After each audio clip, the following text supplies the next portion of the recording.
that one.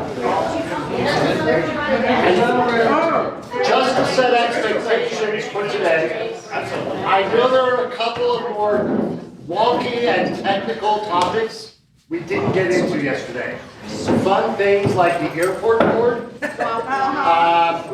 important topics like how do we engage regionally. We are going to get to those, but I want to keep us at the aspirational 20,000 foot level first.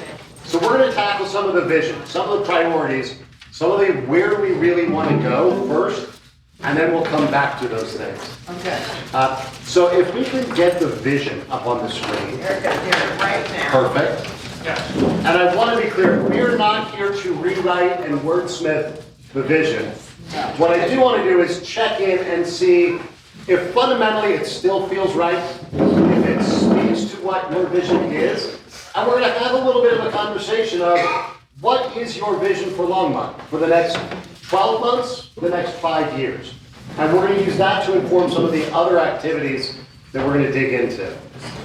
So right now, and I will read this because I realize it's relatively small up there. We've got people, places, and priorities. And the council vision is that Longmont will be the world's greatest village, where children are most fortunate to be born and raised, older adults are supported through their entire life journey, all people will have access to food and shelter, and everyone has the opportunity to thrive and feel they belong. And then under the council vision for places, that Longmont's quality of life and economic vitality includes safe mobility options that connect our community. We enjoy 100% renewable power while addressing the effects of climate change over time. There's a vibrant Main Street and a river corridor stretching from the sugar mill to the fairgrounds that provides a residential, cultural, and entertainment epicenter while sustainably respecting the natural environment. So I just want to pause on those two, and maybe if we can scroll down so we can squeeze both of those in. Is there anything, first of all, we're going to talk about what's there, and then we'll talk about what isn't. If we can scroll this to where we've got the first note, back the other way. It's lagging, sorry. That's okay. When it gets right, I want to talk first of, is there anything here that feels outdated or that feels wrong place that maybe we want to revisit? And I want to be clear as I ask that, it's not because we need to, but I want to create. There we go. So let's look at these together. And I'm curious if there's anything on those that feels out of place or that it's important but doesn't belong in a vision.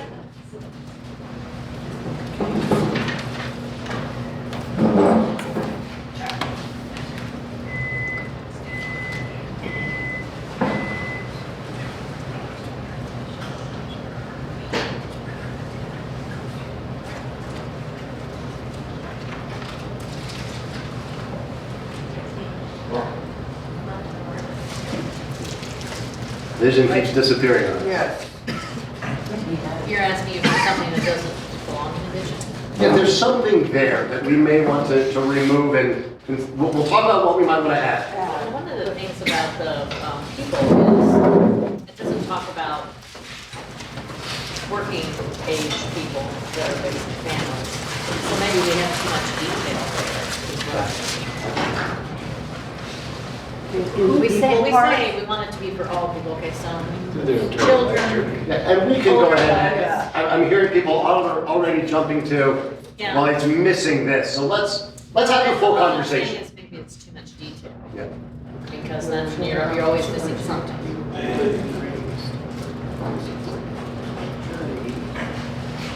I don't see anything about equity in there. Kind of with the children piece. I think it's the access. Where all people have the access. All people have the access. And everyone. So it's- So I guess the question is, do you feel like that wording doesn't get to that we should specifically name more equitable opportunity?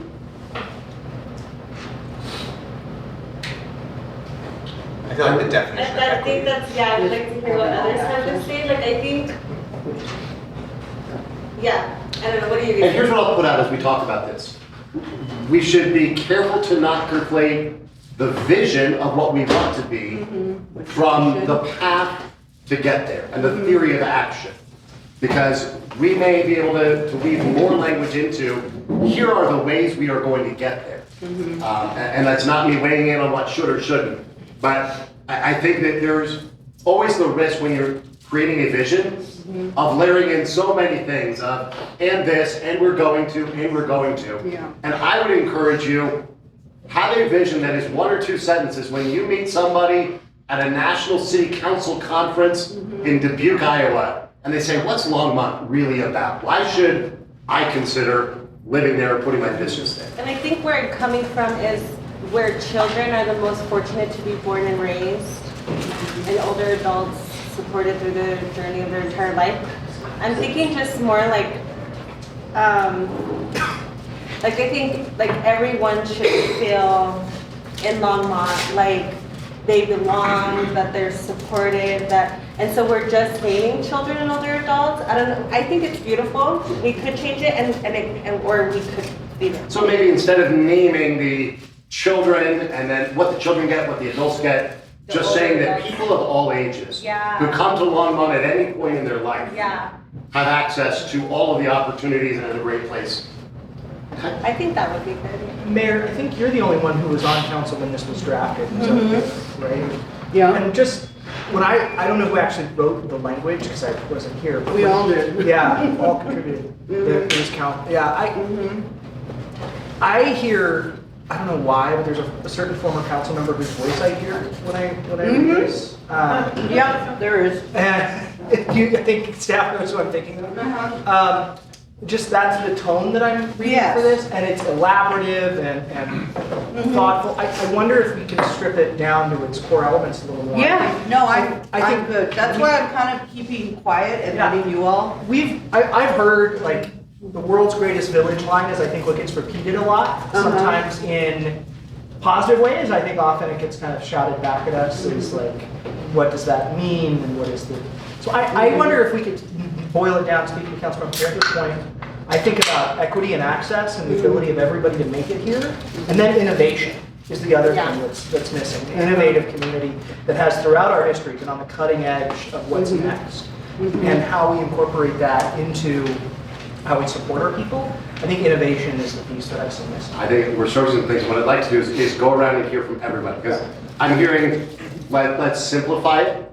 Let's make this less poetic and more statement of what it is. And I'm hearing equity, I'm hearing opportunity, a great place to come at any age, and that leading edge of opportunity. What would you want to say, like 2 sentences, 10 words? What should define Longmont? Yeah, I agree. What I'm having issues with on this is we're trying to be as inclusive as possible, but we're using words that are siloing and excluding others, like older adults and children, and then we're also saying like sugar mills, fairgrounds, like, but what about the things that are outside of that? So to me, it's we're trying to be inclusive in this, but we're also kind of pigeonholing ourselves into small areas or small groups. And honestly, I won't be able to memorize this and give this as an elevator pitch if I'm talking to somebody. So let me do this, because I'm hearing a lot of alignment on these strip it down. I want to just check in on that and then maybe do just the quick, what are the 5 words? Show of hands. Is there anybody who does not want to strip this down? Okay, sorry. So I'm hearing, let's simplify it. Let's make sure the language says everybody, rather than trying to name each of the everybodies. We do that. It sounds like the themes are, it's a great place to live at any age and to come to Longmont at any point in your life, where there is access to everything. We've got the accessibility. We've got that inclusivity language without having to say, we are inclusive. Like what we're saying is what we provide. And I'm hearing that mix of, for the personal and the business, that it's the opportunity for the individual or the family, and it's the opportunity to come be at the cutting edge of what's happening in the economy. I like a certain amount of the romance and poetry. Okay.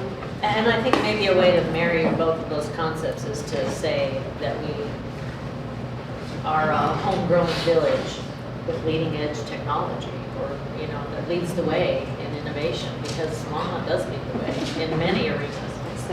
And I'm just saying, I think it has to appeal to both sides of the brain. I appreciate that. And I think today, let's don't try to nail exactly the wording. No, because it's just in concept. but I appreciate it. I know it's getting captured. And I think what we can do is figure out what we want in it and then workshop. Matthew. I like where Councilmember Chris is going on that. I really balk at any vision where you could replace the place name with any other city. Yeah. And, you know, I think the place vision here is a little bit more specific. And I'd actually encourage us, as we strip it down and kind of rework it a little bit, to make it like, why is this Longmont specific? And why could Colorado Springs not use the same thing that we did? Or why could, you know, Nashville, Tennessee not use the same thing we did? Or Dubuque, Iowa? Yeah. Like, and so like because I don't know how many cities aren't striving to, you know, have their children and seniors supported, Right. fortunate, and opportunity. Like, I would want to get us a little bit more intentional and So something more Longmont specific? entirely Longmont specific, yes. And I think Councilmember Rather Christ than actually is starting to general. get in that direction, and I'd love to build on that. Did you have some thoughts? I just have one thing that I was thinking that we could add or not, that's fine. That we're constantly changing and adapting. And so that could go with the innovative piece maybe in that Yeah. language. But I think just to recognize that we're constantly moving, adapting, meeting the At that need leading and edge, changing. and responsive Yes. to people's needs and Yes. to the world around us. Yeah, beautiful. Let's do this. You'll find I do a lot of things in threes. One's too easy and five's way too many. I want to go around and have you tell me 3 things that you think define Longmont. And I want you to do them in the fewest words possible. When you paint that vision and say Longmont is, Is it Well, is currently or what our vision is? Yeah. what your vision is for Longmont. Yeah, good clarification. You want this verbal or written? Write it down. Write down 3 words, yeah. Yeah, and then we are going to go around and share it. There's 3 words. 3 words or phrases. Okay. Yeah. Not 3 paragraphs, not 3 sentences. I used to be a speechwriter, so when people tell me to keep it short, it was never that. Can I have a string of words all connected with a dash?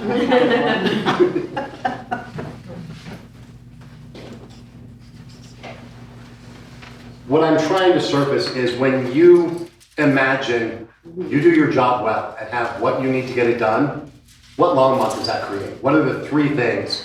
When we try to play matchmaker, say, let me tell you about this perfect person I want to set you up with, I can't give them 20 things, but I can tell you, look, he's successful, he's handsome, and he's got a great network of people he supports. Thank you. You're welcome. So what are those 3 things that are here's the amazing Longmont we've created.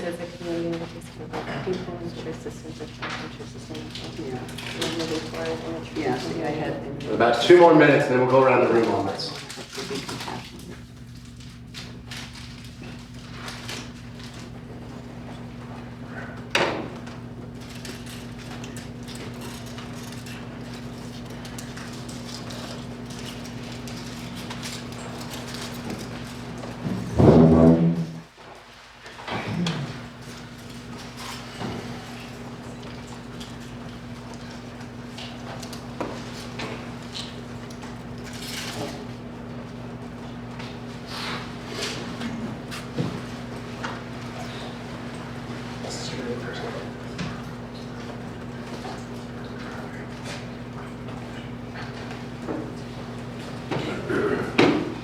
All right, I always start at one end of the table, and that's not really fair, so I'm gonna start in the middle of the table. Diane, I'm gonna go to you first. Does you seem still right? Yeah, I'm ready. to do I'm that. writing different words and I'm thinking that's not quite right. Came out with 3 things: beauty, integrity, and adaptability. Beauty, integrity, and adaptability. I like that. That's where it all. I said inclusive, friendly with a small town feel, views to last a lifetime. Everybody hearing these? No. Views to last a lifetime. Friendly? Friendly with a small town feel and inclusive. Madam Mayor? Innovative, sustainable, compassionate. Richard? Yep. Okay. I have sentences, is that okay? That's okay. There's just no paragraphs. Okay. So my first is a community that takes care of their people, or a city that takes care of their people. Ensure systems are strong to ensure a sustainable world moving forward. And a place where people value connecting with one another and never losing sight of community and supporting each other. Matthew, you ready? What was the last piece of that, connecting with one another and? A place where people value connecting with one another and never losing sight of community and supporting each other. Thank you. And if folks are willing to give us these written versions, Yeah. Comms team is eager to start turning this into something beautiful. Matthew, I will come back to you. I'll go over to the other side. As you're eating. Yeah. Want me to Go, go? Jay, please. Working class, innovative, and history of collective action. I just covered my mouth. Resilient, strong knit, and adaptable. What was the middle one? Strong knit.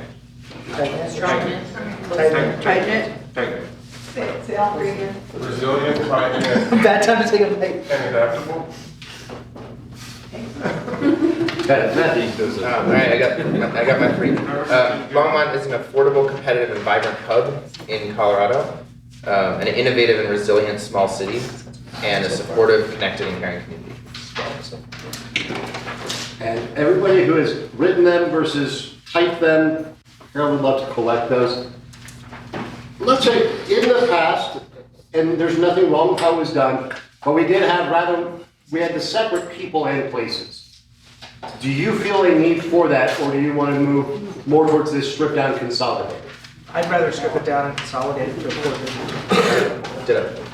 Could you repeat your question? Yeah, so previously we talked about the people and the places separate.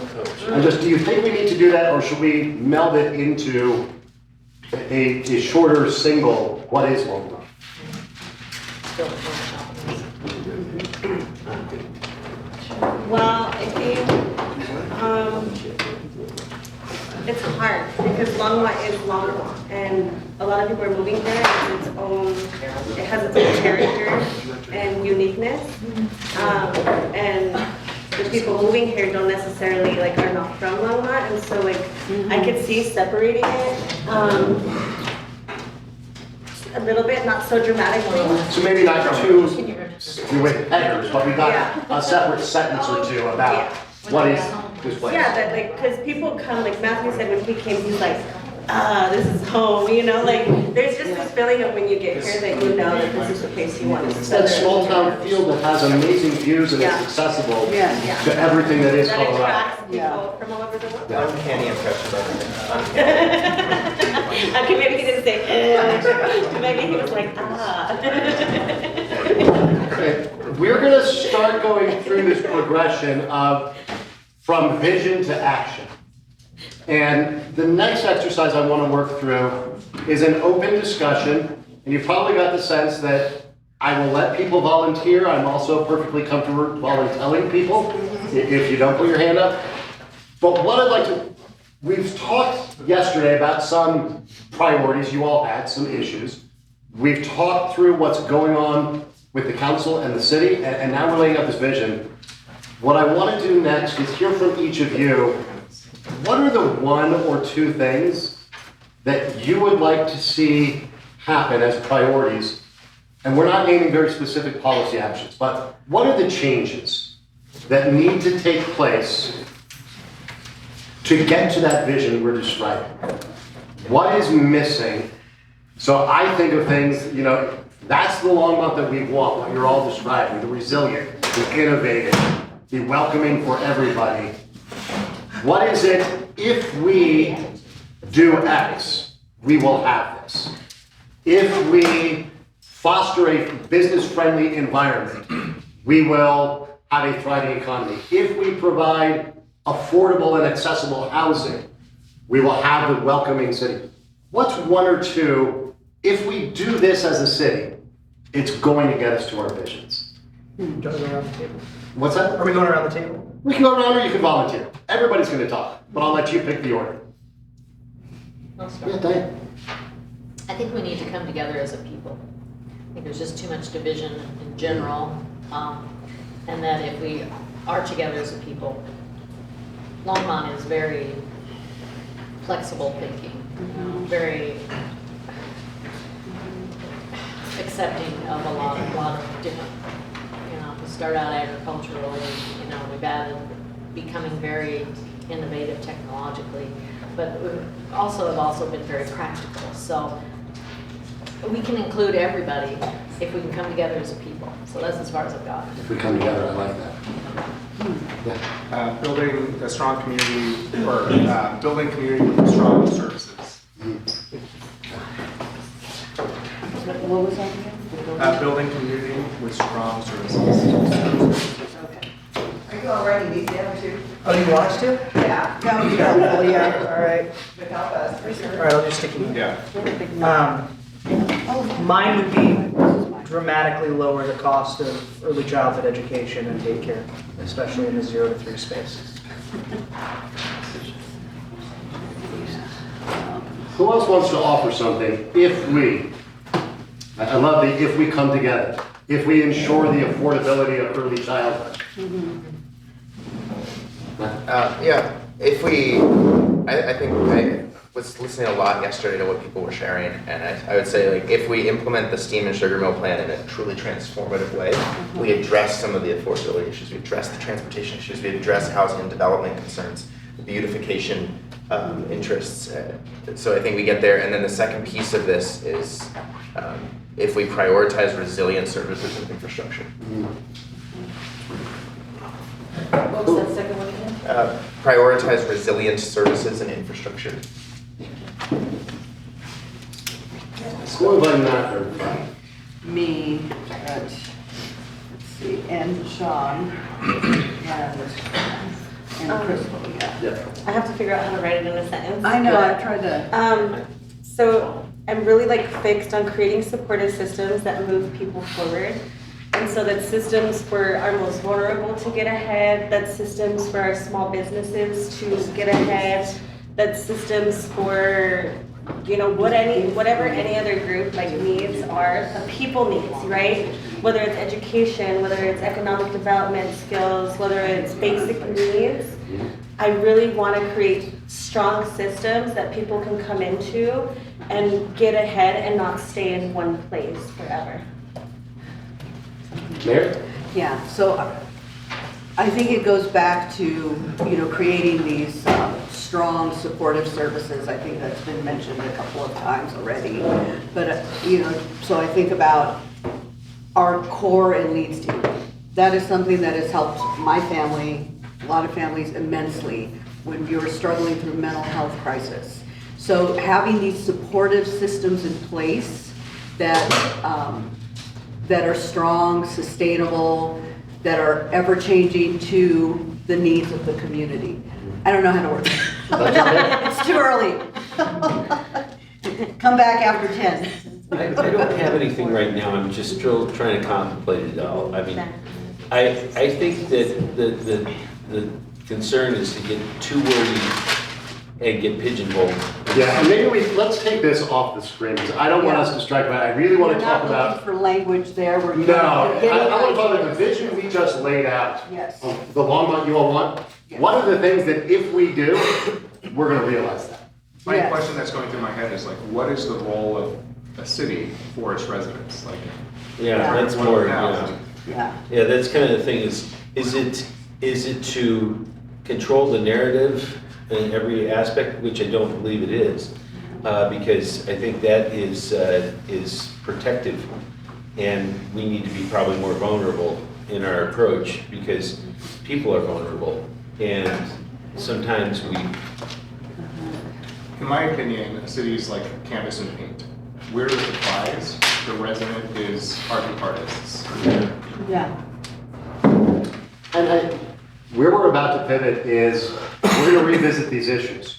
We're going to talk about actions that as a city, as the council, you could take. Some of those are, very micro and very specific. It's if we increase affordable housing by X, if we bring this bus line or train line, if we renovate this. Some of it is going to be more that storytelling that you're talking about. If we have a strategic communications plan that effectively communicates the amazing opportunities to live and run a business in Longmont.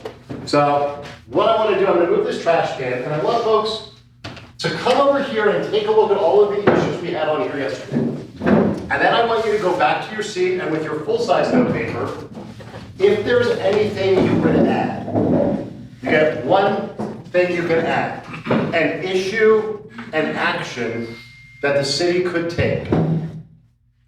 Take a look at these, and then if you want to, write one more down on a piece of full-size paper, and we're going to tape it up here, and then we're going to revisit all of these together. Yeah.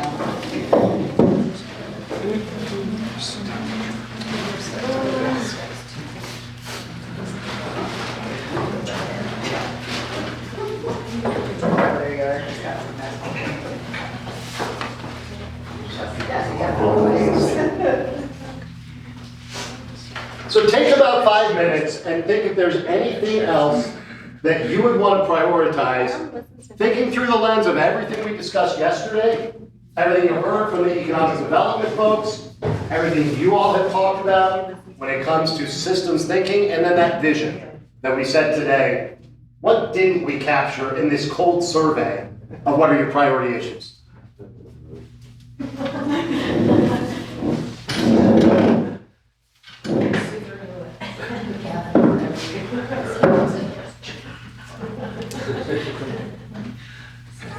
Seriously.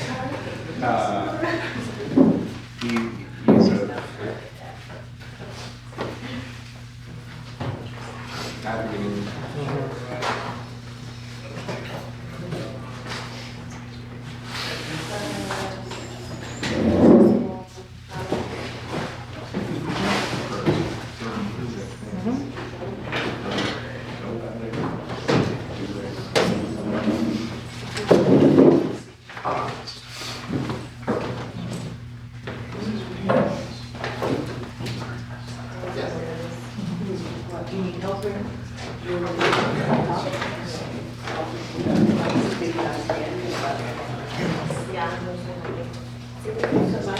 Yeah, we do. Yeah, I yeah, what is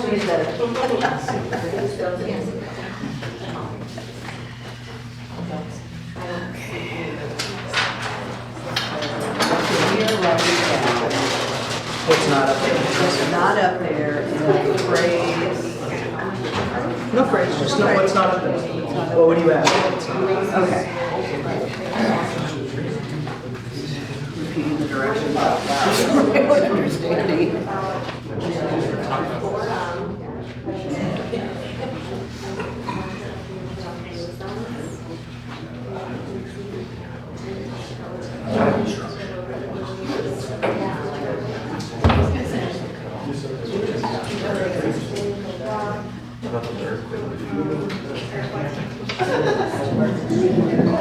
Once you've got your new idea, if you want to post one, bring it up here and we'll get it taped up to the set of doors.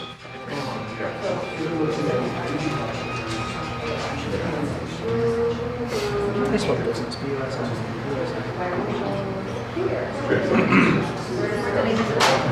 They're all doing paragraphs over there. I got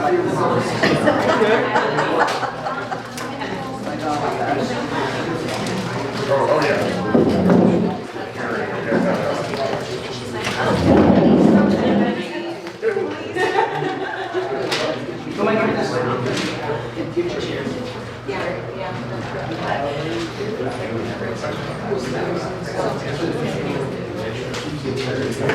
We'll just tag team on this. Yeah.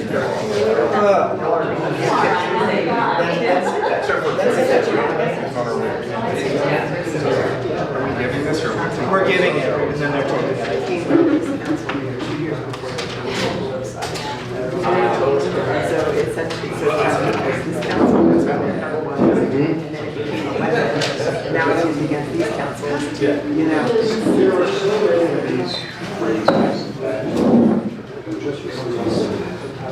village, but it's safe space. And so Because this, the council came up with the world's greatest village concept well before the federal narrative took it over. And so this council had that. Trademark. The federal narrative kind of took it over and then whipped it back and used it on other councils. And it was like, Yeah. oh, that's not right. Yeah, no, it's not. I like village. Yeah. Yeah, but maybe they should. Totally changed meanings when the federal narrative took over. it's funny, my We just gotta version. take it back. I just know that world's greatest village.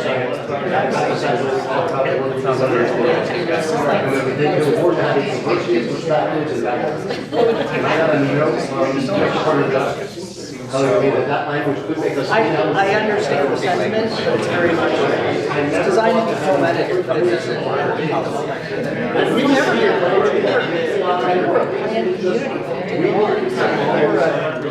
Take back the village.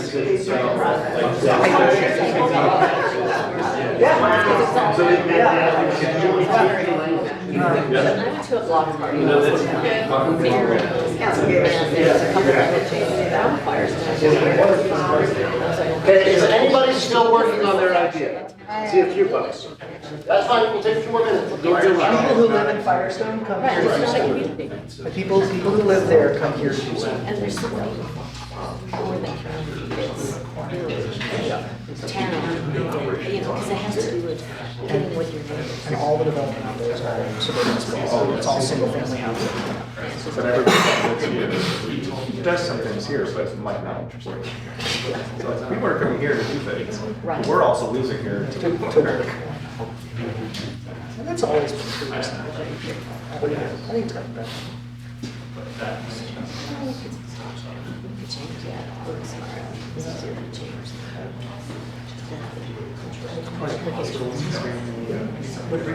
Long speak.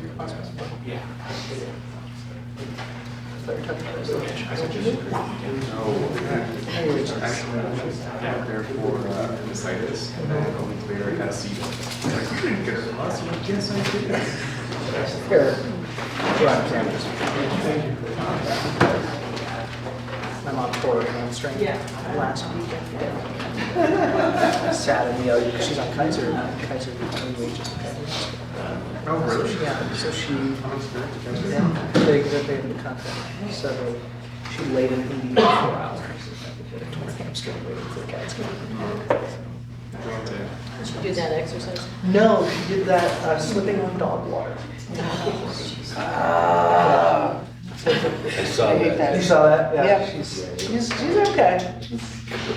You know what, that's the way it goes. Yeah. Done. It's the dumbest thing. It's the dumbest thing. I win. She just started doing classes in Boston. She was doing like the big jumping classes and all So that. we like, And then she tears her hamstring. How does she not awesome? She likes Boston. It's not the wine. You're like me, I did my degrees and I was Oh, yes, it's awful. That's more diverse. It's, you know what, it's what makes the students feel that is wonderful. I'm like, I can see how it would work. I had somebody describe it to me. She was great. Do we have to turn it in or he's gonna ask us? I think He's gonna ask you. Oh, they're gonna ask us? He's gonna ask you, and then you'll give it to him. Okay. Oh, I already gave that away. Oh, it's good. He's gonna ask us and then we turn it in. So the one time I broke. Okay, let's aim for about 2 more minutes on these additional ideas. Then we'll start talking about everything I've got. Very specific here, we do it right What's that? now. We're just coming up with new And I ideas. went And down. Lindsay, if you wanted to add one new idea Deck. I think it was to like Brian, no, to And this. I took the bath. Yeah, if our conversation about vision sparked any ideas of new issues that we should prioritize or actions that we should prioritize taking, adding those up there. Okay. Not so quiet, Simon. Still about a minute. Where's Sandy? It's that trip to what- Sandy? Oh, so look what I found. Oh my gosh. Yeah. Your last fight. My last night, it was, yes. So I actually had it in my classroom, so when the red is on, everybody knows to be quiet. Not in the mood.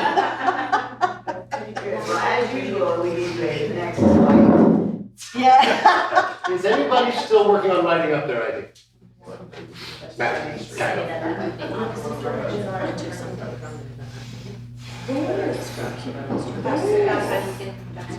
Now I'm gonna be eating ramen noodles for the next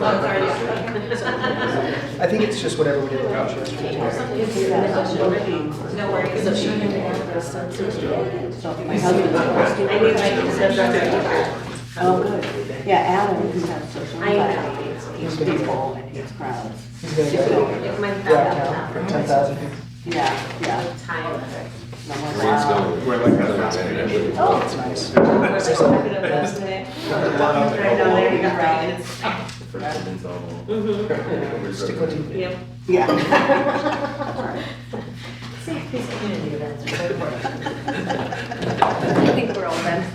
Oh, never mind. I was gonna tell you guys, because I told the two gals, so my husband's surgery is scheduled for the 3rd. Everybody look at 7 that. a.m. And I just did this, and I was like, My daughter, she gets up and everybody finishes before her class. Oh. She feels very Oh, focused, and she I just can't, does I can't. That's why I have those test strips. And so then the kids who are done, just keep it up. Just keep it up. Nobody needs to know you're done. Exactly. Look, get no more to be done. In fact, I like it when people do that. That means they stick you through it. Yes. So, yeah. it's one of those things.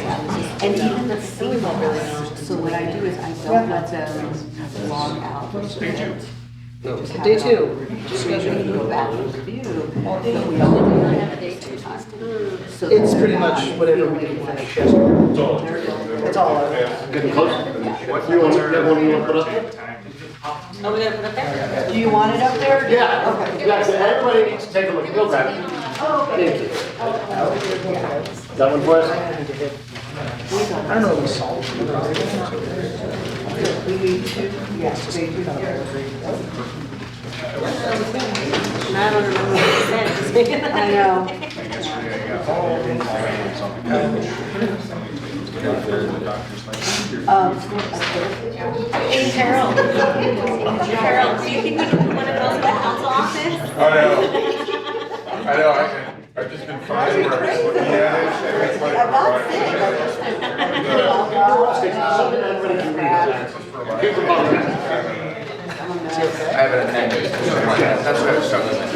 No, we don't have dates. My wife was at children's last night too. oh, really? Yeah, with her daughter. We're sending other We're free flying today. I don't care. She went at 2 and then we went till 5. No, 2 p.m. So this is the one we had last year. Like 6. I know, I was so jealous. I was like, she has a remote. Yeah. I was talking to, I was talking with him over there. I saw them. Okay. Next, we're gonna keep this interactive this morning. What I'd like all the council members and the mayor to do, Yes. I've now stolen your little blue stickies and given you little green ones. Oh, okay. Oh, I don't have green. I still have green. Does somebody still need green? Fine, I'll be fine, I'm good. I've got lots of. We're good, Bear. He has green Play-Doh. Yeah. Just stick some Play-Doh on A whole it. bag of my art kits. So what I'd like everybody to do, we've had 2 day or a day and a half of discussions now. We've heard what you guys have been frustrated by, or where we need to make some changes, whether that's on boards and commissions, whether that's what you really want to focus on. We talked today about vision, heard a little bit yesterday about economic development. Now I want to revisit this wall of the ideas that you all threw out there with your best thinking before we all got together. And now you've put some additional ones based on our conversations. And maybe you look at these and you say, no, I was dead on the first time. Maybe your thinking has shifted a little bit, which is why I wanted to provide the opportunity to add something. So the assignment is the same. 5 stickies. Yes, you can put all 5 on one. Yes, you can vote for only yourself. Or you can vote for all different ideas. But 5 green stickies on any of the things that are now on that wall. And I think we started with your side last time, so I'm gonna start over here. Yes. Thank you guys up with the green. So yesterday, once he rides the bus, you got anything else? It's happening. So I'm gonna not put a sticky on that anymore because that's already done. Once you ride the station, right? Skyride. Oh, it's going to the airport? Yeah. Oh my god. I thought that was just a unit, and then you had to switch. January? What did she say? I was trying to have brain dead yesterday, but yeah, I was. It's either June or January. It's a Have we done It's a- a J1. Have we done a release on that? We're gonna let RTD do RTD it do it? because it's their, That's it. Three sticks. because I don't know that it. Let's see. And then also expanding LD1. Getting our service back. I know. Used to take me back when Market Street Station was open. I could get to the Capitol in 50 minutes. The LX. It wasn't the LX, it was the LX one. So what's the difference between the LX and the LD? I think LD just goes down to Union Station. The LD, so back then, the LD was multiple stops, like you would go 287 or 236, and LX was 25. Yep, LX was 25, yeah. So, Dang, maybe I should have been pushing for the LX. we'll take whatever. I used to ride the bus to Boulder. I would take my son on the bus to Bigler and catch the Boulder bus. Stopped. But you know, it doesn't matter. Reading or whatever, we didn't have Wi-Fi on the bus. So it's a real possibility, hopefully September or January, but We have to keep pushing. probably not at the level, but I think there's other things in play that I'm trying to figure out how they reconcile against each other. How did you get this accomplished, Carol? Do what? How did you get this accomplished? Maybe not just you, but how did? I think it was everybody talking to them, but Was everybody ganging up on it and saying? We were all saying the same thing. Yeah. Skyride and LX1, or LD1. yeah, I'm, Even from other communities? Or just from Longmont, just from North? I am anxious about what RTD is saying about their budget gap. Because they were last year. And They had a how, budget gap, maybe they didn't think about who they had as leadership, because you run the whole city, and this person runs a rail system. And Have you guys had a chance to be up there yet? No, we haven't got yet. I just think, Carol, all the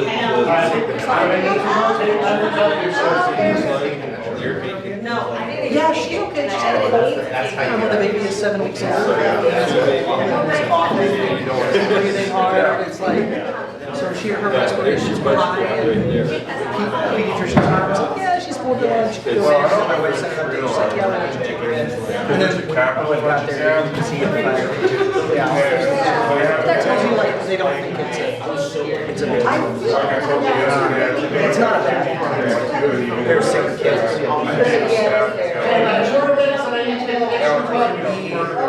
Feeling is about with, he was playing in the waiting room, I was like, I thought it was gonna be nothing. Turns out, we went in, he had RSV, he needed admission and oxygen. You never know, oh, sorry. Yeah, so Alice was there last year, and all there's there this time. I feel like getting up. I know. What's the cost for you every time you're doing it? We have I used to carry it. Yeah,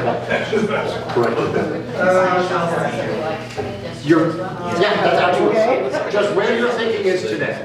Get to it.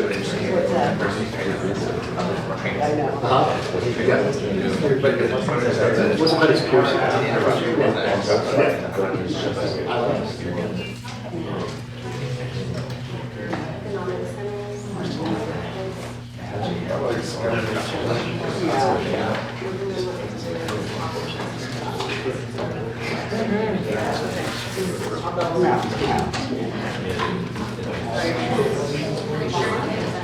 Place those 5 votes. Just not in the middle of somebody's ideas. It's so good. So if you don't have to read it, just accept it. Oh, yeah.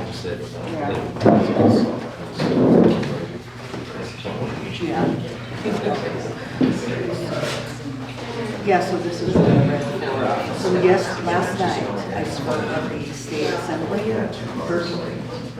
so the congressman couldn't be there. He was in DC, so this is what I heard.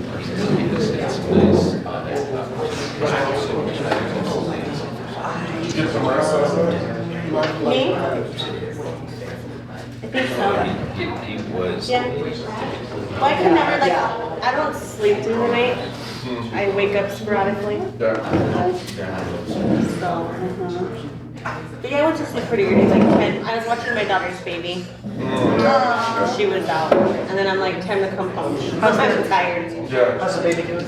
She's good. She's precious. She's cutie pie. My 3-year-old's sleeping with us right now, not by choice, but he's waking up in the middle of the night. So I woke up this morning getting hit in the face by a dreaming 3.5-year-old who was fighting for his balloon. He told me. He was like, "My balloon!" He was having a dream about a balloon. My waking up daughter waiting. did that with chickens. Okay. Chickens! And she's screaming, and she was like 2 or 3. Yeah. I did that with chickens too. Chicken. We don't even have a backyard farm. Chickens. There was one time, so Wayne was an infant, Gabriella was about 3, Yeah. 2 or 3. I'm trying to get her to nap, Yeah. and she wouldn't, so she just doesn't sleep. It was like, go. And so I fall asleep. She's on the bed with me, and then I wake up and I see like Sharpie on my arm, and I'm like, oh my god. And then I look over at my bed and it's all on the bed. I'm like, oh my god. And then I look over at the dresser, it's all lined up in the wall in the bathroom, and then I go into the bathroom and I look at my face. She had actually put all over my face. Oh my god. I haven't gotten there yet. Yeah, oh my gosh, yeah. The number of times I told her, I hope you have kids just like me. Sorry, it's a historical kid issues now, but mine are my dogs. It's one dog, you have 100-pound back. Oh. And so they'll jump up and it's generally night. I know, we didn't chew on about the children's Yes, hospital. yes. He'll hit me because he wants more Yeah. space. She's got a cold, and when that 7-week-old has a cold, So it's the just next thing you know, he's scary. Yeah, it's just, it's not great. Her immune system. We are going to You continue. look like a queen, not, we do. but California king, yeah. Okay. For the dog. We have started, yesterday was about really some level setting and some learning. Today we started at that 30,000 feet. What's the vision? What kind of Longmont do we really want to leave to the next council, the next generation? Started going into what are the issues? And I love the spread of them that are from very specific, do this thing in this place, to different approaches to things. When I look at the continuum, we've gone from vision to ideas. Now it's time to turn ideas into action. So I'm going to invite you, if you want to revisit what's on the wall, you can. Next, we're going to go to your yellow stickies, full size.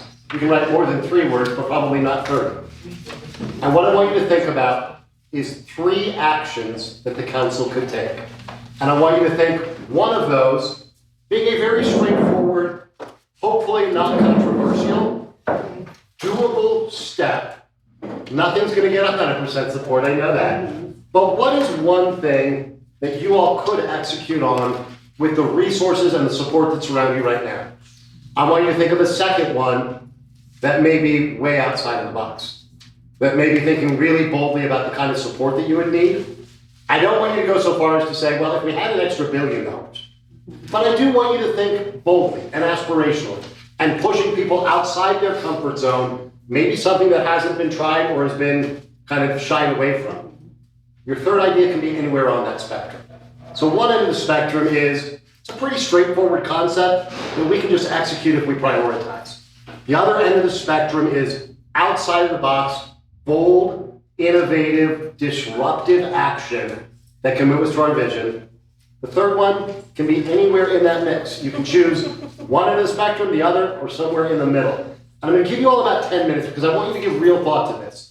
Because I want you to consider these things that you should be putting in front of the council and genuinely contemplating acting on. Thank you. You just want us to put the goal, not necessarily. No, I want the action.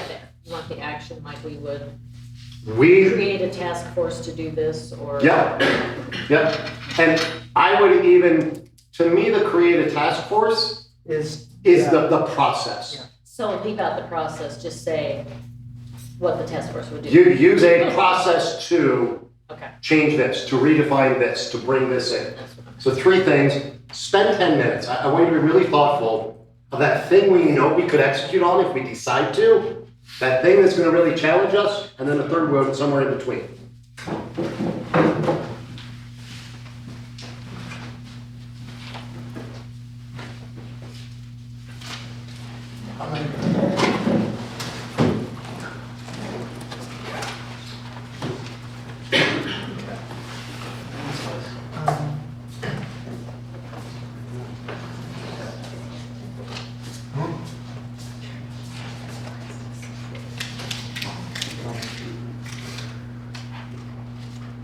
There's also.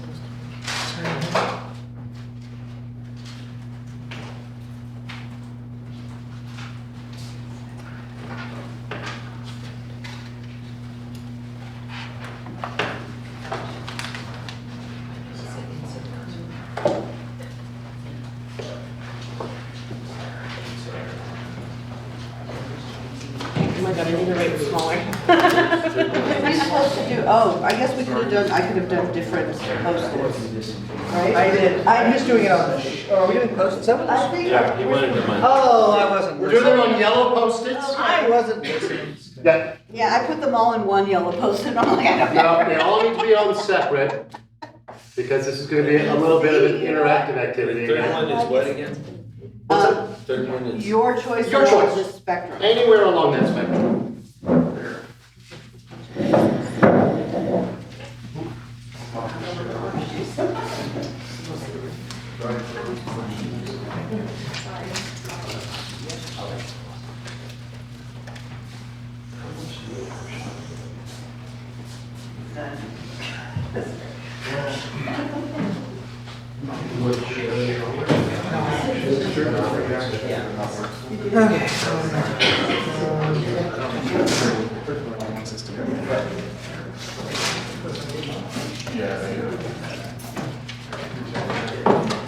Can you tell me if this is where you're expecting us? I gotta pull up the exact.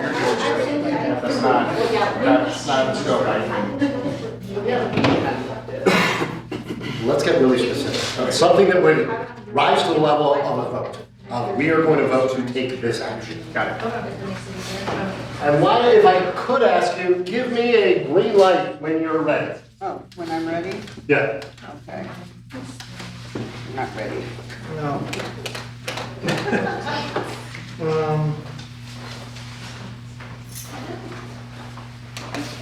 Clear. Yeah. Okay.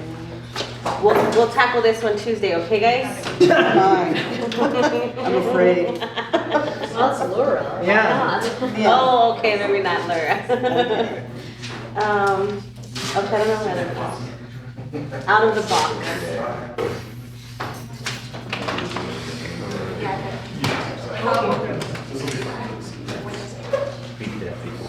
Nice job. Hold on to those for right now. We're doing something totally different with this. Oh, Okay. Just let me know with green lights when you've got your 3. Just have to write them on sticky notes now.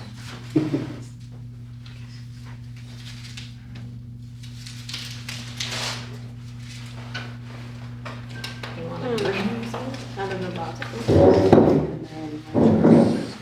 And it can be out of the box, or it can just be, this isn't out of the box, but this is gonna be a tough lift. Not impossible, but close to it. That's 2 or 3? You have 3. Right, which one is not Okay. impossible? One is at one end of the spectrum, that this is easy Easy. if we prioritize. Number One 2. is, this is gonna be a real challenge, but I wanna shoot for the moon. Okay.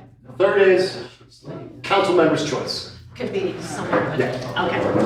You can choose too easy, too hard, one in the middle, whatever you got. Party bus to the end. Not Jen. what was it, your choice? Yeah. I was going to say. Ooh, yeah. However, we already mentioned that, so. Yeah, she bought a house.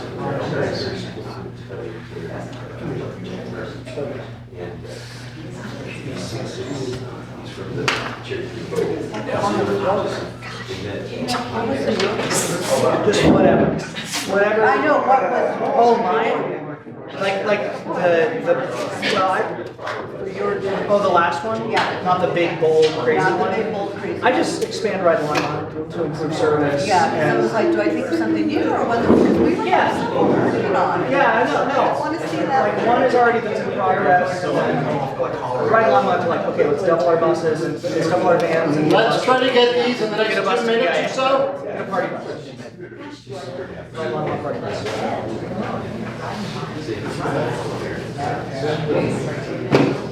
The crazy one is close to $1 billion. What is it? Universal Shop. Oh, Yeah,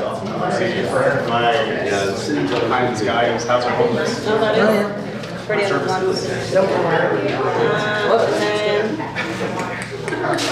Yeah, if we could, I mean, imagine, Okay. you know, Whether you're done or not, if I could just get everybody's attention for a minute. These stickies we're gonna place a little bit differently.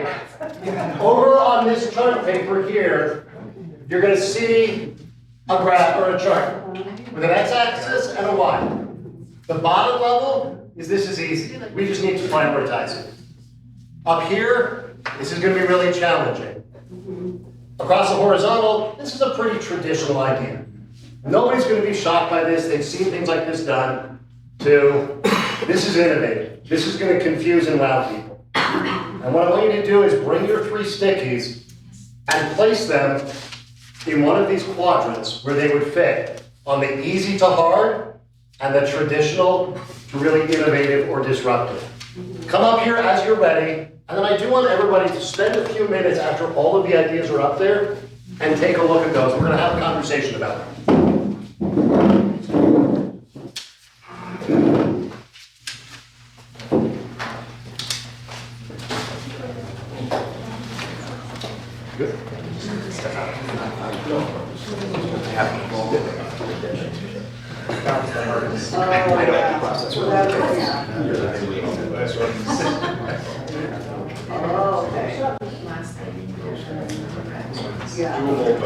Doable, but it's not easy, but it's not challenging. It's not. Boulder, yeah, Broomfield. Since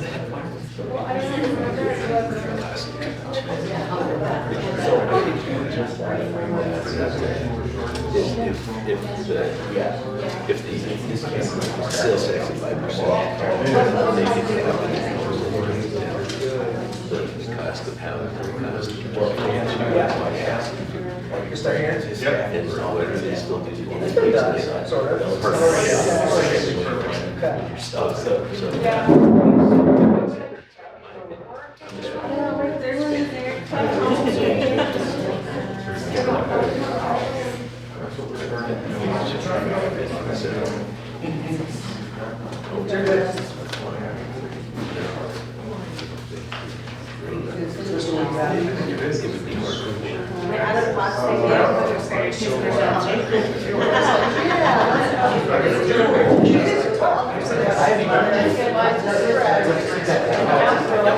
I don't want to sort of.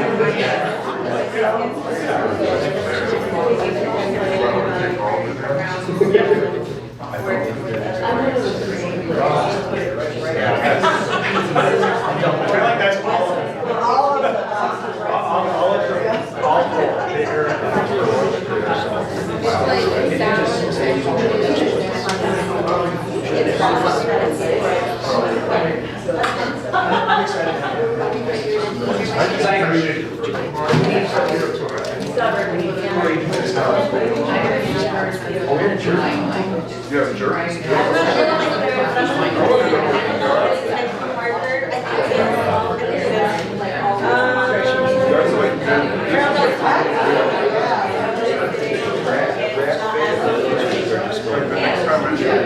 Maybe,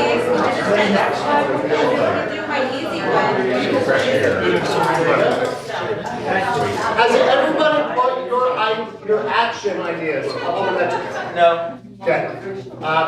While Matthew gets his ready, if you haven't looked at everybody, well, actually, let's wait for Matthew. And then I want everybody to look at all the ideas folks have put up there. And we're gonna have a little conversation of what jumped out at you other than your own. My ideas were the most brilliant, and then there were some others.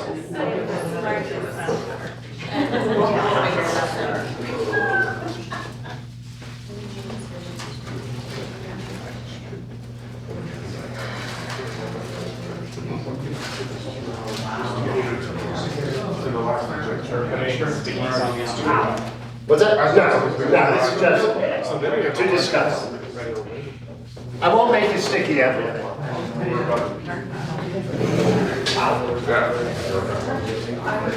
Wow. That's all we're doing.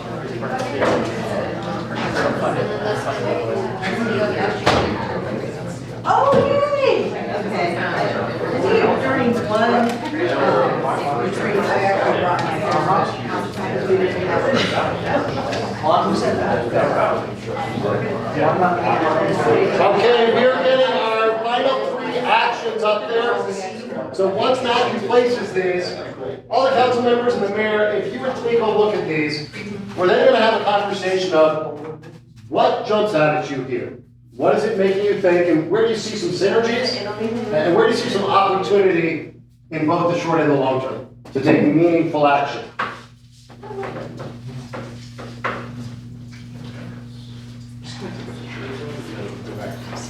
You're fine, I'm not reading it.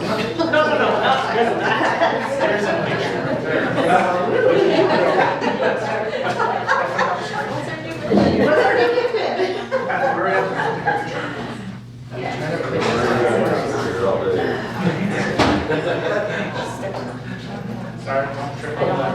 10,000 words.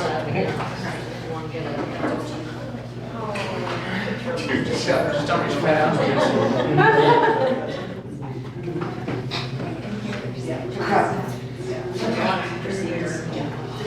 Right, but it's not that Is so off the. Okay.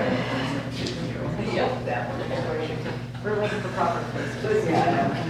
Proper placement. Well, usually I get to know where everything else is. Yes. Come on,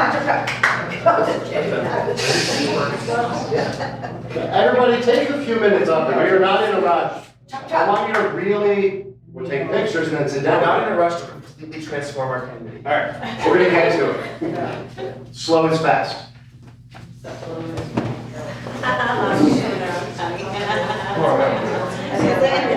take a look at these.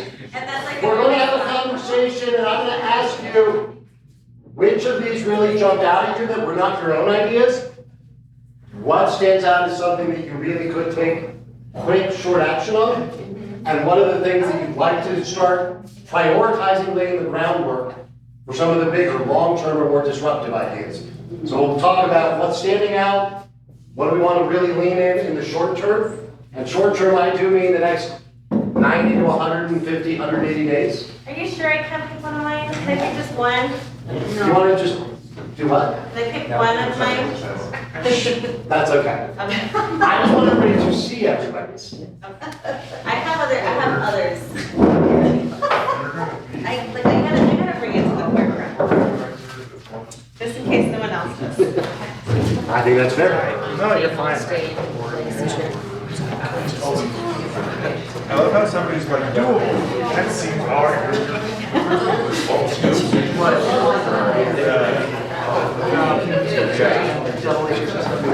I think what you, all that, yeah, what you have to do is you have to reduce number of agencies. So bigger or different agencies, fewer agencies. Are you talking about the HHS? Yeah. Are you gonna mention it? I'll back you up on it. You're like, this is doable. Yeah, no, it is. We have the money. We just put our money somewhere. It's doable, it really is doable. I think we have. Okay, about 2 minutes, and then let's have our seats, and we'll get back into conversation. 30-minute service, 30 minutes? Is that even possible? Can you get there in 30 minutes? No. Every 30 minutes. Oh, I thought you meant like No. 30 minutes or your pizza's free kind of thing. No, like, the best service is 15 minutes, but if we can get 30 minutes. And the way we do that is with Red Line. If you're supplementing whatever's going to come out of Skyrock with an alternator.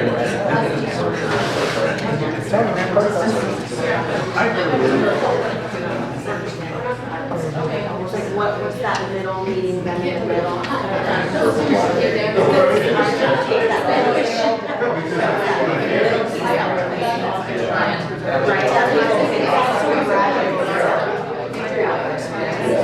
Sugar mill.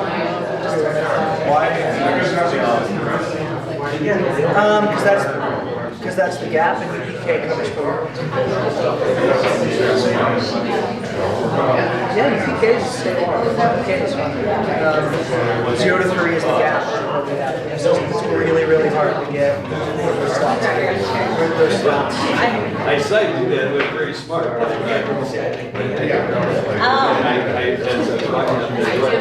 know if I can say there's two things that. Crystal keeps putting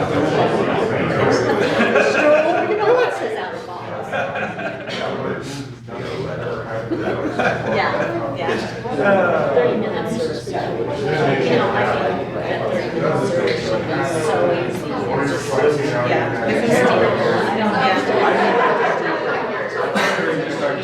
Yeah, what did you say, Alex? Oh, did I? Yeah. It's doable. dual action. No. Well, I don't know, I didn't change the other two. I think they're all doable. Well, no, it's not doable, is it? I think so. No, Get my real. other the boxes. What does get real mean? Wait, Get real? Yeah, well, like get real about fire. Like, is that It's just like, let's just cut to Well, I ended up moving this one. talk about seriously issues and issues around Yeah, I mean, do you think about fireworks and things like that? So here's what I would say. I see a professional city-sponsored fireworks significantly safer. It tells you what you're going to get when you don't have one, and you get fireworks with All we have to do is activate our neighborhood communicators more and have that one situation. Yeah. Just the no factor is wrong. Yeah, I look at the COVID data was really interesting when I'm thinking about that. Because a bunch of municipalities canceled their shows during COVID. They did, but I think we have. I didn't dream big enough. Right now, we don't I have didn't dream big enough. activation of the neighborhood.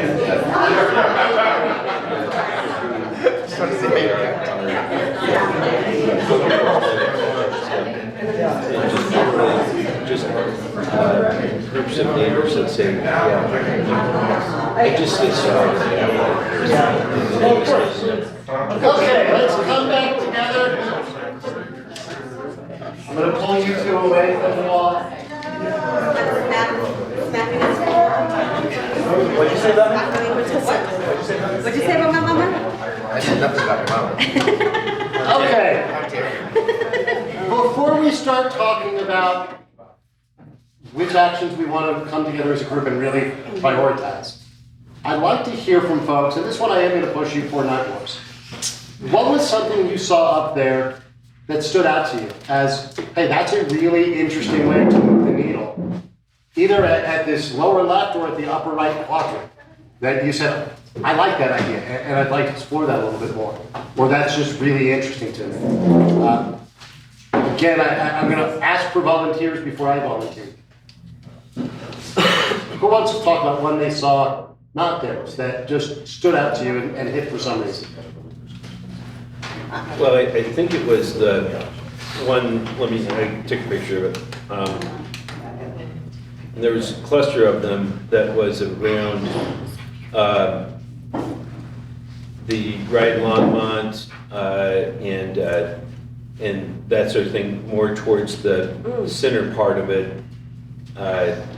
In front range passenger rail, those seem like things that there's a lot of energy behind right now.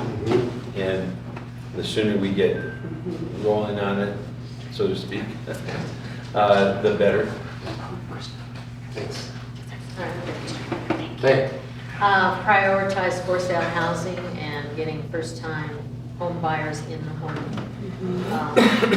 rent developments exceptions. That wasn't mine, but it's something that I've talked about in the past. About ways that we could do it as a city differently. who else saw something that you said, I can see an action we can take that would bring change to life and improve things for folks? Matthew? Yeah, I really liked the idea for the kind of Main Street circulator or trolley or whatever from that concept. You can see that really complementing with a lot of what we've discussed. The beer. Without beer. Well, people are snobs. They want to get into something that looks cool. Who else? Yeah. Universal childcare is a huge one. There's so many families that are impacted from not having childcare, that it impacts our economy, that it impacts our workforce in general.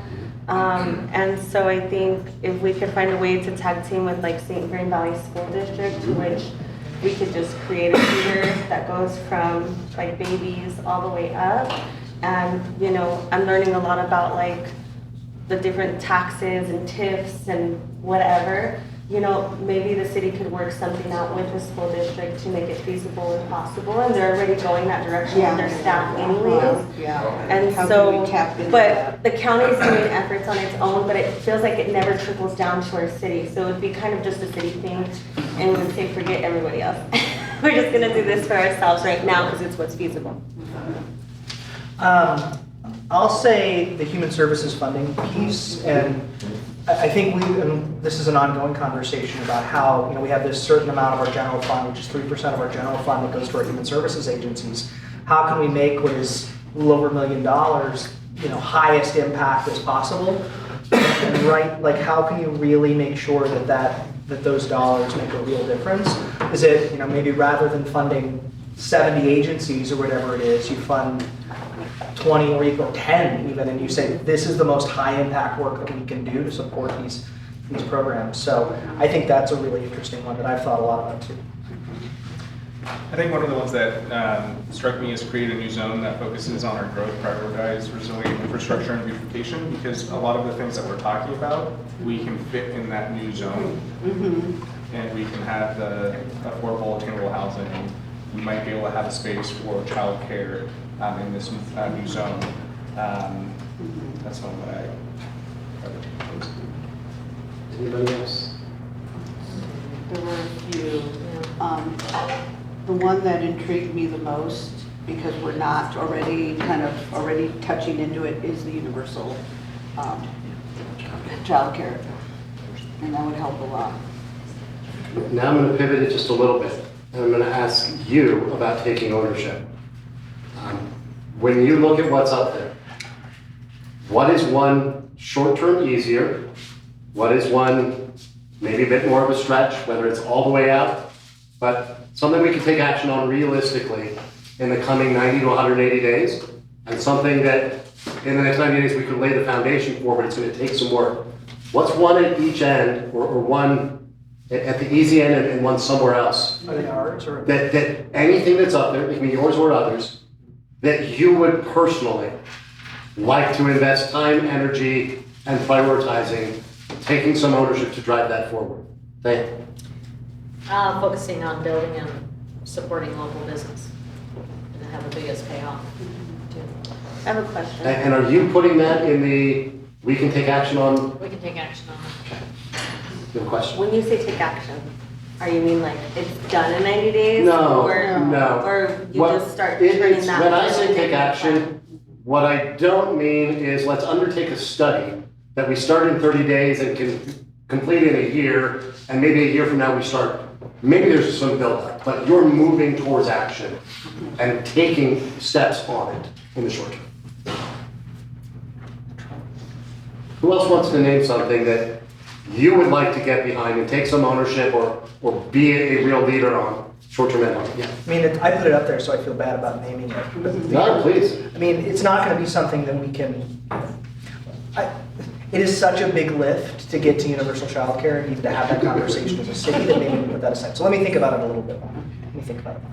But is it? There are things that are going on in that space right now that get us closer.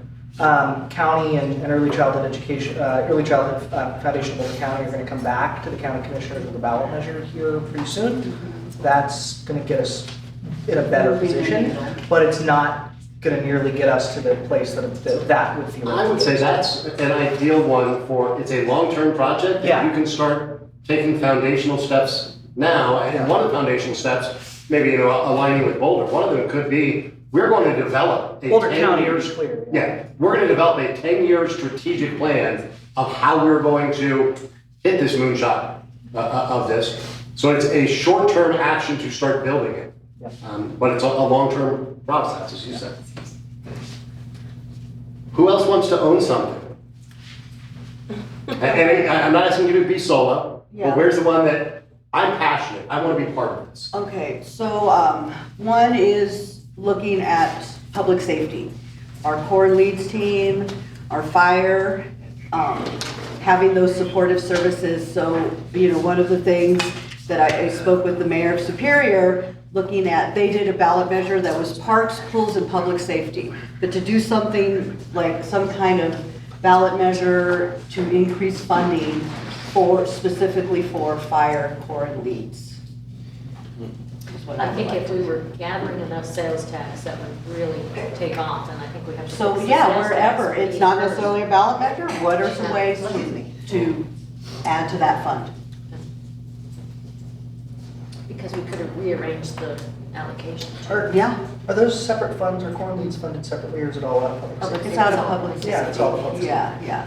So you'd have, could you, They get their Well, that's 25 grant funds and acres. public safety. Yeah. well, the grant was on. Grant funds too. But those are areas that I think need to have that extra support for quality people, and we're not wearing them out. Who else wants to own something or be part of the ownership team? Okay, I'll own something. Own it. I'll own my own idea. Yeah. Sorry, Christina. If nobody owns their own ideas, we have to have a whole other conversation. Yeah. Yeah. I think the HHS funding, I think we fund wonderful organizations, but the more we fund, the less impact we have. And when I talk about systems of change, the organizations exist, the people willing to do the work exist, and so we could just have a bigger impact by putting a bigger dollar into those systems and being able, by our dollar, being able to have a voice in how those systems look and serve our residents. I think it's doable, the budget's already there, but it's just gonna take a lot of kind of, dry eraser and board kind of mapping out as to like who we're gonna prioritize, why we're gonna prioritize them, what those systems are gonna look like. But I think I can at least start the conversation to see like, what is the plan? Because our funding is already allocated, right? So it would have to be an X year. Matthew, I don't think I've heard from you. Well, everyone will be really surprised to hear that I want to try to own and drive the mixed-use innovation redevelopment zone that we're thinking about. We've had one conversation, I think, or this council's had one conversation about that zone. And it was a pretty niche focus for that discussion on building height, but there's so much more that I think we can achieve with that. And so I want to work with Jen, Grant, and this council to really figure out what are all of the goals from beautification to growth management to innovation that we really, and resilience that we can really pull together in that. And perhaps, I wasn't sure where to put that on the zone, on the innovation spectrum, but I really want to really stretch the definition of what traditional zoning does with that. Based on the feedback that I've heard from some of the people here and the community. I think So I also was thinking about the public safety. I do think, especially with the weather, that we're in a challenging spot, but something that I think can also help with that, thanks for the suggestion about the business development, airport business development. I think we can kind of tackle two things at the same time. You mean KLM, right? Yes, our airport, sorry, thank you. And along that line, that's kind of the thinking of, I no longer want to hear that it's a dump. I want to do something about the dump. Can I ask a question to the folks thinking about the airport here? I think multiple people put some things on the airport board there, and I appreciate that partly because we've had conversations, at least the past council has, about the airport not being a priority. And what I want to think about it is I think some people in the community feel like it's a silo. Some people wish it was much more integrated. Some people wish it was better managed. And I guess what I would ask is, how do we think about the business and economic development piece synergistically with the other public services we are trying to provide in this community?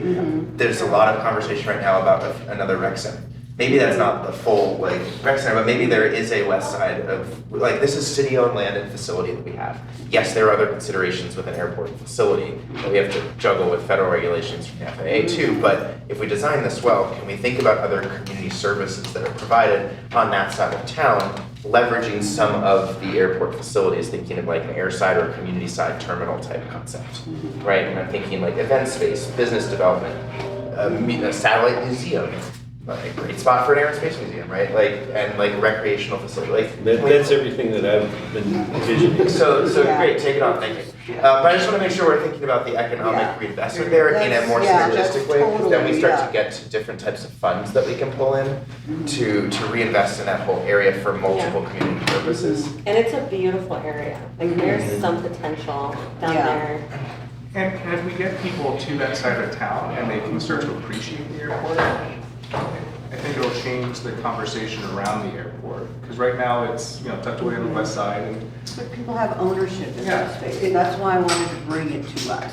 It's such, there's been created around that such a, for the folks that are really invested in it, it becomes an us versus them conversation. Yeah. The community versus the pilots. That's not what I think anybody wants. No. I have said over and over again, making that airport a genuine asset that everybody in this community is very proud of and feels connected to. Yes. Go out, if you've not been out there and done a tour, go out there, look around, be a part of that community and really understand what the issues are out there. Because it's not it's not that it's a dump, but it's not the most updated airport in the world. When was that? Levi's office is in a building that was built in the 40s, right? I'm going to pull us up a little bit on the airport, because we are going to get into the airport in a little bit. Yep. We'll examine some different things, and I've done a lot of work with probably a half a dozen cities that have municipal airports, and I've looked at how do we really maximize them. We're going to pivot a little bit, and I want to be clear, this is not to say we're here to rewrite what the city of Longmont is doing or prioritizing. This was an opportunity for you all to get away from the chambers and spend a couple of days pulling up to talk about what's the kind of Longmont that you want to create. Where are we going? And this exercise was about what are the pieces that we can do. Obviously, you still have all of the things that are before the council as they are, all of the initiatives, whether that's some of the downtown redevelopment, whether that's some of the centers that Harold's working on now, ongoing issues with the airport. But this is for you guys to start taking ownership and charting a direction instead of just reacting to what comes in front of you. Gonna have to do both. There's obviously things underway.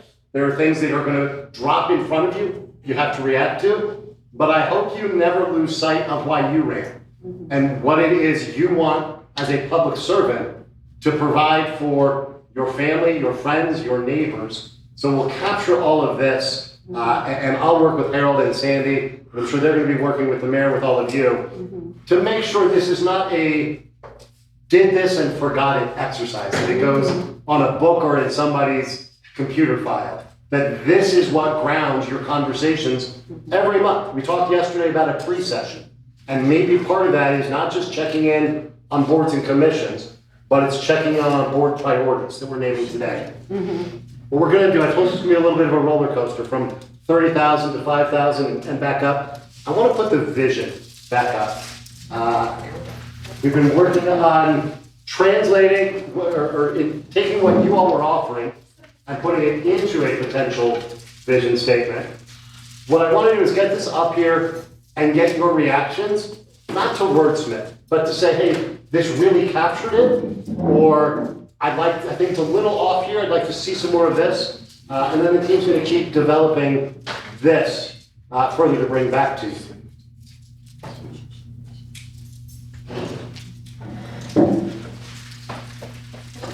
There we go.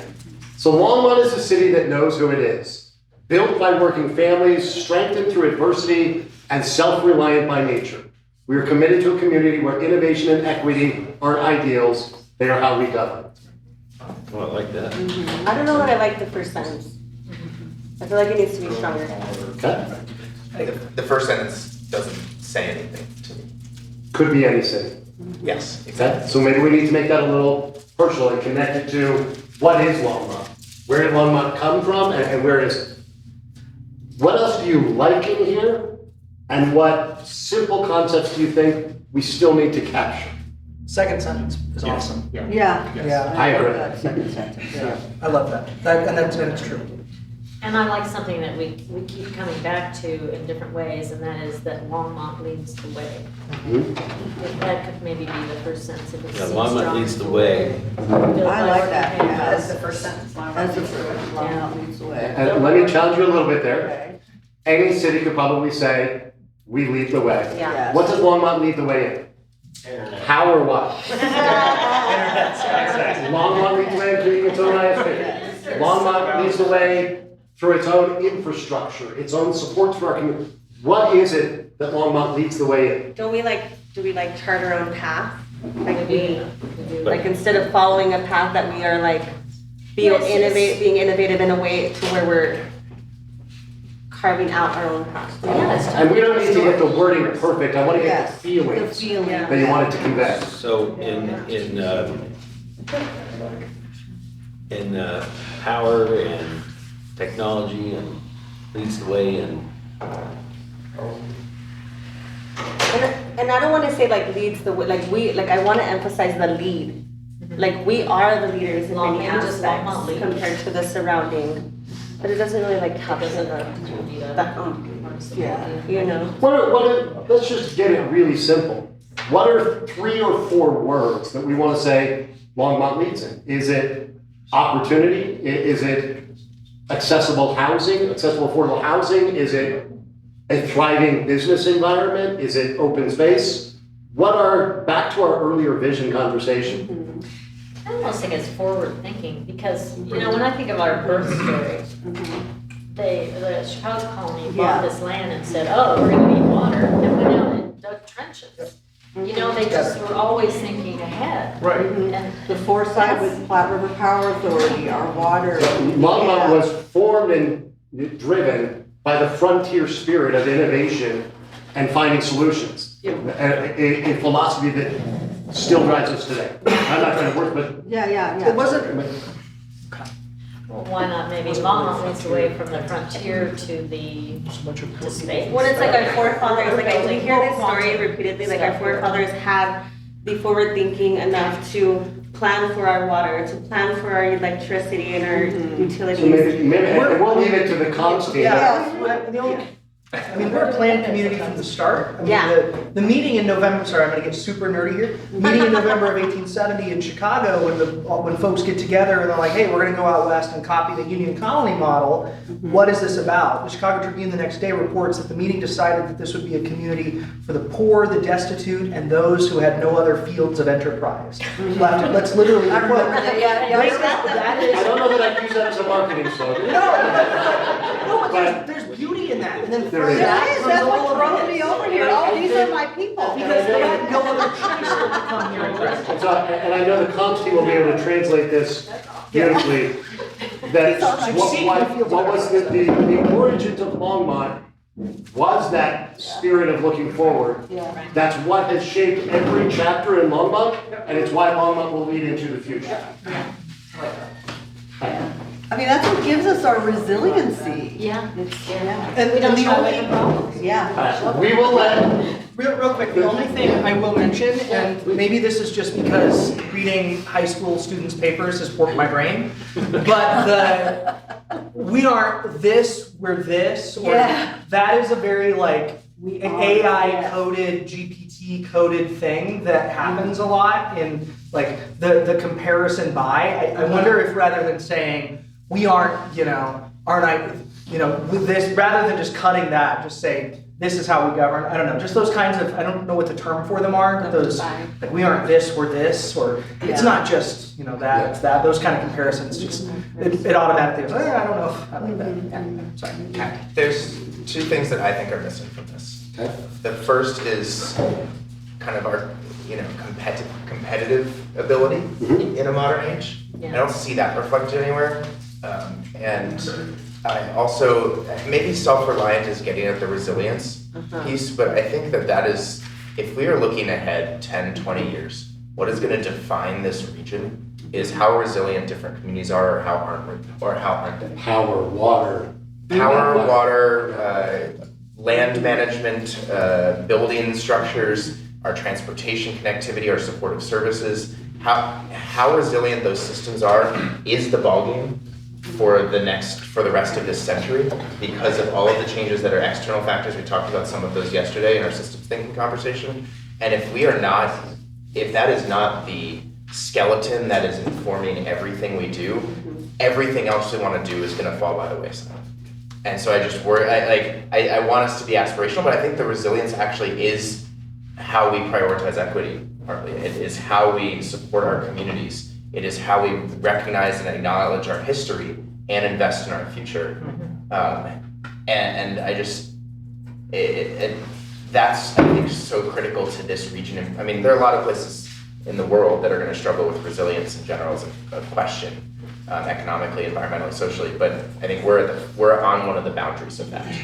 And so how we manage that is going to be critical. When people think of resilience, is it the same as sustainability, where it's immediately weather related? Or it's immediately what related? Weather related? Because I know that's not our intent. Resilient to me is all of the things. Yeah. Big R, not little r. I mean, a phrasing like a resilient and competitive hub in the Northern Front Range, I think would suggest that it's a mix of things to me. And I think of it truly on the environmental, economic, and social sides. Right. But what you do there is different. It very much impacts the systems that we have in a different way than sustainability does. I think that's valuable too. Obviously it's my profession, but when we think about what is our community's future and what are we trying to market, resilience, I think, is an issue. So here's what I'm gonna suggest, is rather than us, I think it's important to capture these ideas and love these. We'll let those that are marketing gurus and messaging gurus shape what are 200 words of input into 10 words in here. I think there's probably a lot of room when we get this right to talk about how this plays out in every department of the city's work and in everything you do, because resilience plays out in your approach to wildfire. Resilience plays out in land use. It plays out in water, in power, in job creation, in housing. So I think real opportunity to get this high-level vision right, and for every department to be able to say, this is how we embody this, and we put this to life. Can I add 10 words to the however many words you just mentioned? I'll give you 7. Okay, 7. So when we talk the first sentence, I just was thinking as we're charting this path forward, we're charting it together in unison or united. Yeah. And so we're strong as a community, charting this path forward, all in alignment with one another in our thinking and our passions and our caring for people. It's that forward together. It's that forward together, but with power, with strength. And then that's Hey, can I add, I'm just looking at the definition of resilience, to Councilor Kalkoffer's point. It has the basic resilience, adapting to adversity, bouncing back from challenges, growing stronger from difficult experiences. But here's the important part. It is a trainable psychological, emotional, and behavioral skill, not just a trait. Key components include, it goes on, positive framing, strong social connections. It's all the things that we really are. So, I like resilience. I wonder on this first part here, whether we're thinking this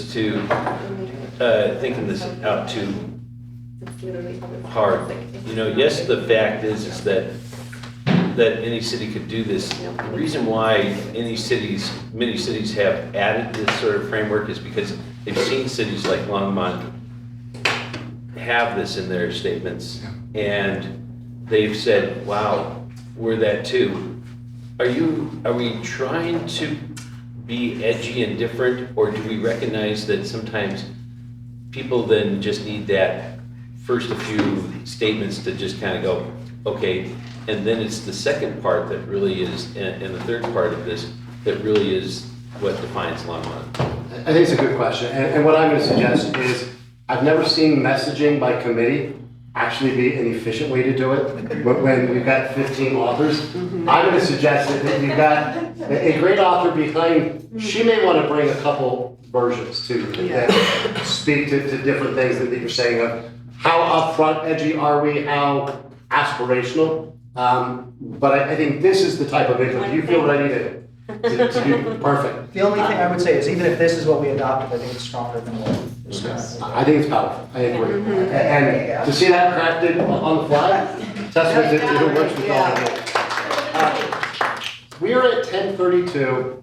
We're about to do a big brain shift between left and right. We're gonna now start talking about how to engage regionally. We're gonna talk about the airport. To let you do that shift, let's take an 8-minute break. At 10:40, let's be back in seats, ready to get into some of that.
tell you as an outside facilitator, although I'm quite familiar with Longmont, having grown up here in Colorado, I always get a little nervous when I'm here encouraging you to put out bold ideas, and the city manager is sitting next to me, who's gonna have to deal with those ideas. That said, Harold gave me pretty free rein to have this conversation, and he thought it was important to really get your ideas for the short-term actionable and the bold vision on the table. But Harold, I would love to hear your thoughts after you've seen the wall of ideas and the matrix of actions. What do you think? So, from my perspective, and I'll preface this by saying, this is why I asked for a little bit of time, is I have my direct reports looking at this. Because there's frankly not much that scares me in terms of taking things on. We can be more ambitious. There is. We'll get back together. We'll get back to you on that. I think as I put my eyes on everything on there, what I can say is there's not anything that scares me in terms of what's on the board. I think the challenge will be framing it and sequencing it so that it makes sense operationally. But nothing was out of bounds. Honestly, the thing that I've seen in your conversation is that you were staying very true to the very things that we've been working on. What I appreciate out of this is there was more specificity in terms of what was on your mind. But I've talked to Zach, I've talked to Jen, I've talked to Becky. Did we check with council, Do what? with the law behind us? Oh, no. Some of his work will come on, like if we were to become our, the idea of becoming our own county, which, operationally, financially, I can see benefits. That's one of those that's a long-term thing. It's not something that you can do in the blink of an eye. Sandy, do you see anything on it? Molly? Whoever wrote expand DFA, what is DFA? Direct financial assistance. Direct financial assistance. Okay, thank you. No, I don't think. There was one up here we had a question about.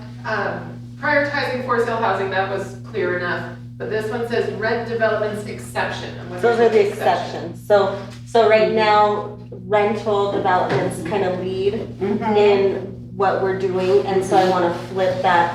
I want it to be our for sale that's typically coming to us, and that those rental developments are usually kind of like the low, yeah, they're kind of just coming in here and there, so just flipping that. So I agree too. fewer Focus on for sale. Yeah, focus on for sale. Those are all doable. I think in your role as the housing authority, you're gonna have to flip the mindset because the housing authority is rental. Yeah. And so just know that there will be some tension in that, but I think in terms of what you put on the board, I don't see anything that is concerning. Transition from a train to the Hyperloop? Yes. Yeah. They just made a step forward. Yeah. And Shakita sent me the link.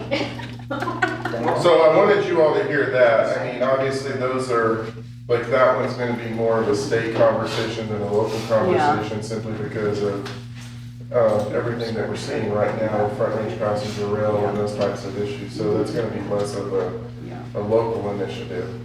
But the things that were more local, I think we can pull those together. I do think the graphic that we built, what I'm seeing, and all of this is themes of instead of transportation, housing, and early childhood, what I'm seeing is really the pillars that's being supported by the foundation of core services. You really kind of brought those into this world of social services, economic development, transportation broadly, and then public safety fits into like that safety and security piece. So I think there's Your housing pillar. the housing pillar, yeah, housing, pillar, yeah. And I'm almost including housing where it sits in social services and Yeah. economic development Yeah. because it's really both of those components.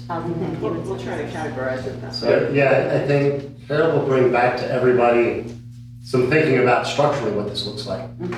But I'm excited by all of the ideas generated, starting with the pre-survey to yesterday's conversations and what we put here. Before we get all the way into the weeds on some specific things, Sandy and Harold shared a video with me that we all agreed is worth sharing to set a tone and a reminder, and I think it picks up on some of the language and dynamics we were talking about it, and this is from 10 years ago. Lines.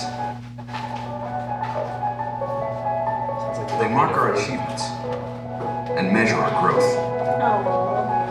They guide us safely ahead. Lines are what give us shape, form, and definition. They connect the dots and even the stars. Truth is, we depend on lines. And in Longmont, we like to draw our own. It's part of our independent spirit. It's in our history and our heritage. We don't wait for progress to happen. We make it ourselves. We talk about it, we vote on it, and we get it done. Over 100 years ago, we built lines to carry our power, to light our community. Now, our light and our lines have come full circle. We've built new lines to light our future and fill the next chapter of our history.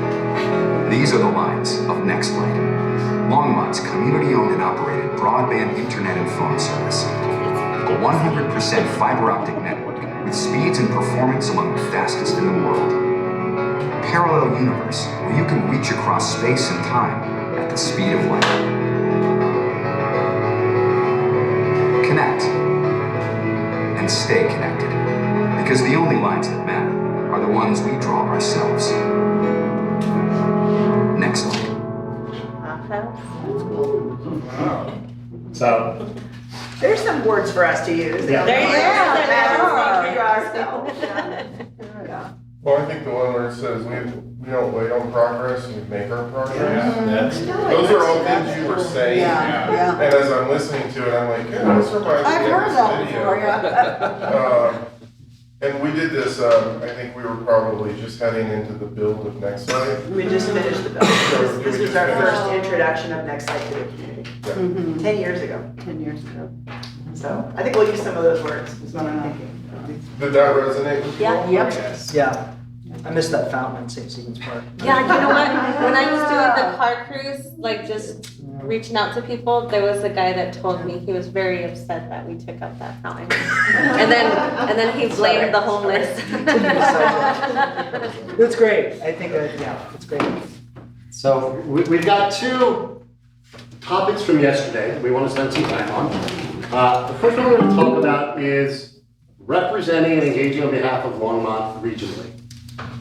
And I'm going to first open it up to, number one, what that means to you. When we say engaging or representing regionally, what does that bring to mind to you? And I want you to think on two sides of it. The action, but more importantly, what's the intended outcome of doing it? We can name a lot of ways you can engage, but if we don't name why you're doing it, it becomes kind of a waste of time, or at least a little bit of a hamster wheel. So I'm curious, when I put out there, how do you engage regionally on behalf of Longmont? What are the results or the outcomes or the things you're trying to accomplish by doing anything like that? So for me, I'm on NADA, which is North Area Transportation Alliance, and it's a conglomerate of all these other cities, and every city is fighting for themselves. And yes, I'm also fighting for Longmont, but I'm also fighting for Longmont to connect with all of these other communities. So making sure that, one, I'm representing our city, but also making sure that I'm reminding the other communities that we need to interconnect with each other. So it's those alliances and those collaborative We relationships. can't work in silos with our neighboring communities. Anybody else, what are you trying to accomplish? Yeah. well, I think with like the consortium of cities, the thing is that they often ask us to talk about how we're handling a certain problem within our community. And then they show us how the county is doing it from a broader perspective. But also recognizing towards the end of our meetings how, where everybody is coming from with specific issues. And then of course, they end on a lighter note about what's maybe happening in our communities, about like, oh, there's a fair parade or some sort of thing like that going on. But the fact that, from our perspective, that it's always coming back to our council to make sure that we're, when they ask, this is where we're at, you know, getting that feedback so that we know, and it was helpful sometimes during those pre-meetings to kind of see where people were at, to get a gauge before any things, not that many decisions were ever made, and if there were, then it was usually something that we sent out some sort of email to the rest of the council to kind of chime in on collectively, and then collected by Sandy or whatnot to get that information. So I'm hearing a few things. I'm hearing partnerships. I'm hearing learning from what others are doing. I'm hearing getting the word out, keeping others, it's a two-way stream of partnerships, learning, sharing, keeping updated, keeping people updated about what's happening in Longmont, and keeping informed about what's happening in other places. What other things do you want to do as ambassadors or networkers on behalf of Longmont? Okay, I'll go real quick. Yeah, go for it. And then that's- So I put must have strong representatives to support where we're going, what we are doing, and they need to be actionable. So I'm very critical in this space right now, especially as a newly elected official and just community member who's always asked the question, why aren't we furthering some areas that we need to be? And I feel as elected officials, and even as you go up at the ladder as an elected official, you're a part of so many meetings and so many spaces, and it's almost not even meaningful anymore, because then we're just panicking and talking about what's happening in Longmont and how your dog is. But nothing's really being done in some of these meetings. Now, I can't speak for all of them, but I can speak for some of them.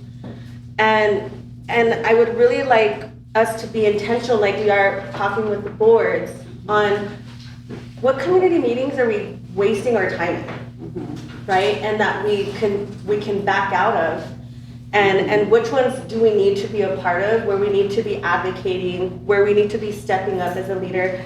Mr. Popkin, Councilor Popkin was just talking to me the other day about being in a part of a meeting where they were talking about transportation in Boulder, and it was what was the statement that they made? That was actually our Transportation Advisory Board meeting, but the Boulder County Transportation Consultants came and presented and said they'd done a survey and only 13% of respondents were in Longmont, and which is not only underrepresented, but disproportionately underrepresenting who we are. And then they called Boulder the population center, when really there are three population hubs in Boulder County. It's Boulder, Longmont, and Southeast Boulder County. So it's credit where credit's due, pushing policy where we need to push it, and being more intentional. Yeah. So when we are talking about regionally, I'm just thinking of this kind of collected, organized operation of what are we doing there, what's our motive, and where are we going? I absolutely love what we're reading here. And I think it's one of the easiest kind of holes to fall down is, well, I was invited, or somebody has always attended, or they're getting together. So I would encourage all of you to look as a council, what organizations you belong to, as council members, what forums you participate in. And it may be an informal neighborhood organization, it may be CCI, it may be CML, any of these. But I would encourage you to get very clear as a council and as individuals at the big point and at the daily, why? Why do we participate here? And why am I going to this meeting today? I'm gonna go give 2 hours of my time to the CML meeting today. Why? Just because I'm a member? Because they might talk about something? I would encourage you to define what is council's intent in engaging with this body, and anytime you're going to a meeting, what is it that you want to accomplish? And you're naming some of it. But I would go with a specific agenda of, I'm going to this meeting and I want to share this, I want to learn about this, and I want to connect with somebody who does this. So rather than just empty networking, we've all been to these big networking events, right? Whether it's a conference or we go to a big meeting, they're like, okay, and everybody will be out in the hallway for 2 hours to network. And everybody starts with, so how you doing? How's your day? You enjoying it? Go there with a story to tell. Who are you? Who is Longmont? So I think with all of these, and I want to continue talking about where we engage, but I think that has to be a fundamental rule to any meeting you're going to attend, whether it's Zoom or it's downtown Denver or Boulder or here in Longmont. Why am I going? What am I going to give? And what am I hoping to gain by being there? And don't ever lose sight of that give first. People will be much more eager to reach out to you when you go there saying, hey, I want to share what we're doing that may be helpful to you. But with all of it, who do I want to connect with? What do I want to share? What do I want to learn? And what partners do I want to find? Who else has ideas of what it means to be an advocate or an ambassador for Longmont? Matt. I really appreciate that intentional framing that you offered, because I think it's sometimes too easy to get caught up in the, well, here's what the committee or board's agenda was, and just we're gonna kind of be a passive participant in that. We should always be thinking about what our active agenda is, even if it's 3 minutes that we get. What are those core points, and what do we really want to represent? I think building on Councilmember Prieto's comments, I hope that like we can all be ambassadors, including our staff who serve on some of these regional committees, for what Longmont's clear identity is. And I'll start super basically by saying some of the conversations that have surprised me most that I've added value to were not like knowledge of like energy and sustainability that I work in. It was like what Longmont's population is. Like no joke, like it has surprised RTD. It has surprised other cities in the region. Just 2 weeks ago in NLC, I was talking to some other Colorado front range cities, and they were surprised to hear we're over 100,000 people. Yeah. That we are the largest, or virtually the largest city in Boulder County. The transportation consultants that Crystal was just referring to, like same thing. I don't know if it's lost, but what people think of us and how large they think we are translates into the value they put on our input and the funding that we get and the priority that we get in the region. And so I think thinking about the clear identity that we can bring and always represent strongly is really valuable. Secondly, building on Councilmember Kalkoffer's statement, I just want to add, I think the collaboration partnership is key, especially for transportation and and for even public safety opportunities. But the economy of scale that we can get if we can find some opportunities to leverage even some of our utility infrastructure and some of that in the right ways. I'm not going to go into detail right now on that because it gets complicated really quickly, but there's collaboration both from an economy of scale standpoint and from a collaboration in transportation. Even transportation routes are an economy of scale themselves. And then the two things I want to add, one, funding is why we engage regionally, county, state, federal, and reducing distractions and annoyances for us is another thing I want to add. Half the bills we take positions on at the state level are infringements upon home rule. Is it because we are really passionate about home rule? Kind of, but it's also because what happens when the state starts to send more unfunded mandates to us? It means our staff are pulled in more directions, it means we're pulled in more directions, and it means we can't execute on some of those priorities and the vision that we have in the way that makes sense for Longmont. And so I think reducing those distractions or focusing the regional efforts that help align our systems better is another reason why we want to engage. I think several of these were already mentioned, but I think about when I use my role as mayor in different spaces, not just regionally, but even nationally, to be able to share, not just share what we're doing, but also to learn from other communities and what can we bring back to our community that would really support our people. And then even just building those coalitions, like currently we're trying to get our Mexican delegation here. Well, I belong to MAPA, the Mexican American Policy Alliance, where we are actually building coalitions with President Sheinbaum's cabinet. And so building those relationships, and it's like, hey, we need this in our community, and so even taking it internationally to have that. I love that, and I think that's why for all of these, again, at the long term and at each individual meeting, what am I here to give? What am I here to just give, expecting nothing in return? What am I here to share or educate about Longmont? What am I hoping to learn? And who am I hoping to connect with? And if you think that way and you have 4 goals for every meeting, I think you're going to find that it fundamentally changes the value you get out of them. Go ahead.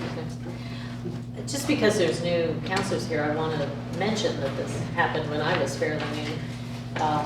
When the county commissioners, Boulder County commissioners came to speak to us about minimum wage, I asked the question, why Longmont? Why are you starting with us? And they said, because the way Longmont goes is the way everybody goes Oh, in yeah, the yeah, I county. mentioned that. And so that made an impact on me that, whoa, you know, we really need to represent. Because people are watching, looking, and wondering, because we do lead the way in a lot of arenas. The only thing I wanted to add is you mentioned kind of the networking events, and we've all been to the cocktail parties and the like, and I get that people feel that I'm going to push back just a tiny How many bit. cocktail parties are you going to around here? Not any sense getting. Yeah. I do want to say that I think it's still important for Longmont to show up in those spaces.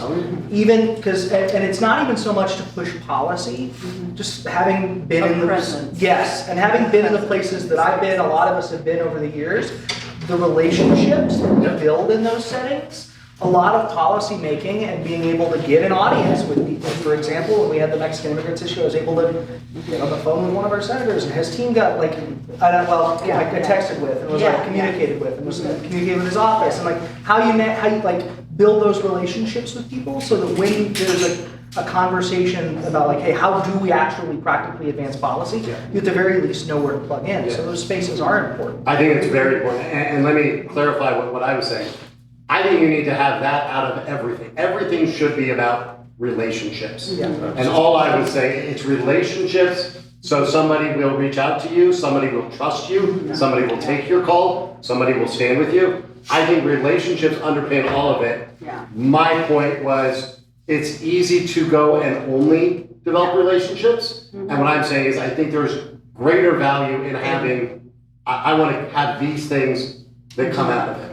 Well, I was going to piggyback on that whole relationship thing, but then I often think about that when you're not there, when you don't have a seat at the table, you've heard the old saying, then you're on the menu. And I kind of think that we have to make sure that to Councilmember Marsden's point of view, we have to make sure that if that's how we're perceived, then we make sure that we keep that in the back of our mind and be there. Yeah. To develop those relationships, to develop those policy standards. And what happened when we had our minimum wage fishbowl? We even had the now mayor of Lafayette as part of that roundtable. And it's because they wanted to have a participatory aspect of what was going on there so that they could come back to their council and be a more active and better member. And those sort of relationships is why we should go to NLC, why we should go to CML to help develop that, because I wouldn't have had as good a relationship that I have with Sal if it wasn't for those opportunities to just sit down and have a cup of coffee with them. So I want to dig into one specific piece about engaging regionally. Then we're going to pivot and talk airport as I see lunch being rolled in. A couple people have mentioned legislators. And obviously you've got those that represent this area. But I want to talk a little bit about how you think about engaging to have legislative influence. And there's the obvious, our conversations with our own legislators. I will tell you, I had the opportunity when we did the trial run of passenger rail and did an event up here. Spent the day with 3 state legislators from way outside of this area. Came up here with them. We spent the day working in some of the shared workspace down on Main Street. Got to show them downtown Longmont. They fell in love with it, and it was just those casual conversations. I think everybody tends to default to, well, CML or CCI will do our bidding, and we'll show up for a day at the Capitol, and we'll go see and be seen. I'm going to challenge, particularly things like the day at the Capitol, on how much they really get at what you're trying to accomplish. And I will tell you that in my experience over the last 20 years, state legislators in particular are hungry for knowledge. And so going to them, should be no different than going to these other organizations. If the only time they see you at the Capitol or in their local offices is because you have an ask, it's a different relationship. So I would love to hear from you guys. What has been your experience engaging with local representatives in the House and Senate or with others? And how that hits you when I say, don't go to ask, go to share, go to inform. What's been your experiences in the House and Senate? Yes, Matthew. I'll kick this one off. So I bring two perspectives to this. One, current council member role, but also I used to be a consultant and lobbyist for cities. And I think building on what Barrett was sharing, a lot of the strategy at both the federal and state levels was often sharing what we're doing and then letting them ask, how can we help? And it builds that relationship there very intentionally. Usually you go to the right people knowing that there is funding available, or there are programs and services that are coming to fruition that could align with those priorities. But it's a very intentional engagement. It's a very tactical engagement. And it is not just at the moment there's a hearing. It is building up to, I love you sharing that example of the FRPR, the front range passenger rail experience up here. I don't think there was an ask from that event in of itself, right? It was showing people where this destination was, where this at least stop on the front range passenger rail would be, what's offered there. We have even more to offer now with the Front Range Community College planning partnership that's underway with the First and Main Transit Station. We can show representatives where their funding is going. We have the $4 million from DOLA. We have 16.5 from RTD. Invite them back up and show them what's in the works, show them those plans. That's how you build momentum on things. And I think one of the biggest and most underrated strategies here is celebrating success. What I mean by that is, okay, so you did get that funding. Congratulations, we got 16.5 million from RTD or 4 million from DOLA. Let's build on that and then invite people back to show this is where your investment is going. And we might be coming back with a little bit more, but here's why. And it's building on that success to capitalize that momentum and leverage it further. Too often communities I've seen this firsthand, communities get a grant and then they're like, great, we got this. And then they go and spend it, and they work on spending it down. And that's important. You have to spend it responsibly. You have to do it and meet all the terms. But if you're not leveraging that for the next opportunity, you're missing something. And so are we as a council. I completely agree with everything you're saying. And I think, look, obviously, your representatives and senators are the ones that are supposed to be advocating for you. They're also a tiny piece of what sits under the dome. And the two things I have seen the most powerful effects at the Capitol, one Matthew just named.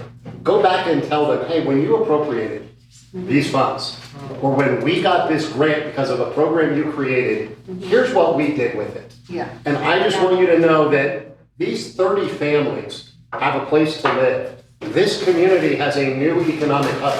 Just go share the very personal side of it. The other thing I have found to be one of the most powerful things, go to somebody who doesn't have any investment or connection to your community, a representative or a senator, and say, hey, I know that here in Puebla, you're going through a little bit of a renaissance with your old steel factories. One of the things we did in Longmont was we brought career training and economic development and transit-oriented development into this one hub, and here's what we saw out of it. No ask. Just sharing with them something that may work for their community, and the next time something comes up that Longmont says, hey, we'd really like to, they're going to remember two things. Number one, they came and gave me something without an ask. And number two, I saw them talking to my colleague next door about how successful they were with the funds we got them. So it's really, again, the same as any of that networking.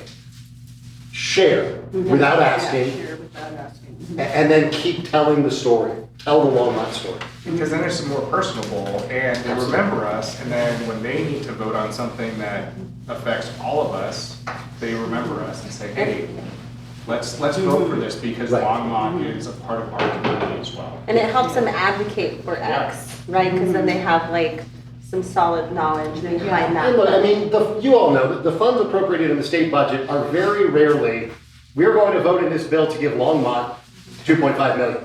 It's we're creating this $60 million grant program.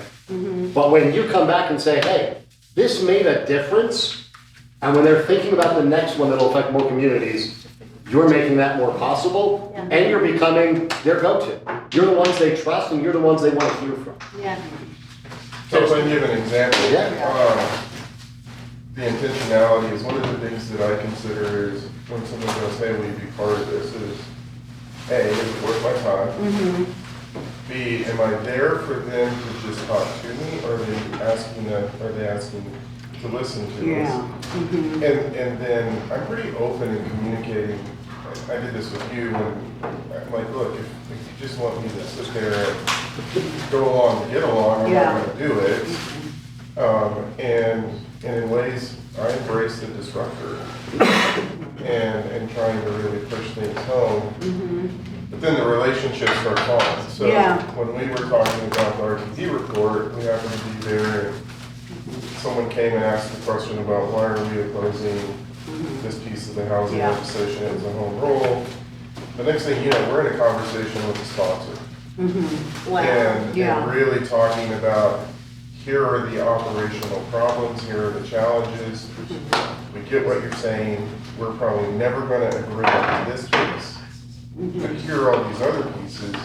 And then we actually started seeing that show itself in Nice. in the next amended version. Wow. And it was. signed by the governor yesterday. Oh, snap. Well, it's still a home rule thing. Better than it was. Yeah. But that's the piece, and honestly, that was because I happened to be part of this group where, was part of. You're referring to the RTD Accountability The RTD Accountability Committee, which is now starting to show how it's there, but. Also the reputation with Longmont. Yeah. And just to build on that, and actually, I appreciate the Pueblo example. I don't know if that was intentional or not, but it's actually really relevant. We should be thinking of all of the cities that are proposed on the Front Range passenger rail line, and realizing that their success is our success, right? In terms of making that a reality. And so, like, a grant that we get for our TOD is actually extremely valuable for any other city that's trying to make that happen in their community along that same rail line that we're thinking about. And more importantly, Swiss Pod is developing its Hyperloop in Pueblo. And if they're able to connect that into our first domain transit hub, I am all ears. But yes, that innovation on that corridor is so critical to making this rail line possible, or this transportation connectivity possible more broadly.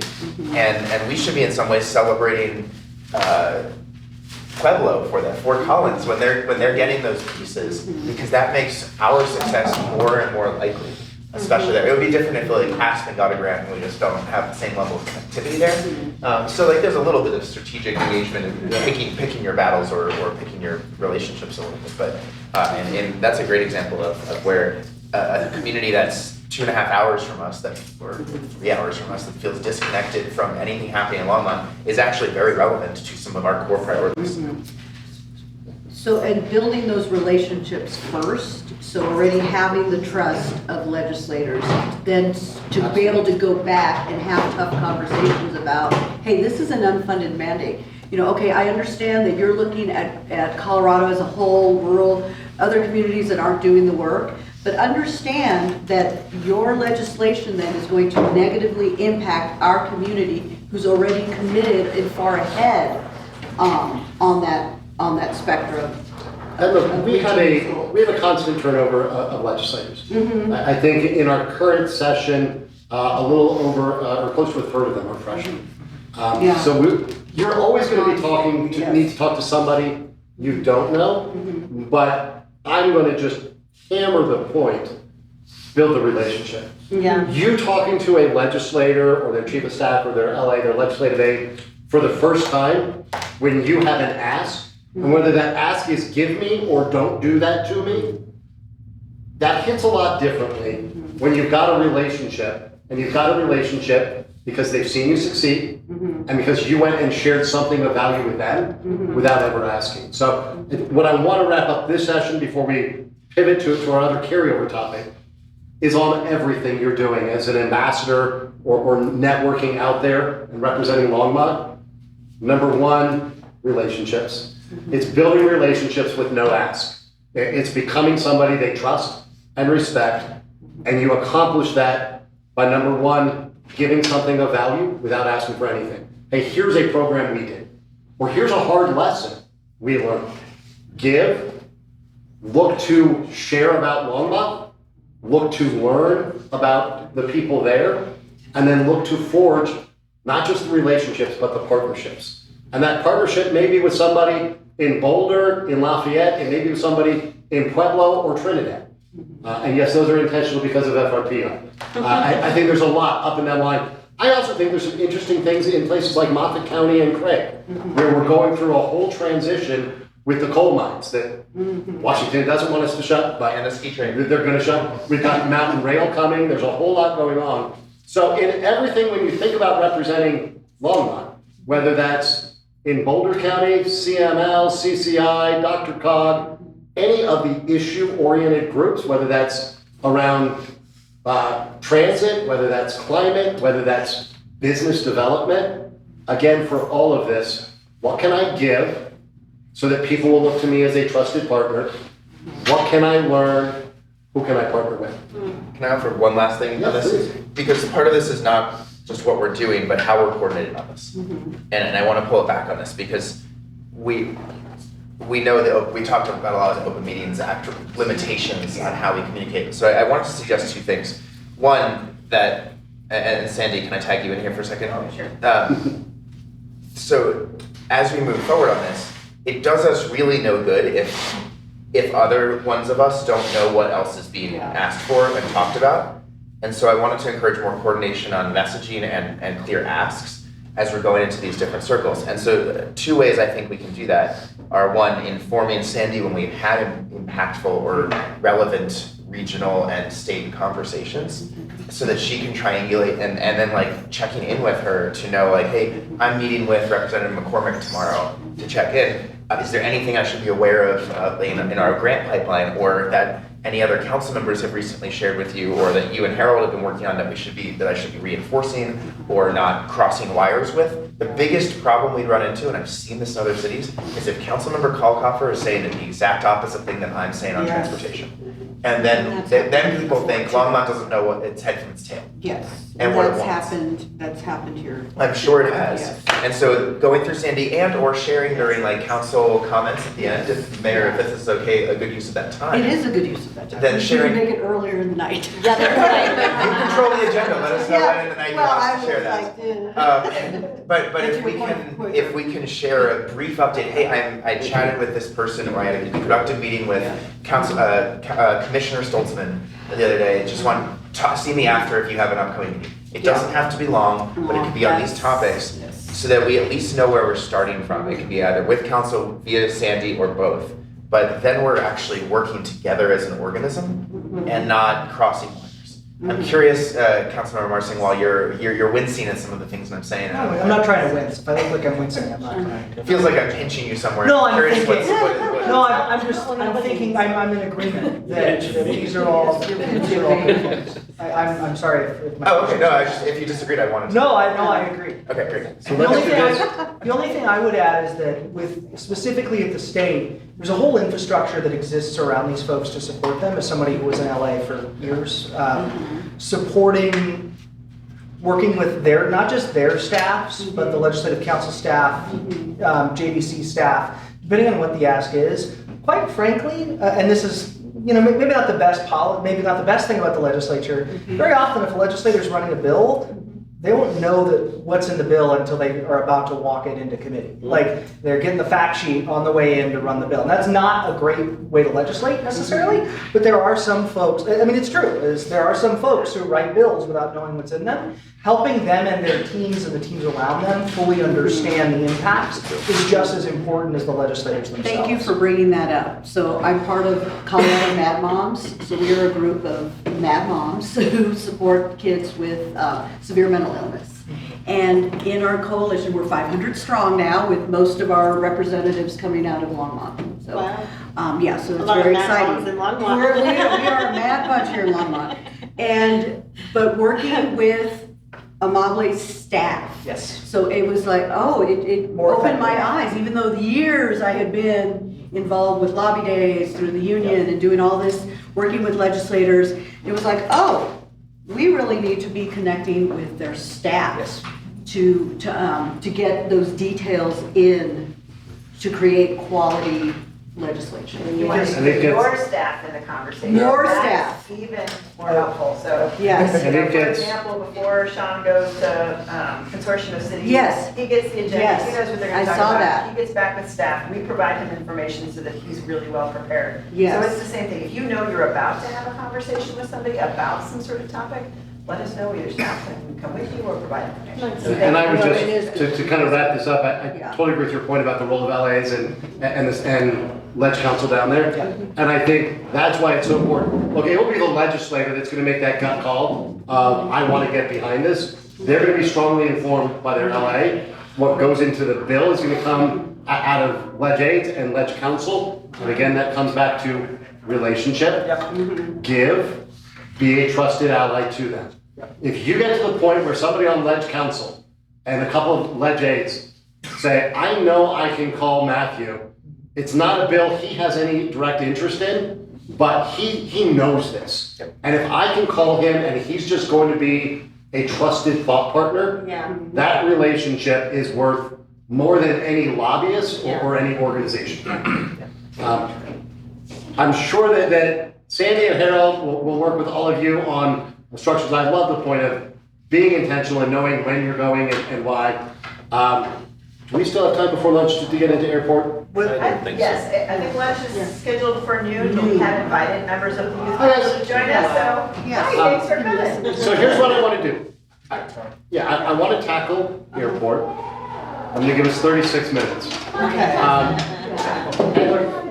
I'm going to have Harold set the stage a little bit. Uh-huh. What I don't want to do is dwell on what we really dislike that the airport board has done in the past, how members got appointed or reappointed. Yeah. I want to move this really into, what do you want out of an airport board? Before we go there, Harold, is there any context you want to put? Because I think we all know. No, I think that's it. Yeah. Because I think the context I would provide is, eventually, that's gonna come to us, and we have to craft Yeah. the ordinance that is creating the board. And so the only thing I was gonna say is, what do you want? So, Okay. a lot going on over there, a lot of opportunities. Yes. I heard early, it's us versus them. I will transparently disclose, I'm a skydiver, got a lot of friends that jump there. I personally jump at another place out in Fort Morgan. They've gone through a lot of changes, and I know the dynamics they've had with the community and with neighbors. But I'm curious, having done work with a handful of airports, from some small municipal airports in Florida that had commuters, that had skydiving, to things like, I remember, I'll date myself, 94th Aero Squadron was a restaurant on the runways at Stapleton when it was still a functioning airport. And it was one of the biggest economic beneficiaries of Stapleton Airport. Wow. And it wasn't on the airport, it wasn't in the terminal, it was at the also one end of a runway. So I've seen airports from Santa Barbara to Vero Beach do all kinds of interesting things. They're driven by a central vision, and they're driven by a collaborative approach between those recreational pilots, skydivers, business owners, the local landowners and communities. So I'm curious from all of you, what do you want in your airport tour?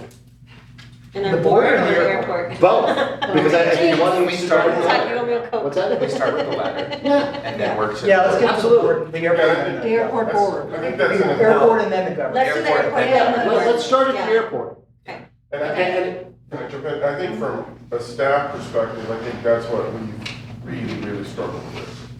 Is what is it so you have your financial challenges and all of that stuff, but really, what is it that the council wants from the airport? Because it's hard for us to triangulate on a direction.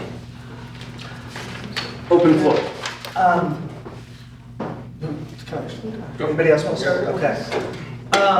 I will start in saying, I think the airport needs to be a community asset that everybody can feel good about. And to get there, that takes investment in a few key places. I assume we've all been out there a number of times and done the tour and all that. I think the FBO needs significant work and needs investment. I think there's a whole south side that needs to be, like, aviation folks come to us and talk about hangar construction. I'm on board with that conversation. Like, I think investing and making it something that is financially sustainable, that is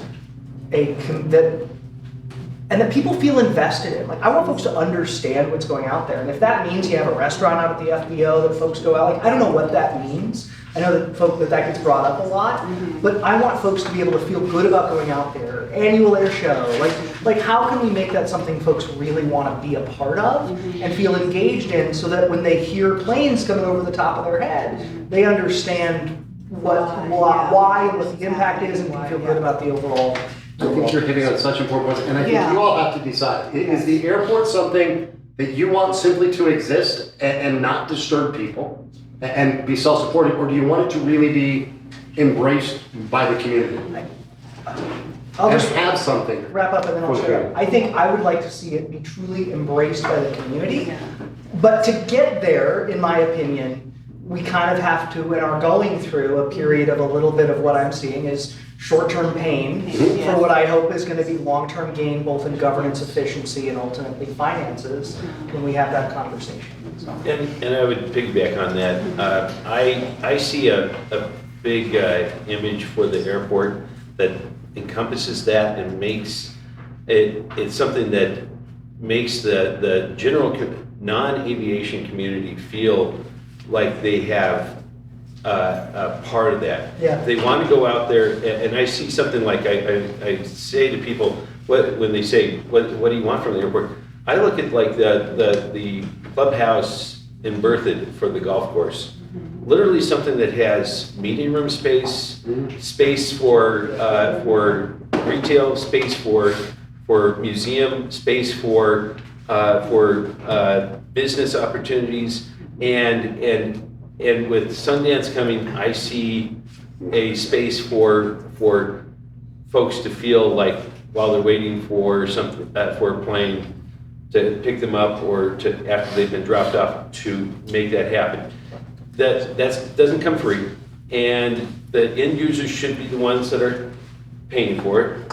And I don't like this idea where, like Buckingham Palace, that people are standing there waiting for the guard to change at the end of the runway on the other side of a fence, and that sort of thing. I also have students, like I think of Anna, who's a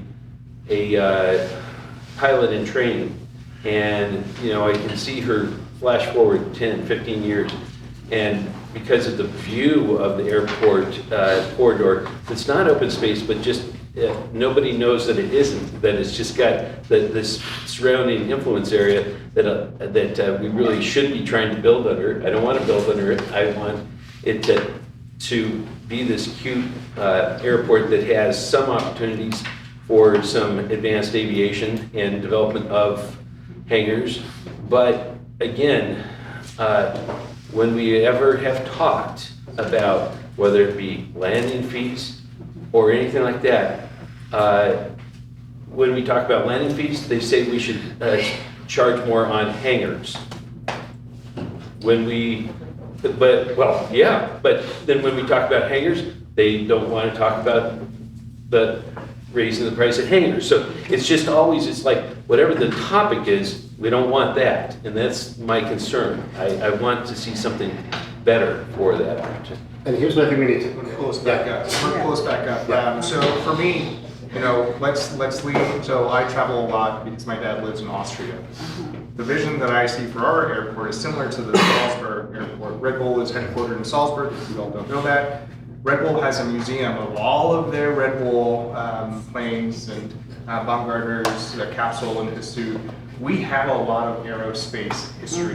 We can have it as a community hub for people to understand our history of aerospace, but we also have Front Range Community College, and we also have St. Vrain Valley School District, who has a great drone program. So for me, I think of it as a community hub where people can go and be wowed, but also learn to wow everybody else. So a place where people can gather, but a place for people to learn, to be the next pilots, to be the next astronauts, to be drone operators. I see it as both research and development, but also a community gathering space. We do need meeting spaces. We do need a nice, restaurant. but let's make it a center where we're teaching people and people are going there to learn and get experience. I think that kind of vision setting is exactly what I'm hoping we can do, because it starts with vision. What is it there to do? Is it just aviation and sky recreation,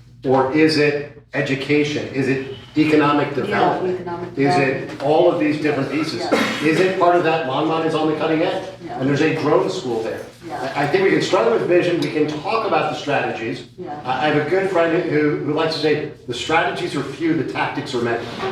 So we can name we want to engage the community, those are the strategies. The strategy is, we want to offer something that everybody feels there's something for them in this aviation complex.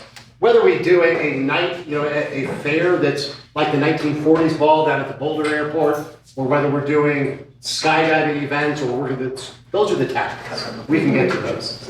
What are the strategies and what's the vision? And I love you bringing in everything we've been talking about that is Longmont into this. Stan. So to Councilor McCoy's point, we were, I think it was 2 years ago, talking about the master plan for the airport, and there was money there. It was Joni Marsh said there was money there, and then now it's again a stone wall. And I think we need to start there, get a master plan together, which is the visioning, right, and present it to this citizenry, and then move into how do we enact it. So I want to bring We seem to be Matthew. in this weird spot where we're just sort I of. want to get Matthew in to share his thoughts, and then I think there's actually pretty quick alignment from all of you. Part of it is there's a need for a master plan. There seems to be a general view that this needs to be a resource where there's something that everybody in the community says, I want to get out there. I want to see those artifact airplanes from World War II, or I want to learn about those drones. So we can do that. I want to bring Matthew in, and then I want to talk, if this is where we want to go with the airport, what does that mean for what the airport board Can needs I to jump do? in real quick? Yeah, please. I think the master plan is a technical function out of the FAA process. So I think the visioning is kind of what you just said, because the visioning then leads to what are we discussing in the master plan? Otherwise, and I'm saying this, so when I came in and they did it, it was. 2011. In 2011. Wow. It was a master plan that was really about, literally that they presented the final master plan, and it was about kind of just continuing what was there. Plus runway expansion. Do what? Plus runway expansion. Runway expansion, but then it was all about just hangar development. There wasn't the conversation that you all just had about a Going community beyond, hub, what it could be. aerospace, There was some of economic. that in there. Sorry. We will pull the old master plan. But I just say the visioning first of what you want. And that's why I think it's important. Facilitate the master plan. 100%. Matthew, I want to get you in, and then let's talk, what does that mean for what the function? Can I go after Matthew since I didn't get to share? Yeah. It'll be Sherry, but. So, a quote from someone that, there's a quote that I really like from someone in the energy space, but I think it really applies here, which is, sometimes a problem can't be solved not because it was too big, but because it was framed so narrowly that its boundaries don't encompass the options and degrees of freedom and synergies needed to actually solve it. And what I really appreciate about what I'm hearing, and I think where the conversation has been starting to go, is that we're trying to expand the degrees of freedom. We're trying to expand what the airport's actually trying to do for the community, and therefore we're expanding the funding opportunities, the strategies, and the tactics that can actually be part of addressing this. And so there are a couple of things I want to add into this conversation. I think the master plan before, and this is no disrespect to anyone involved in that process, was framed just from the aviation space and focus. And I think that's because that's historically what that has been used for. And right now, I think it's currently slated, I think it's currently in a funding cycle for 2028, I believe it is, for revamping that. That means the funding is there, that means the master plan starts actually in 29. I think that's too late. And so just from a priority standpoint, and I know this is layering a complicated thing in here, but we already have a lot of the pieces, I think, in the works. We started conversations on electrification, we started conversations on rates and charges. If we're able to accelerate that, then we can, and that's a conversation going back to regional coordination with our FAA representatives or with the funding cycle. Can we swap some things around, or where can we pull some funding for, or what can that funding that was earmarked from the FAA for that be used for after we do the master plan. So there's a lot of pieces to that. The two main visionary pieces I wanted to add to, or vision pieces I wanted to add to this were fully agree with the community amenity piece, the museum, the meeting space, the restaurant, the FBO piece, love that. We mentioned recreation earlier as well. There are 5 gateways in Longmont. Two of them are on 287, north and south. 2 of them are on 119, southwest and east. And the 5th one is the aerial gateway to Longmont. That's the airport. And we just don't talk about it much because a lot of people don't interact with it. Yeah. And that is somewhat a function of aviation is not currently used for everyone. I don't think we should lose sight of the fact that aviation is going to go through a rapid innovation over the next 2 decades. And there are already companies doing vertical takeoff, doing short duration commercial flights. You're talking about commercial. Yeah, I'm not talking about large commercial, I'm talking about like Small commercial, regional yeah. transportation. Yes, yeah. Where we're gonna see, I'm not saying we're at the Jetsons, but like, that's not a far cry when you start to look at what's being developed in drone technology and what's being developed in the electric aviation and vertical takeoff spaces. And so I don't want us to lose sight of that because we actually have a really unique opportunity running our own electric utility and Nextlight that we can pull a lot of these things together. Is the airport the next light? Is what it's not. Bold That's an question. interesting question. So from a local gateway, it's not just a placemaking opportunity and community amenity, it's also a transportation hub. And I don't want us to lose sight of the fact that like that could play a very important role 2 decades from now in our economic infrastructure and our local economy, and we have to start that planning now. Like, so I'm that's. sorry, you don't have to wait for that master plan. So that's, Yeah. That's all I'm saying. we don't have to change the master plan to do Wonderful, Yeah. then let's not waste our time with that, great. So we're Love gonna, that. I am gonna keep us, So just the last thing I wanted to add is on this piece of sustainability. It's all about- On the piece of sustainability and electrification, that actually in the airport aviation space is probably gonna be a huge hub of helping address some of the issues we have 5-10 years from in terms of noise, in terms of quality of life, 5-10 years from now perhaps. But again, that planning starts now, that infrastructure investment and electrification investment starts now. And again, we run our electric utility, which is a huge competitive advantage that we have that other communities don't have. and I think there's examples of what you're talking about here in Colorado. Centennial is a great one. Centennial, the old Jeffco Airport. Yeah. When I was a student pilot, there were no commercial planes and no jets in and out of there. Wow. It was Pipers and Cessnas. I'm a little, but let me get your thoughts, and then I do want to drill into the board. Mine will be really quick. So we're talking about our master plan. I do see a need to create a more, like a 2 to 3 year or 3 to 4 year comprehensive plan with like clear goals. Like what do we want? Like kind of like we're trying to get to a sustainable Longmont by 2030. Like I want this to be 2 to 4 years. Like what are our priorities in these first 2 to 4 years? And let's execute them. Action. Yeah. So let's be actionable. Also, we're always talking about our systems and like how are we gonna find money for the rec center and how are we gonna find money for this and how to. So I want to make sure that our airport can generate income in and income out, income in and income Yes, out, yeah. and that it's not reliant on the city, it's not reliant on property taxes or anything like that. That whether it's the airport, whether it's building hangars, which I'm interested in, and maybe creating like other spaces on that land to help additionally generate income. I think that's going to be a really smart move from us. And then let's see. But I do also want to make sure like there is a big issue in the community with residents who are having issues with noise or. So I do want us to be really creative in making sure that we're addressing that issue, and it's very complicated. It's very complicated, but I do think that we can find a middle point in solving that problem. So whether it's coordinated meetings that we have with, let's see, with our flight schools, our pilots, our regional representatives, and the neighbors, and so it's like usually community misunderstands each other and doesn't give a shit about one another, excuse my language, when they don't know one another, Back to relationships. So, but I'm likely to listen and change my behavior based off of relationship that I've developed. And so if we can find ways to put folks in the same space and work on ideas as to how we can solve this issue together from both sides, I think that's also gonna be very beneficial. And I'm done.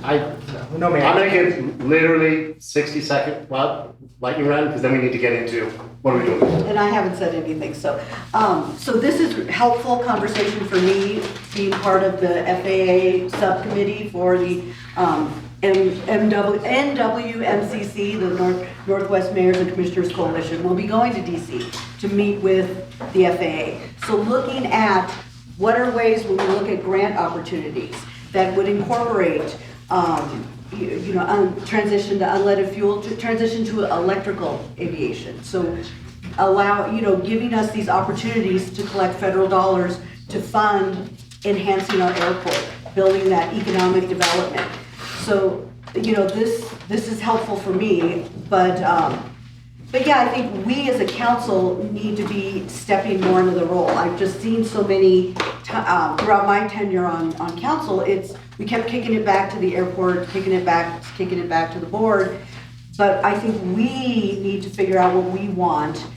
We need to be able to set those standards and norms and expectations, and then give it back to a board or a commission, whatever we decide. Who's got lightning round? 10 seconds. Really quick, so I appreciate what Mike has said many, many times. Sundance is also a huge opportunity for us. We can become a hub for Sundance, whether it's at the airport, at the Boulder County Fairgrounds. We also need to use that to our advantage because Sundance is coming and we had the capability and the space to really leverage that event coming here. And how do we, make sure we're an economic engine to make sure we're getting there. And I will tell you just quickly on that note, I will assure you, if you reach out to Eve Lieberman, who's the head of the Office of Economic Development and International Trade, Lisa Kaufman, who led the effort to get Sundance here, and tell them Longmont wants to be a partner to Sundance. How can we work with you? It's going to open amazing doors. The only thing I will say very quickly, I think, speaking to Councilmember Pieto's point, what I mentioned yesterday about these communities that are deeply engaged in this conversation, often talking at each other, past each other, the us versus them mentality, I would very much like to see at some point before we really engage in this process, a fishbowl kind of conversation with these communities. I felt like that format was very beneficial for folks to hear each other. I think us creating a space where we can get these communities together and have them talk in a way that's a little bit more sensible would be reasonable. I was going to suggest actually something like sort of being planned as part of the AMS work that we emailed Okay. you all about. Yeah, I was going to suggest something like that in the spirit of as we figure out what the next governance structure is. Okay, so I'm going to pause this. Yeah. Harold gets to talk, and then we're going to talk board for 15 minutes, and we're going to have lunch with the youth council. So I want to capture some things. So obviously I heard the FBO, obviously investment in the airport, but with an interactive experience, it becomes a community hub that focuses on things like research and development, partnering with Front Range and St. Green Valley School District. We talked about the master plan, that the master plan is distinct from the visioning, so we don't necessarily need to link those two and have that cost. And the piece that I wanted to touch on with you all is something that I forgot, I don't know who said it, but it's kind of envisioning possibilities and unlocking options is, if it's truly unlocking options, and I know that clearly, that gives us the ability to look in systems thinking with other things that we're doing as an organization that we can link into this conversation, which does start creating some tailwinds financially and being able to do this. So there's some things that we've been contemplating, like how do I work with LPC when we're looking at fire resiliency to then, and they're putting plans together right now in terms of driving electric lines in an area to electrify the south side of the airport so that you can start achieving some of these things. And if I know I have that kind of flexibility, then it's easier for us to start diving into these things. Because prior to this conversation, I was anticipating it as, okay, I'm gonna have to really sell this because that wasn't a policy direction, it's things I've heard. But it wasn't something that was a direction from council that says, yeah, look at all the options you have to achieve these pieces. Then the options really start exploding in terms of how we move forward. So for me in clarity, just as I'm taking this vision, is that what you all are saying to us as staff? Look at all options. Yeah, Except- absolutely. Be innovative. Except, I'm not convinced that expanding the runway is advantageous to this, because I think of my student Anna, who flies out of Rocky Mountain, and her whole thing is why she comes over here to do touch and goes is because it doesn't have jet traffic.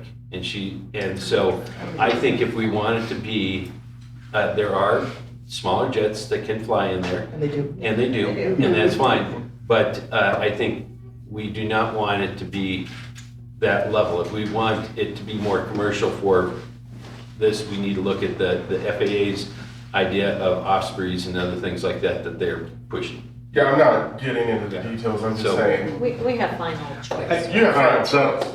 I do think all of those options, I don't think we should be picking options. I think all those options should be brought to the table, and then we should We determine can that. then. And that's fine by me determine- too. Yeah. That's fine. Get ready to go. We have 12. But for the boards, I think this is good, because now that we know that we want to broaden the scope That's of exactly where I wanted to Yes, go. yes. Is I want everybody, each person has 2 minutes. What should this mean for the board? So for me, now that we're not as narrow focused about what we are envisioning for the airport, I think we need to broaden the scope of who's on this board so they can help us become these visionaries and provide us some of these ideas. Do you need economic development Right. people? Do you need Same entertainment thing. people? Do you need Educators. tourists? Educators? So I think that we need to have people on this board that are representing this grander idea versus, our like very narrow focus, like our master plan. The reason why we're in this situation is because we haven't really opened the scope. We've been very narrow. So for the board in the future, I think it needs to represent all of these different ideas, people from the museum, people from the education system, of course, yes, aviators as well, but we need to represent where we want us to go. What do you guys think? Drone school out at the airport?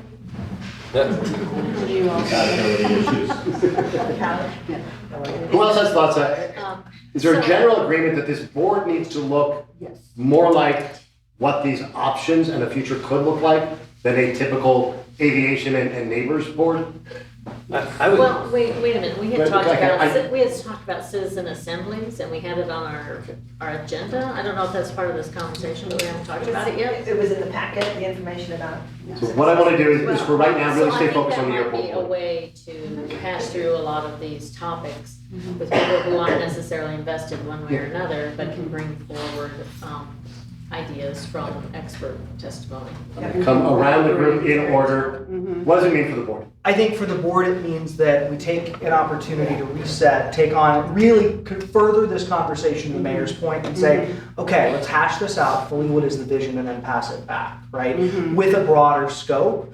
And for me, I still remain like, is that where we pass it on to an authority, right? And I'm not firmly in favor of that idea, but it's a question of how do we do that in the way that makes the most sense? Either way, I think we're in agreement that we have a real need if we really want to make this airport a community airport, something that is not insular in nature, and that it is a broader scope of folks that we're talking about, really giving input and potentially, if we go the authority route, like actual control over this asset that the city has. I don't know if I'm there yet, but for me, it's about broadening the scope of voices that we have in this conversation. So it isn't, frankly, like it's been for a long time, which is a more narrow focus. I think that needs to be reflected, and that takes the reset. Yeah. Let's continue, Matt. okay, well, I absolutely agree with Alex and Jake about the reset. That is exactly what it is, and it might be we reset, we get through some of the difficult issues, and then we reset with board or authority, whatever it becomes, in that December phase, and we start the fresh year off that way, and then we do that. I know that there'll be some. This is not like our earlier conversation about whether some boards should exist and that. No. This is one of those ones where it was 50 years in the making. And now we need to reset and move to the next direction. Yeah. And this really needs to be the positive thing that we're trying to make it, not some sort of us against them. I know it's painted that way. I know there's a few that want to make it that way, but it really isn't that way. And it's just feeling to the mayor's point of this idea that we get this point, we get something going here, and then it gets kicked down the can there because something else comes up. And maybe it's sex offenders living in a neighborhood or something else that gets onto it. So I'm really thinking that the best thing we can do is reset and move on. Yeah, okay. So, I think for the board, I mean, for us to really visualize what we want from this board, we have to do something radical. I think this is radical. But, we're looking at, our solutions need to be vast. Our solutions need to go beyond just the airport, aviation itself, but looking at economic, education, arts, all of those pieces. And so I do want all those people at the table when we're making, who are making these decisions or bringing back feedback to us. Yeah. And so having the board encompass all of those voices, as well as community who aren't really in the airport, but have the impacts. And I think that's an important reminder, for us as a group, for anybody watching this streaming, we're not talking about kicking everybody out of the conversation who's been part of it. We're talking about building a longer table. Yes. To have more of the voices. Exactly. So I'm on two ends here. I don't think we should decide who we want at the table until we know what the table looks like. Yes. Yeah, agreed. And so, That's so this could just a go bigger table. one of two ways. I'm in opposition, of course. I've said it the whole time of dissolving the board, which we have not done yet. So officially, right now, we still have a board. I do see value in one, either recruiting more board members and having a full board so they could be a part of those conversations and truly understand council's vision for the airport. I think it'd be very beneficial to the long-term kind of sustainability and just logic and thinking around what we want and how they can support us. Two, if that's not going to be the case, then I think we wait till we do the 2 to 4 year comprehensive plan. We have an idea of what everything looks like. And then we decide who's going to be at that table and who's going to participate. So 1 or 2. Matthew, what are you thinking for the board? I want us to think beyond the board structure. And what I want us to think here is, first of all, I want 2 things. Whatever entity we create here, whatever structure we create, it needs to be staffed in a way that really supports the execution of the vision that we're talking about. That's number 1. Number 2, I actually want this to be, I want us to think beyond advisory board because I think it should do more than what it currently does. And not just in who is there. I like the idea of the regional input. I think this could be a situation if we set up an authority or commission where you have an LEDP representative, you have a Visit Longmont representative, you have St. Vrain Innovation Center as a rep on there, you have some pilots, you have some community members. We can think about exact membership, but I think we should get into more of this almost a regional board kind of concept that actually services a lot of the vision ideas that we just had. And I think the third piece I want to add into this conversation, maybe provocatively, but I actually want it to have more power than it currently does. I agree. And I will tell you what that lightly means to me right now. I want it to be able to take on more. I don't think council needs to approve leases. I don't think we need to be, unless we legally need to, if we can, that's one example of power that we can say, I don't think that's additive to our agenda and our policy making efforts. So planning, there's a path, the planning and zoning commission, they approve. Correct, they do minor developments, we are the major development. That's the strategies from past. But I think the powers that are not policy vision, overall policy and vision setting fully, I would love to see those basically live within this authority or commission that we create so that it takes some of the work off of our plates and lets some of the kind of operational and maybe light strategy happen at that commission or authority level. I think that will just be a more seamless process overall.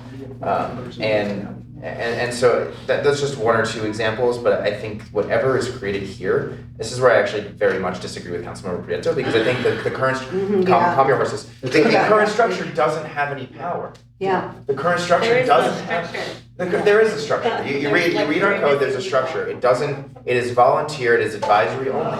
We have boards, like Housing and Human Services that you used to chair, planning and zoning that I used to be on. Those have real powers. It doesn't mean that it can't evolve. So here's what I'm gonna suggest.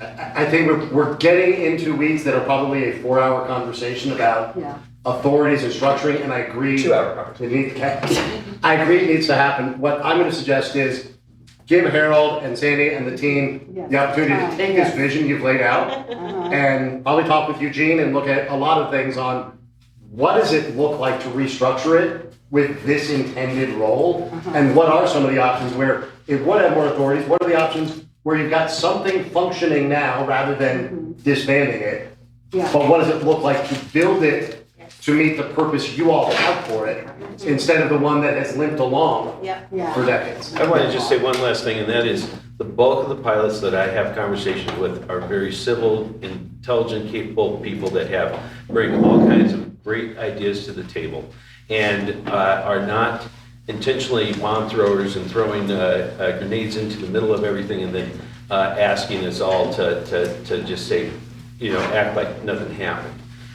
So I guess I feel like that's what I want to get away from, and I want to move to a board that understands, just like planning and zoning, that you don't have to have a realtor, a developer, a contractor, a designer, or an architect on that board to get quality information out of it and quality decision-making out of it. It can be from every walk of life, and that's what's critical about our boards and commissions, that we have people. I served on planning and zoning, I'm an educator. I want more of that, less of the, NIMBY. And I would just say, I think you will find, the idea of putting people together and having these conversations will break it down a lot. I know the airport where I trained the most down in Florida skydiving, we were viewed as the delinquents of the town. And you personally, or? Probably. And it's not entirely inaccurate. The local recreational pilots were viewed as a bunch of yahoos. People constantly complain, we decided to get everybody together. And we brought them together, and first it was some town hall meetings that were facilitated. Then it was, we brought everybody together for a barbecue. And a big bouncy house. And it turned out that among the skydivers were ER doctors and mechanical engineers. Among the pilots were accountants and educators, and the community actually became interested in what was happening at the airport because people turned from these unknown things in the sky into humans that they could talk with. And I think when you humanize it, you have an entirely different conversation. And if you humanize this around a vision of an airport center for everybody, you're gonna get a lot of energy around it. Can I just add one sentence? Yes. Just a connection too that I made at my recent tour at the airport. I'm a big part of the car cruising community. Like Longmont is a huge cruise epicenter, and people work on their old school and classic cars, and it brings all types of community together. And when I did my tour, I saw that in our airport pilots and their engines that they're working on. It was so similar to our car cruise community. And I just thought that was so interesting that I made that connection between the two. These are guys who worked their whole life to build these engines. We have kids building engines. We have people coming together to be in community, showing off their rides, whether it's in the sky or on the ground. And so I also wonder as well, like I've made that connection. It helps me to see them more like what type of community they are, but also how can we get those two communities together in the future? It's a great observation. Let's do this. I'm gonna ask Harold, just any reflections you're hearing, and then if you wanna transition us and intro to the youth council and send us into lunch. No, I think I've heard enough that we can actually sketch something out and bring it back to you all for a more in-depth conversation. Heard enough. No, I think, He meant that in the most positive way. no, I think we get some high-level pieces of which we can bring that back and then incrementally start diving into it that I think will help us move through the conversation where we can get into strategies and tactics.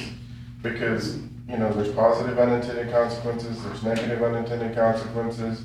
One of the things we'll ask you all is how much control do you want? To the question we just heard, because this process will impact how much control the council has versus this process. And so we can, I think, based on what you said, work you through these steps.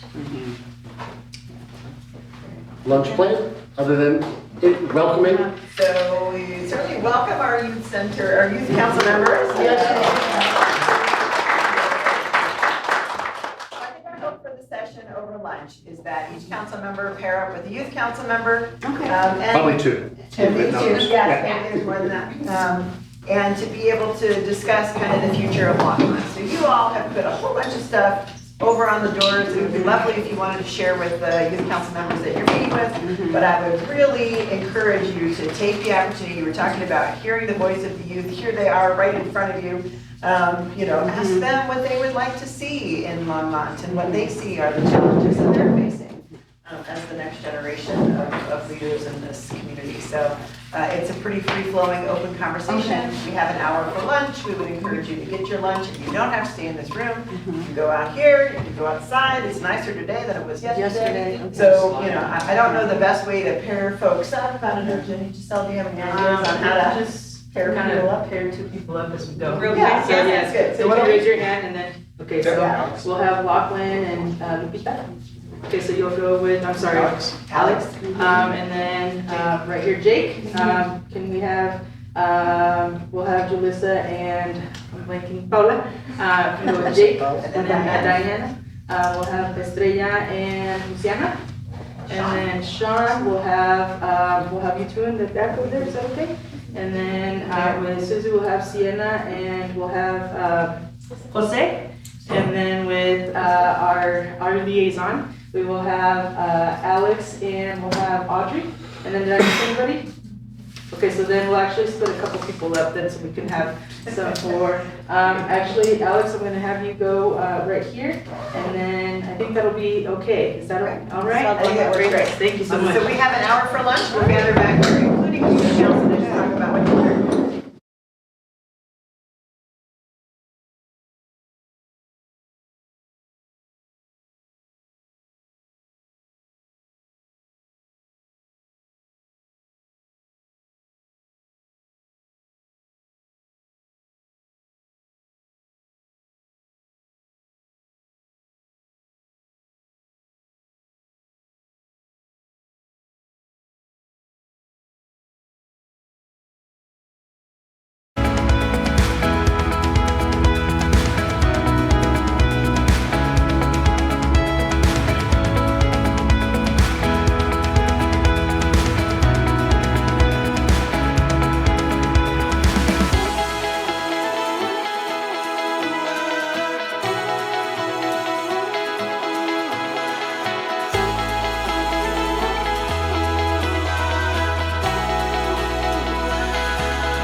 taking some time on a Saturday afternoon to be with us. The goal of this is, one, for everybody to have some connections, and for the city council to really hear from all of you. I also am really curious to hear from all of the youth council. So I'm gonna put you on the spot first, and then I'll go to the city council. I wanna hear from the youth council what you learned. Was there something that surprised you in a good or bad way, or anything that you got excited about talking with the city council members? I'm gonna start back here. I'm excited to learn that they have more plans to put education forward, because that's something that I really want for education, and like more opportunities with teachers and education just to be better. I realized that like Longmont hasn't changed a lot in like the past few years. Yeah. What'd you learn? What excited you? I got some good advice to always take like advantage of the opportunities that present themselves to you, and to make decisions for your future self. I love it. I got really excited about an idea we talked about how teens can find jobs and like how to kind of work around that and make it more accessible and stuff. I love that So one like too. going on with she was talking about like teens like 14 and 15 who can't really get a job, like we can work earlier hours and stuff. So we can get like that job experience. I'm sorry. Yeah, no. I got really excited about like adding more things to Longmont, like more places, like things to go, places to do.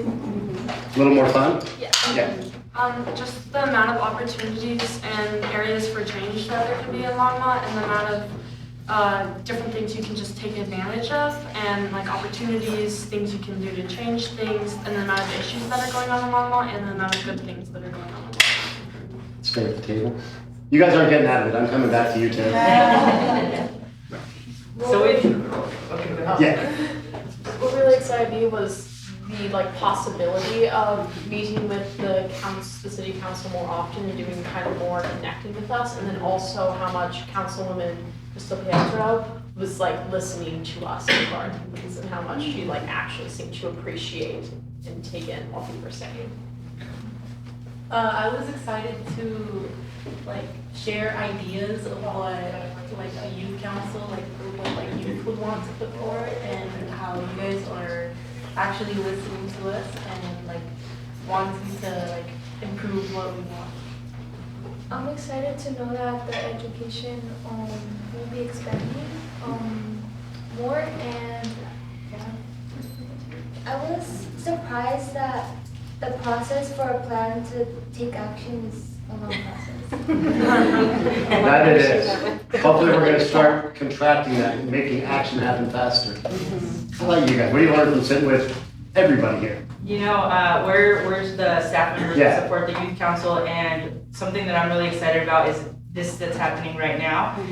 Finding more ways for our youth to be interacting with the council and really being able to uplift their voices and create the change that they have been talking about.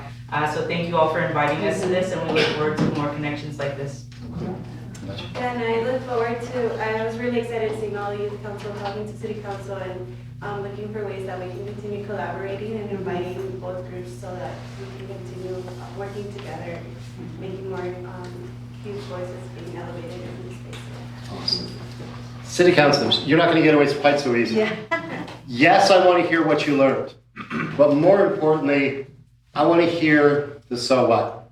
I want to hear what did you learn, and either what are you going to do because of what you learned, or how is that going to shift how you're approaching something. Because the whole point of this interaction is to let the entire community and the youth council, chief among them, drive how we function. So Matthew, I'm going to start with you, and I'm curious, what did you learn, and what are you going to do, or how is it going to shift how you approach your job? Yeah, so I was talking with Alex out there, not Carl Cuthbert, the youth council Alex, he's a doppelganger down there apparently. And one of the things that we found out, one, that we're basically neighbors, who live just a few streets away, and we both use a lot of the same city facilities for very different reasons. And one of the things that he shared with me was that I think there's often a stereotype of our youth these days that like it's all digital, it's all virtual, and actually the desire for more in-person social spaces that are suited to young adults and teens is actually like really high on his interest. And he specifically used the example of, well, there's playgrounds, but those aren't usually suited for like high schoolers, but we actually want spaces kind of like that, but that are kind of better suited for our, our age group. I think that makes a ton of sense, and I think as we continue to think about reactivating some of the spaces that we have in our community, to keep in mind multiple user demographics and who's really going to be engaging with that. That the last thing I would say is like the people in this room, the decisions that we make today are going to impact the people, the youth council folks in this room the longest. What you learned, what are you going to do about it? We're ready to tackle Longmont.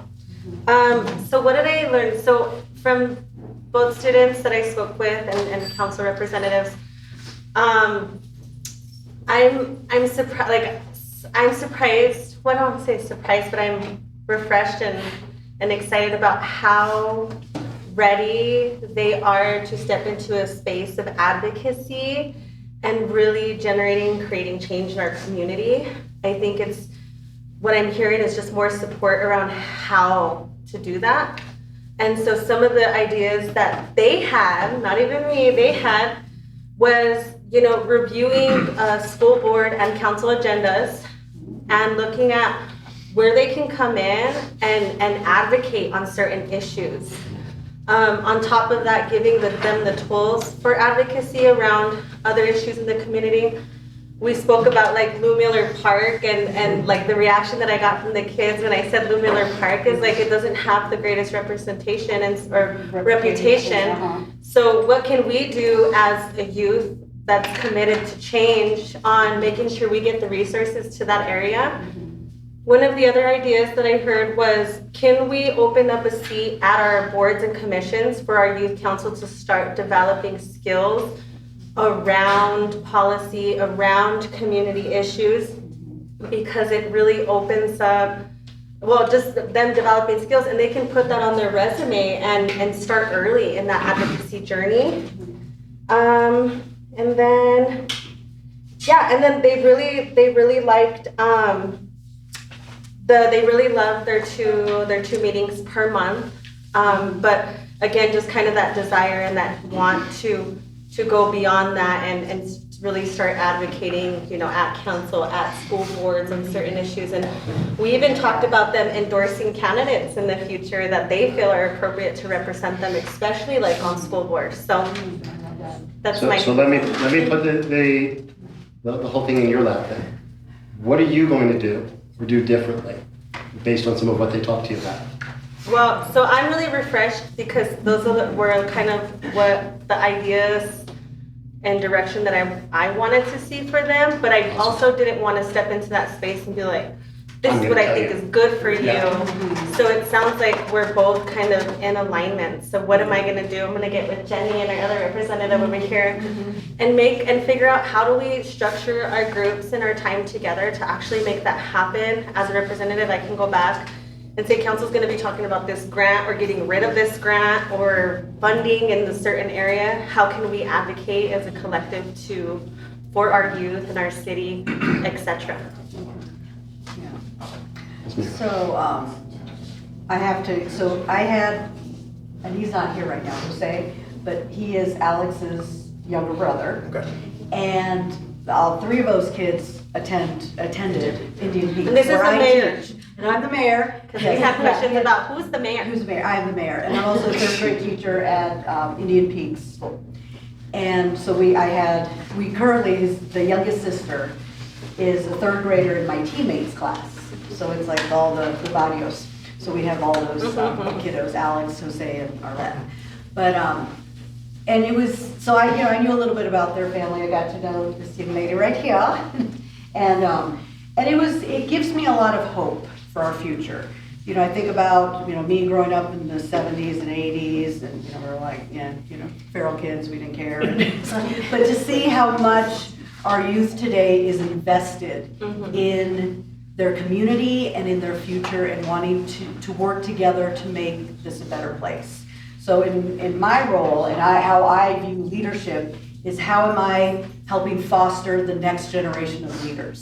So I've done that with my union when I was vice president of the teachers union. is building up and recruiting that next leader and kind of helping guide that and facilitate, and then, being able to pass that torch. And I had mentioned, it was like, so then you all can take over and I can go hide in the mountains. And, but it's so something that made me really excited, or some, in chatting with them, was looking at spaces, going back to these spaces where people can come together. So the indoor ice facility was something that came. And then, I had mentioned, I was like, well, that was on a ballot measure and it didn't pass. So I think, so much of it, we listen to the grown-ups, but are we really listening and really promoting what the next generation of our community wants their community to be? Because by the time that these facilities do get built, it's going to be for them, not for me. Yeah.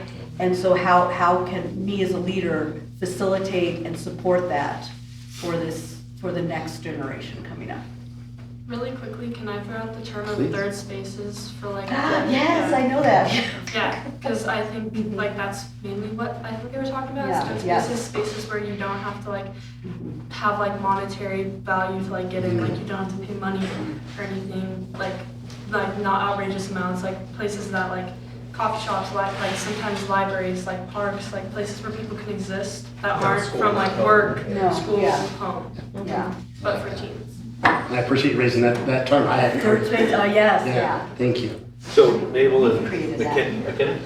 Michaela, we spoke and I talked to them a little bit about some of the secular sort of aspects of the youth council and how when the youth center was built, I was my experience was that I was on Longmont High School Student Council, and Skyline Student Council came together before it actually had an established youth council, and that some of the things that they were talking about, what they wanted at that third space, was kind of the things that happen all the time. But then Mabel asked about the issue around Sundance, and one of the things that came up was this idea of we needed to. I challenged them to look at whether it would be a city ordinance change or had to be at a state level or change in legislative aspects in regards to allowing younger students, 14 to 16, maybe doing some basic things in a restaurant, like being the hostess or a busser or some or even a dishwasher for those early hours that we're going to need people to still run the restaurant from, let's say, 5 until 8, and then when the folks from Sundance come back, there's an expectation that they'll have their A team there to do to serve them from 9 o'clock till midnight, and kind of getting that sort of challenge figured out. And so, they were going to look into that and see what it would take, and whether it was something we could do directly here or something that had to be done at a big higher level. I have to look at some labor laws, but I'm happy to support you guys. If I can help you guys looking into that, I'll make sure you got my contact info. Diane, what did you learn, and what are you going to do or do differently because of it? So I met with this, Australia and Luciana, and they're both sophomores, and I was very impressed with how much these two young ladies understand who they are and where they want to go in life.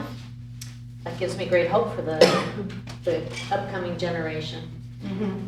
And the thing that was maybe a bit disappointing to me was that they don't plan to stay in Longmont.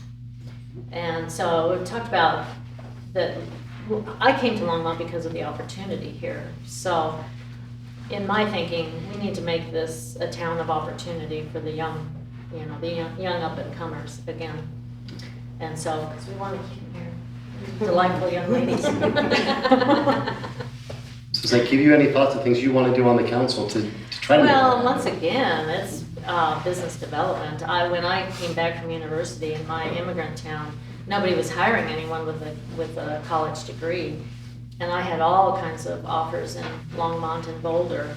And so we've got to have, business that's looking for people fresh out of college and looking to develop them into good employees.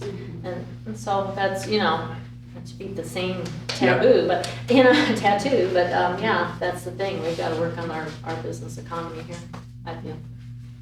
Jake, what you learn and what are you going to do or do differently? So I learned that time is a flat circle because talking about third spaces and such, the specific third space that my group called out was an indoor mall in the city of Longmont, which for those who've been here for a minute, that'll strike some feels for.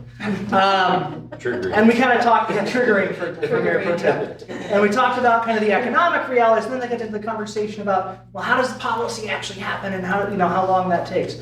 I also learned more about the youth council itself and about the space that the youth council takes up in our community. And first of all, the tremendous work that staff is doing, that our youth council staff are doing to create a place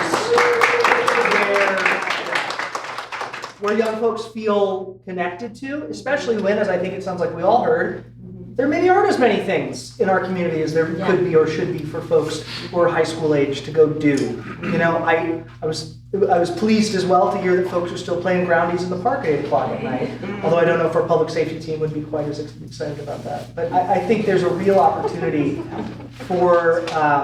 and what I'll take moving forward is, I think like we heard, remembering that voices at the table are a much broader perspective than maybe we think about, and that there is an undersized voice among younger folks, because by the time we're able to get any policy passed, maybe we set the table here for a policy, the end result of that may not be seen until these guys are in their 30s, right? So how we actually intentionally bring their voices into that conversation and how I frame my thinking around that is what I'm going to take away.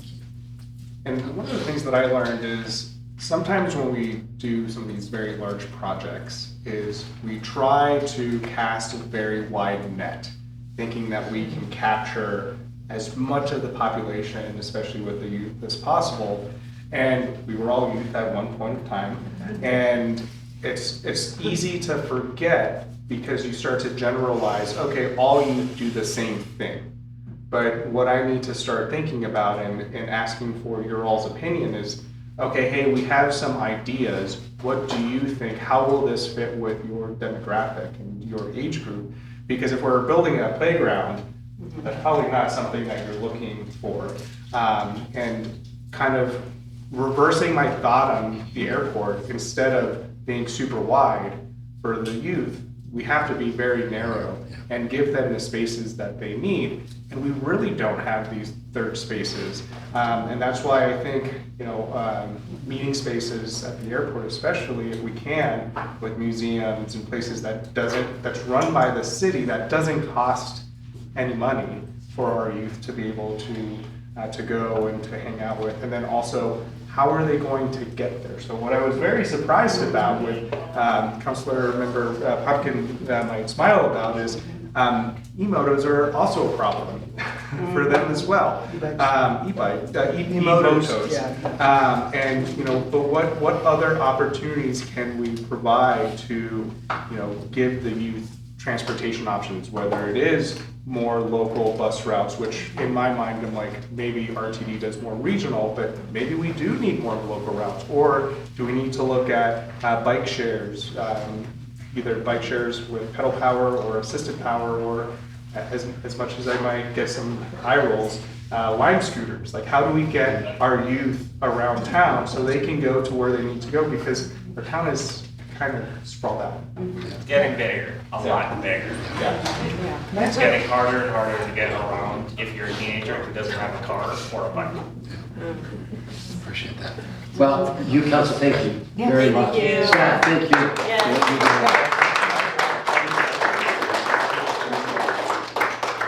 Youth council, you're welcome to stick around. We're probably going to talk for another 30 to 60 minutes, kind of wrapping up the council's retreat. But really appreciate you guys being here on Saturday. There's a lot of things you could do, and I appreciate the time you put into being part of that youth council. And I hope you heard the commitment from every one of these people here to engage with you more and to really try to be leaders for you here in the community. Hey Barrett, can I ask a question? Absolutely. I just saw Valerie walk in. Who are you? Oh, I'm Harold Dominguez, I'm the city manager. So if we threw out the idea of like an esports facility, what do you all think about it from a youth council perspective? As a teenager, I'd say it would definitely help me and my friends hang out a lot more, so that'd be nice. Can you share a little bit more about what esports is for some of the youth that might not know what it is? Oh, so it's basically a facility where you can go and if you've seen the movie Gran Turismo where they have like an F1 system where you can play a game, or if you have a facility where you want to have a group of computers where folks can come together and play any kind of multiplayer game and teams and do things like that, but it's kind of this gaming platform, and then what's happening in esports. So you can do the same thing with like basketball or Madden and NBA 2K and things like that, but then what we're starting to see in other places is there's actually teams being built, and now there's actually a professional, there's professional esports teams, and there's scholarships to schools where you play esports and they pay for your school. So just seeing if there's interest in that from the youth council. Or maybe having an advisory committee, a subset. Show of hands on the youth council. Who's into gaming? Would you be? There's no judgment. Would you guys be interested in helping the city figure this out if you're given the opportunity to provide some input on it? Yeah, I'm down.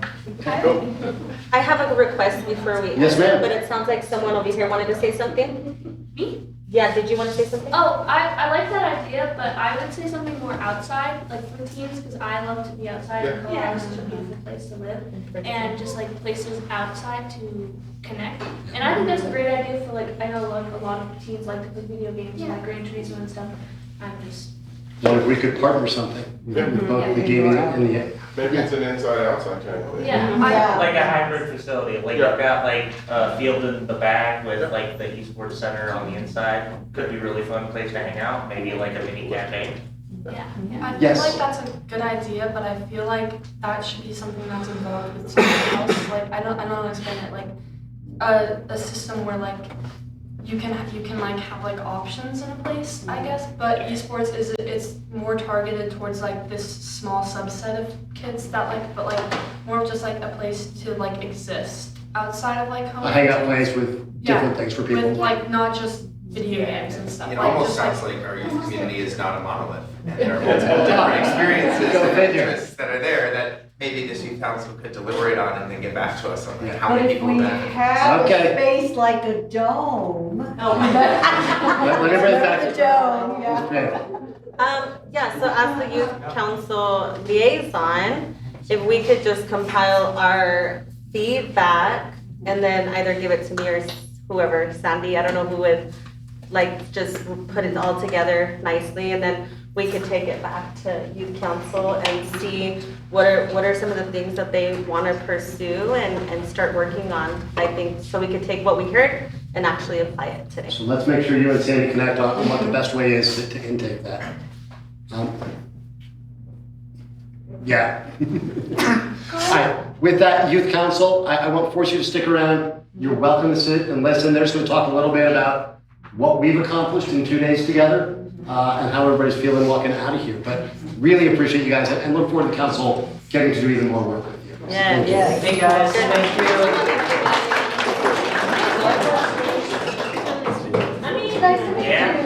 Like the Yes, nice to meet you. This is the mayor. Susie. Hi.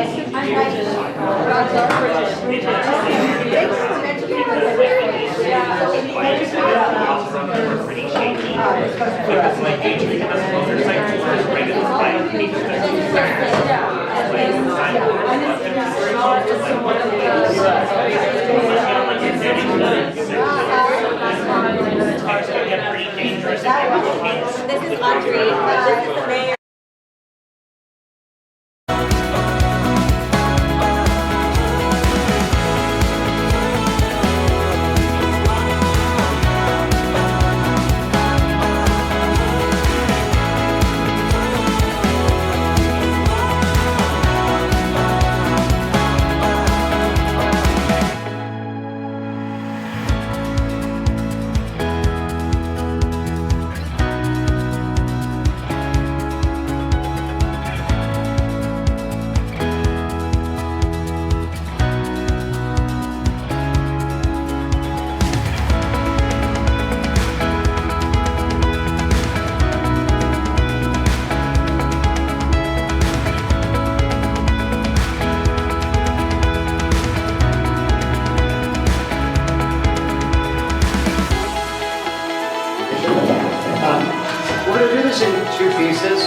One is going to be more on the substance of the last day and a half together. And then the other one's going to be more the heart check of how you feel.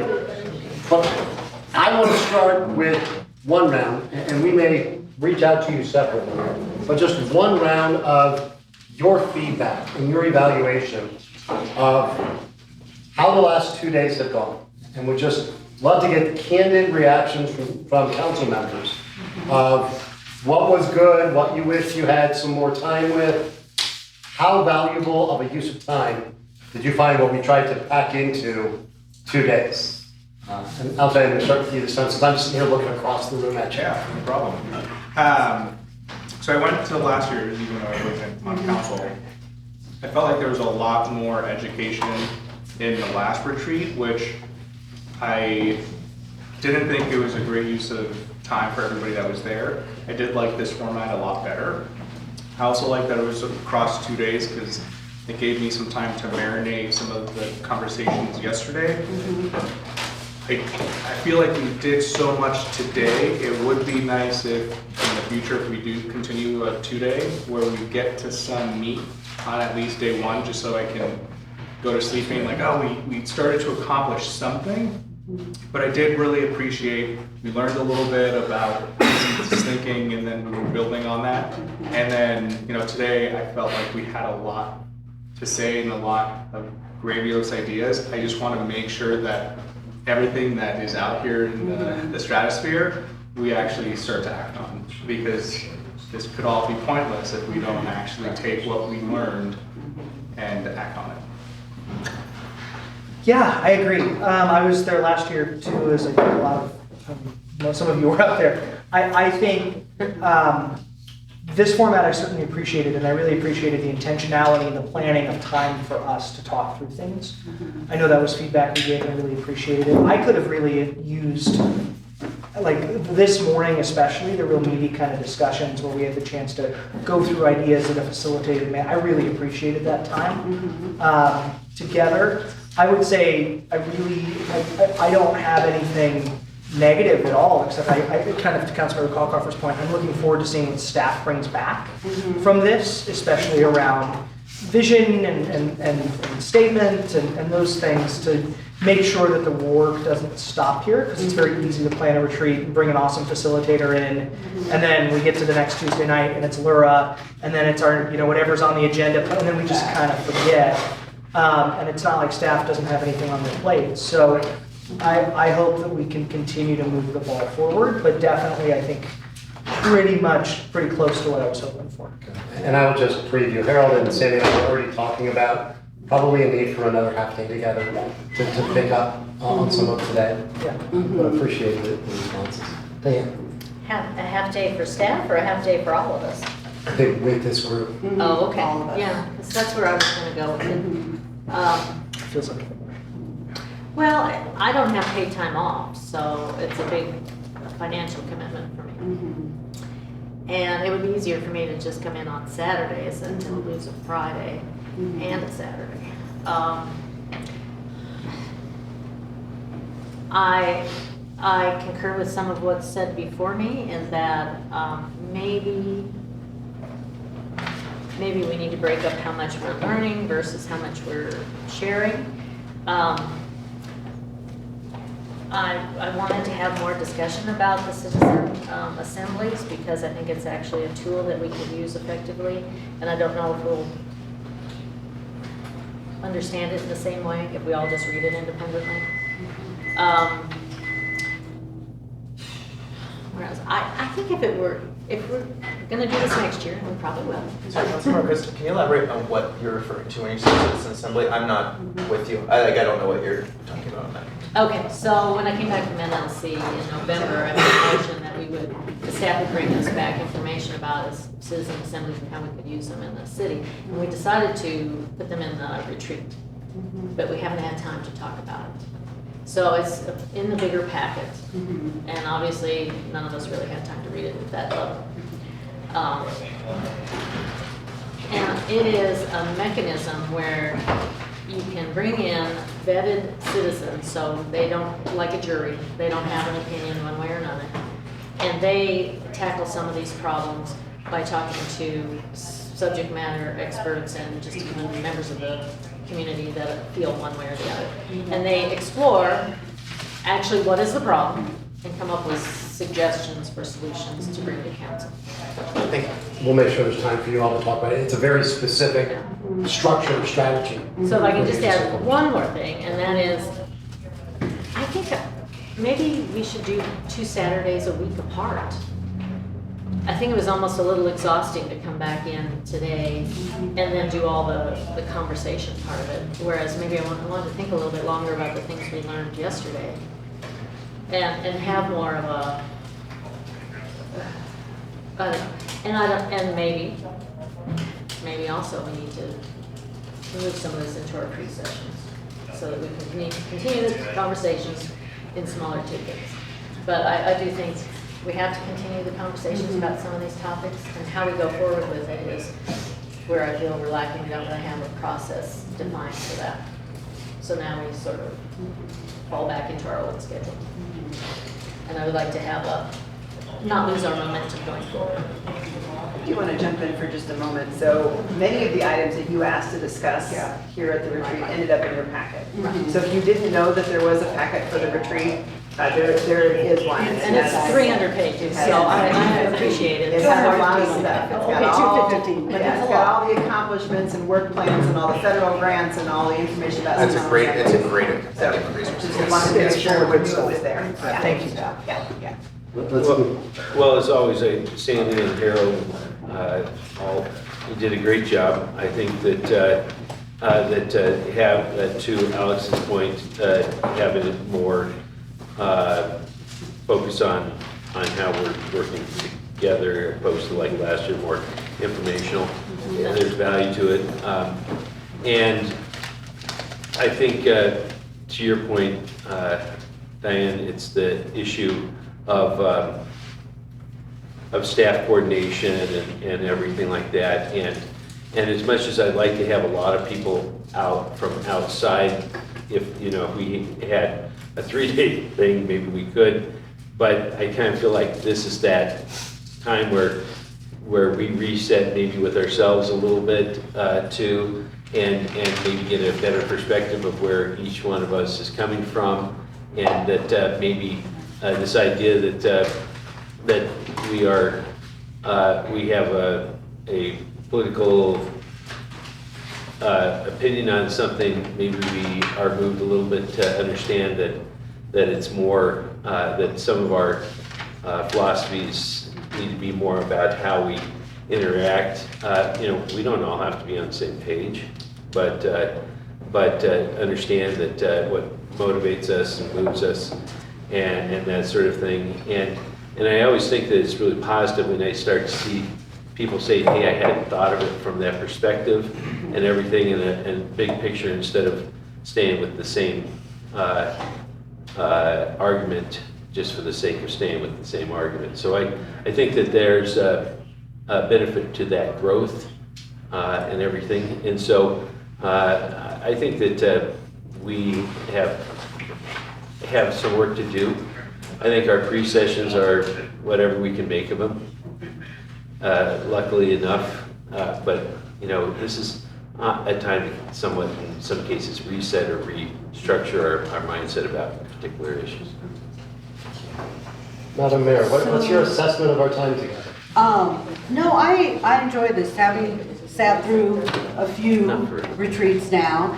And, I really wanted to make sure that this retreat was more that, we still needed to know what the state of our city is. We still need to understand that, these are the, around core services, workload, looking at, because the workers, we answer to our constituents, which are the working class, but we also have workers that we are accountable for within our staff.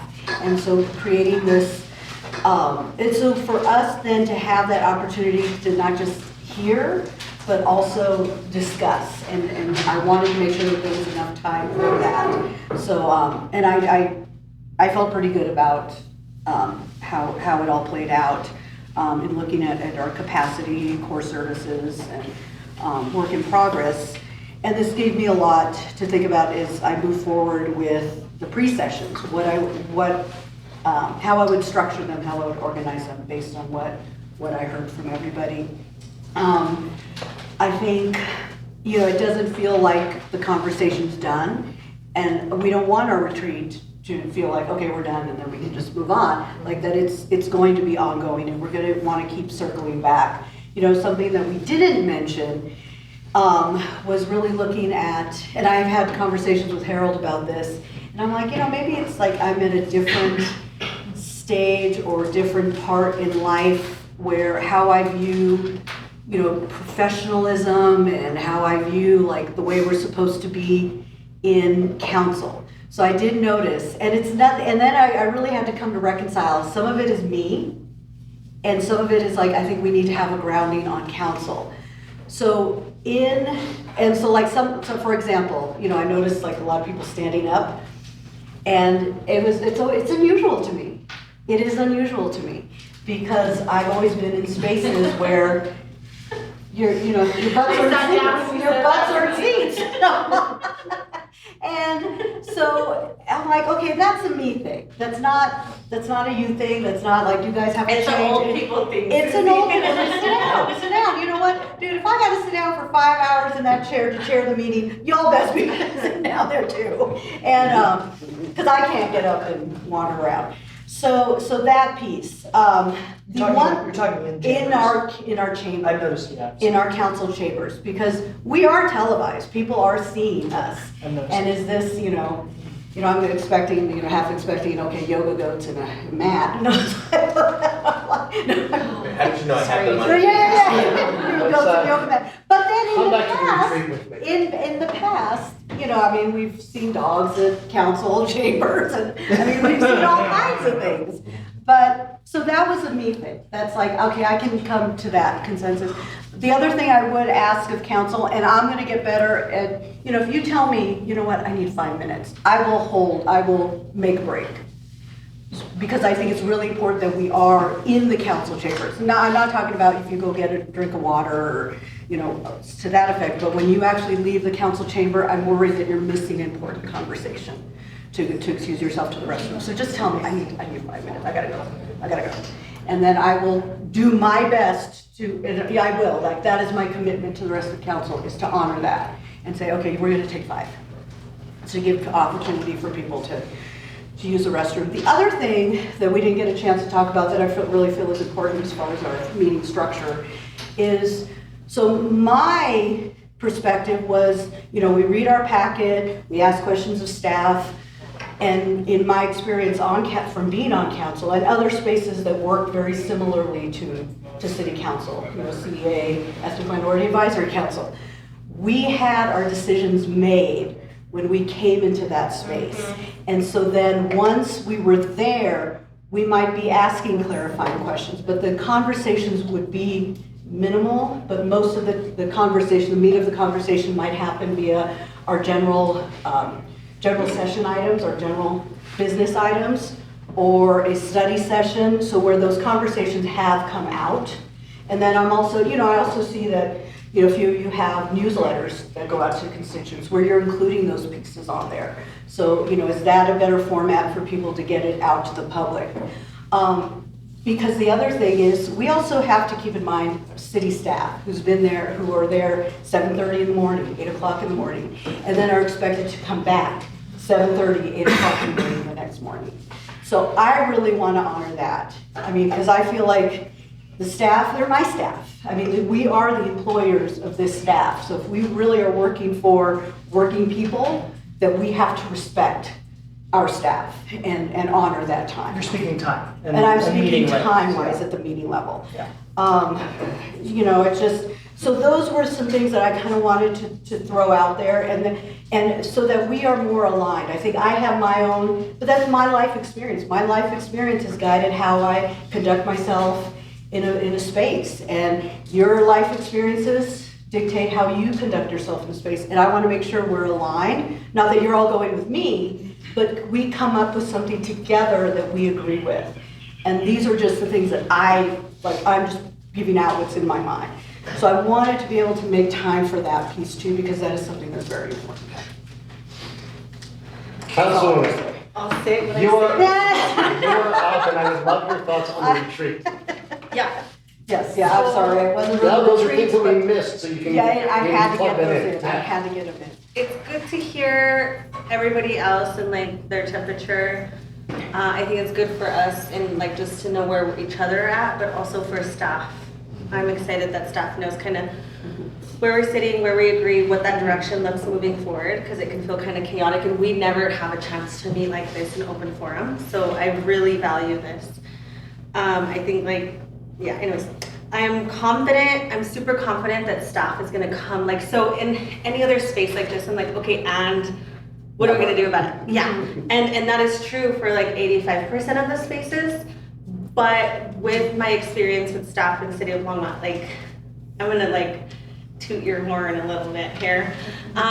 They're actionable, and they always bring stuff back, and they help lay it out in a way that we can understand it, and then we have input on how we're gonna materialize it. So I initially had that response, but was comforted by the fact that like our staff always come back and like make it happen. So I'm not worried about it.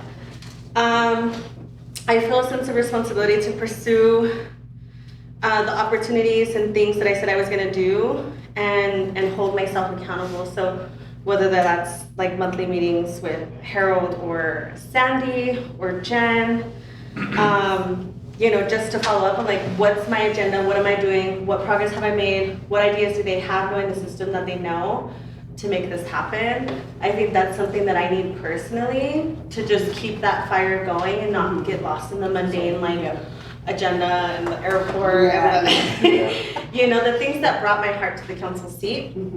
And then, yeah, and then I just really feel like energized and empowered to keep pushing. I'm gonna do a lot of like reevaluation of where I'm sitting on boards, what are we doing, is there a purpose other than creating relationships? And I can create relationships at the coffee shop, right? Like, I really wanna be intentional about the work that I'm doing and pushing towards what Longmont's vision is. And so, yeah, so I feel like this was a really productive meeting. We're never gonna get out of it like what we want. But I'm really confident that staff is like, they've written everything down and it's coming back to us.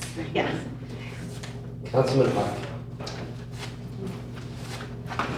I think the pre-work and the packet were actually really helpful.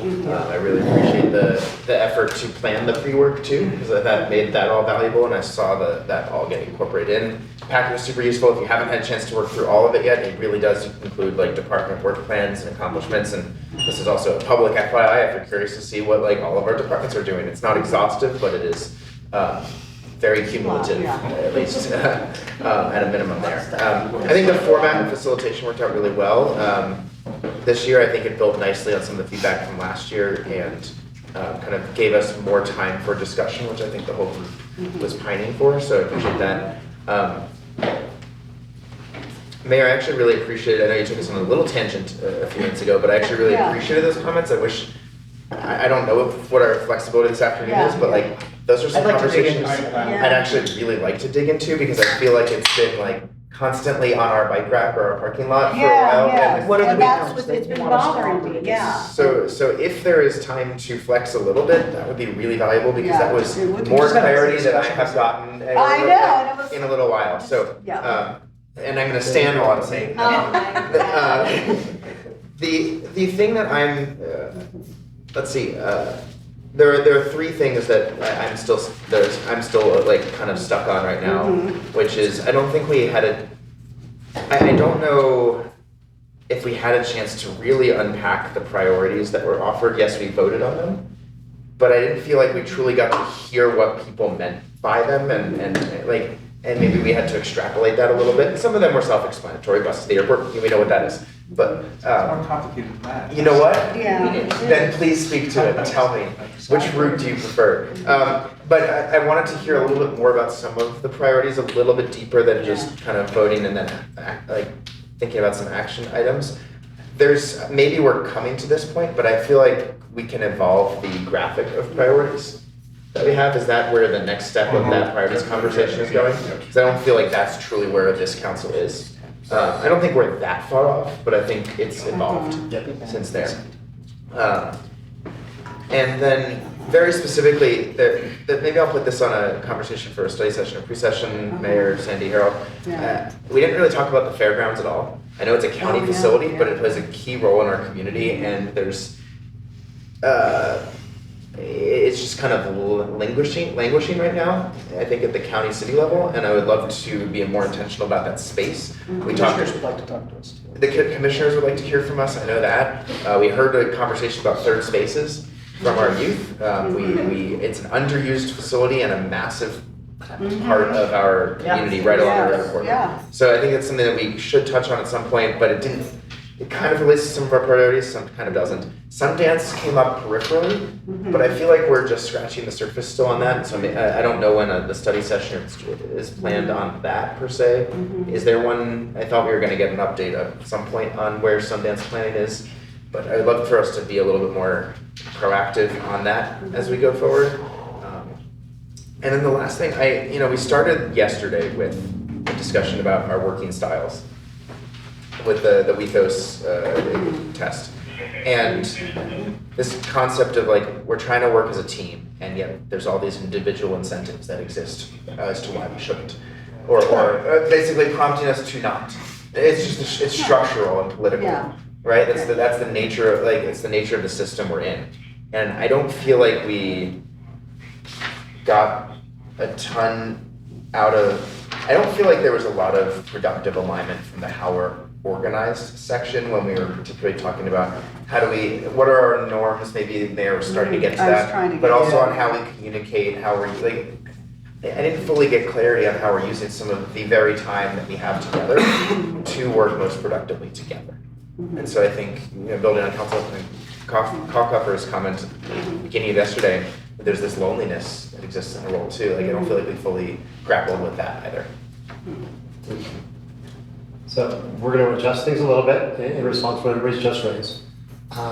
First, we're going to bring up 3 potential versions of the vision. I'm going to be very clear. This is not going to be a long conversation about these. Comments are going to be 30 to 60 seconds. What I want to get is which one of these, if one of them does, hits you, and why or what should be tweaked. But when I say 30 to 60 seconds, I'm very serious because we want to go through this. We're going to have a conversation about the norms and some of this. I will tell you, if Harold and Sandy had tried to put absolutely everything and have the kind of conversations that they require on all of them, we would be here for 3 or 4 days. I also, in structuring these, there's a reason we finish with things like vision and goals and plans instead of who's sitting, who's standing, and who's voting. It just changes the mental state and the dynamic of it. So we're going to talk vision. We will spend some time talking about some norms. We'll probably spend about 30 minutes. And then we're going to close on a more aspirational note. I want everybody to make note of the things that you don't feel like there was enough conversation on, and they will get built in. Either when we get back together or to these pre-sessions. Okay. Are we good? Yeah, I just didn't want them. No, I appreciate you. Now, let's put these 3 up. As I go in, I'd like to say that these are very similar. So these aren't really 3 to choose from. I'm just trying to tweak some language based on some of your feedback. I will also say that I don't think these are really plain language to where we should land. But I welcome all input, knowing that this will still go through a plain language review and probably shift and adapt, because it should be meaningful to the whole community and not folks who spent 30 years in school trying to write a certain way, like the person who's standing behind you. So let me put these up. I'm not going to read them. You all take a few minutes to read all this.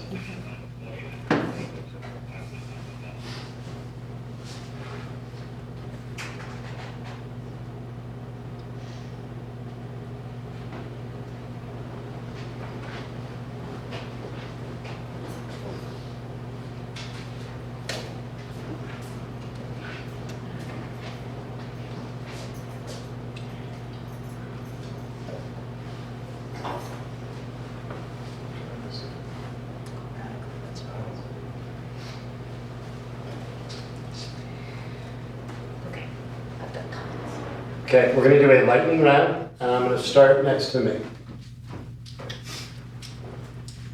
What the question is? Is there one of these that stands out at you, or is there one that stands out, but, hey, I might want to revisit this? And again, we're not wordsmithing, it's just giving general feedback. One is closer for me. Like number one is closer for me than the others. I still don't quite feel like we have the Longmont vision. I still feel like I could throw in quite a few other cities into that. Councilman. They all seem very similar. The first sentence just throws me off. We need like a strong kind of like capture you. We need a hook. We need a hook, and that hook is gonna lead the rest of those sentences, and I just don't feel like that. Mary.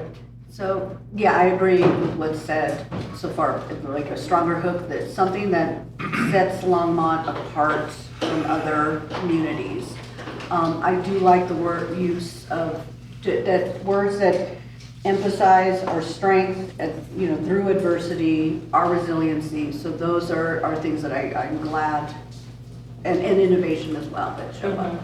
I don't want to assume things, when we say we need a hook, do we want the first line to say something affirmative about Longmont? That Longmont is versus what Longmont does? Are you asking all of us? I'll start over here, and then we'll continue with this lightning round. Oh, wait, me? What it is. I like number one. Oh, Wait, just gonna jump in back. Okay. I'm sorry. So I'm more confused, are you asking about? Wait, did you want me to go, or? Yeah. Okay, go.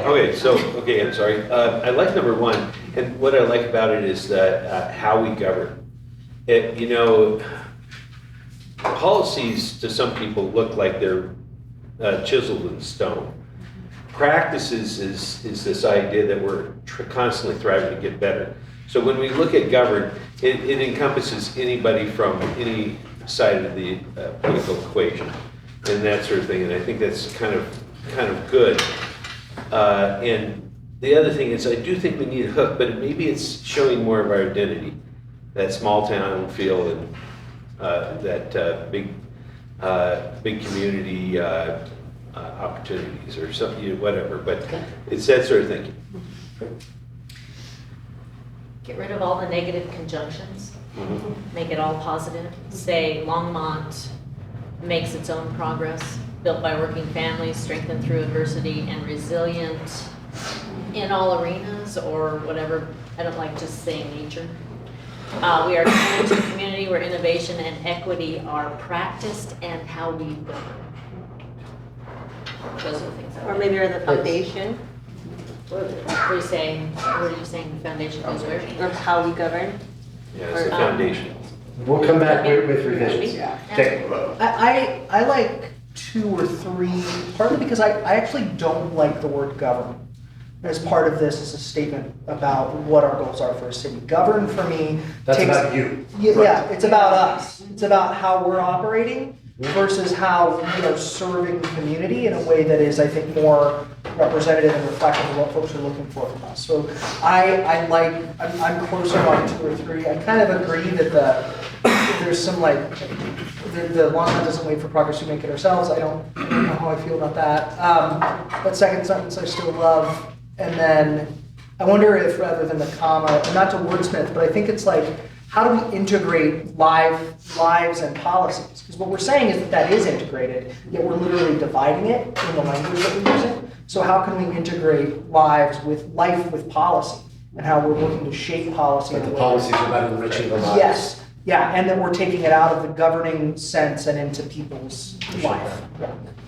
What's nice about going last is I can just say ditto to most of Right. what everybody said. I do like number 2. I also don't like govern because people have a negative connotation about government right now. And I want people to know that we are guiding them. And policies are not written in stone, and sometimes people think that govern and government is like this rigid thing that won't change over time. And it kind of contradicts itself with resilient, because I want us to be nimble, because times will change, and so should we. So more practices, maybe. Right. Where governance, I hear your point, where governance should be with not just our practices.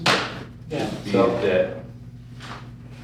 How about where innovation equity, rather than show up, but where innovation and equity are practiced in people's lives and our policies, or are foundational, as Councilor Ricardo said, are foundational I know in people's lives and and our I think a policies. plain language review will catch that. Yeah, and I think we've captured kind of the spirit and the emotive reaction to this. So the team will work on refining it. I will just say, having worked with a number of cities and states, I think you're right to think carefully about the word govern, because that makes the entire identity about you, rather than the community that you created. We'll get that back to you. We're gonna now do another left brain, right brain abrupt switch. We're gonna go back from this to what the mayor raised that we didn't get a chance to talk about, which is some of these norms. I've got 155. We're gonna spend 20 to 30 minutes on this. It's probably not gonna be able to get into absolutely everything you want to, but want to start surfacing some of this. And Madam Mayor, do you want to name a couple of things that you really want to get? Or a couple people. No names. No names.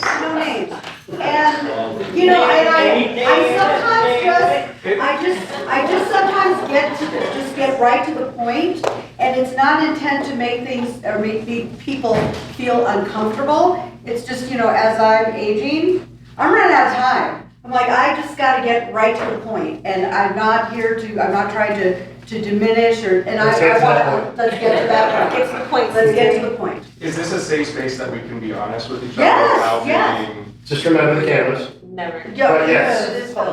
Sure. But as long as we're.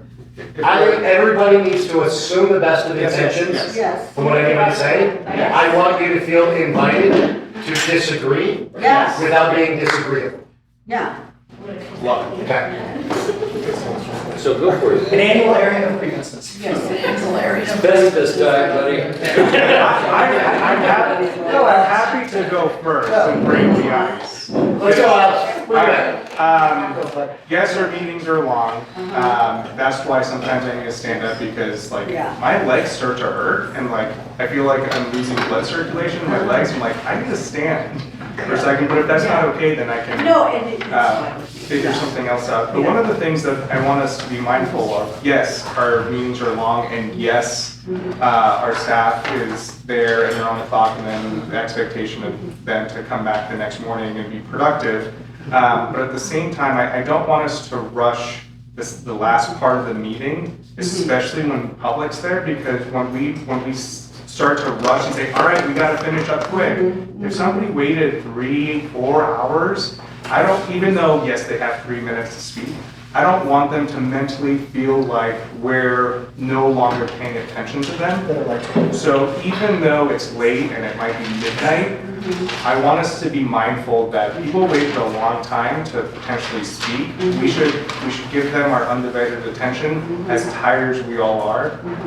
And we need to figure out how to more efficiently get through our meeting. And if we still have things to talk about, we still have things to talk about. So just being mindful of time management, but also of who's still in the room, and being mindful that they waited all that time. And I absolutely respect that. What I think we have to also understand that the process is, the consent agenda is strictly used, should be used, or at least for most intentional situations, really a question. And it should be, I didn't understand this, I know I should have emailed you before, but that sort of quick thing. And then, even if you think it's a real stinker of a piece of ordinance or something like that, let it move through that. I think that's part of the process. And then, in second reading, give that. But if others disagree with that, it's just my general philosophy. I do disagree with that a little bit, that there are two opportunities to work a policy in our process. It's when it's on consent, when it comes back to us, as ordinances specifically is what I'm thinking about. often there is not. Once we get into that second process, we can't amend, I mean, theoretically we could, but it makes it more challenging and an additional motion in our process. So I get where you're coming from. I think it would be, I would never ask, like, I know where Councilman Scarrett was at on the Report Advisory Board, it's on any ordinance that we may want to vote against. I would never ask someone to, not saying, I would not want to say to myself, well, I have to just let this go through the process, even if I'm strongly opposed to it.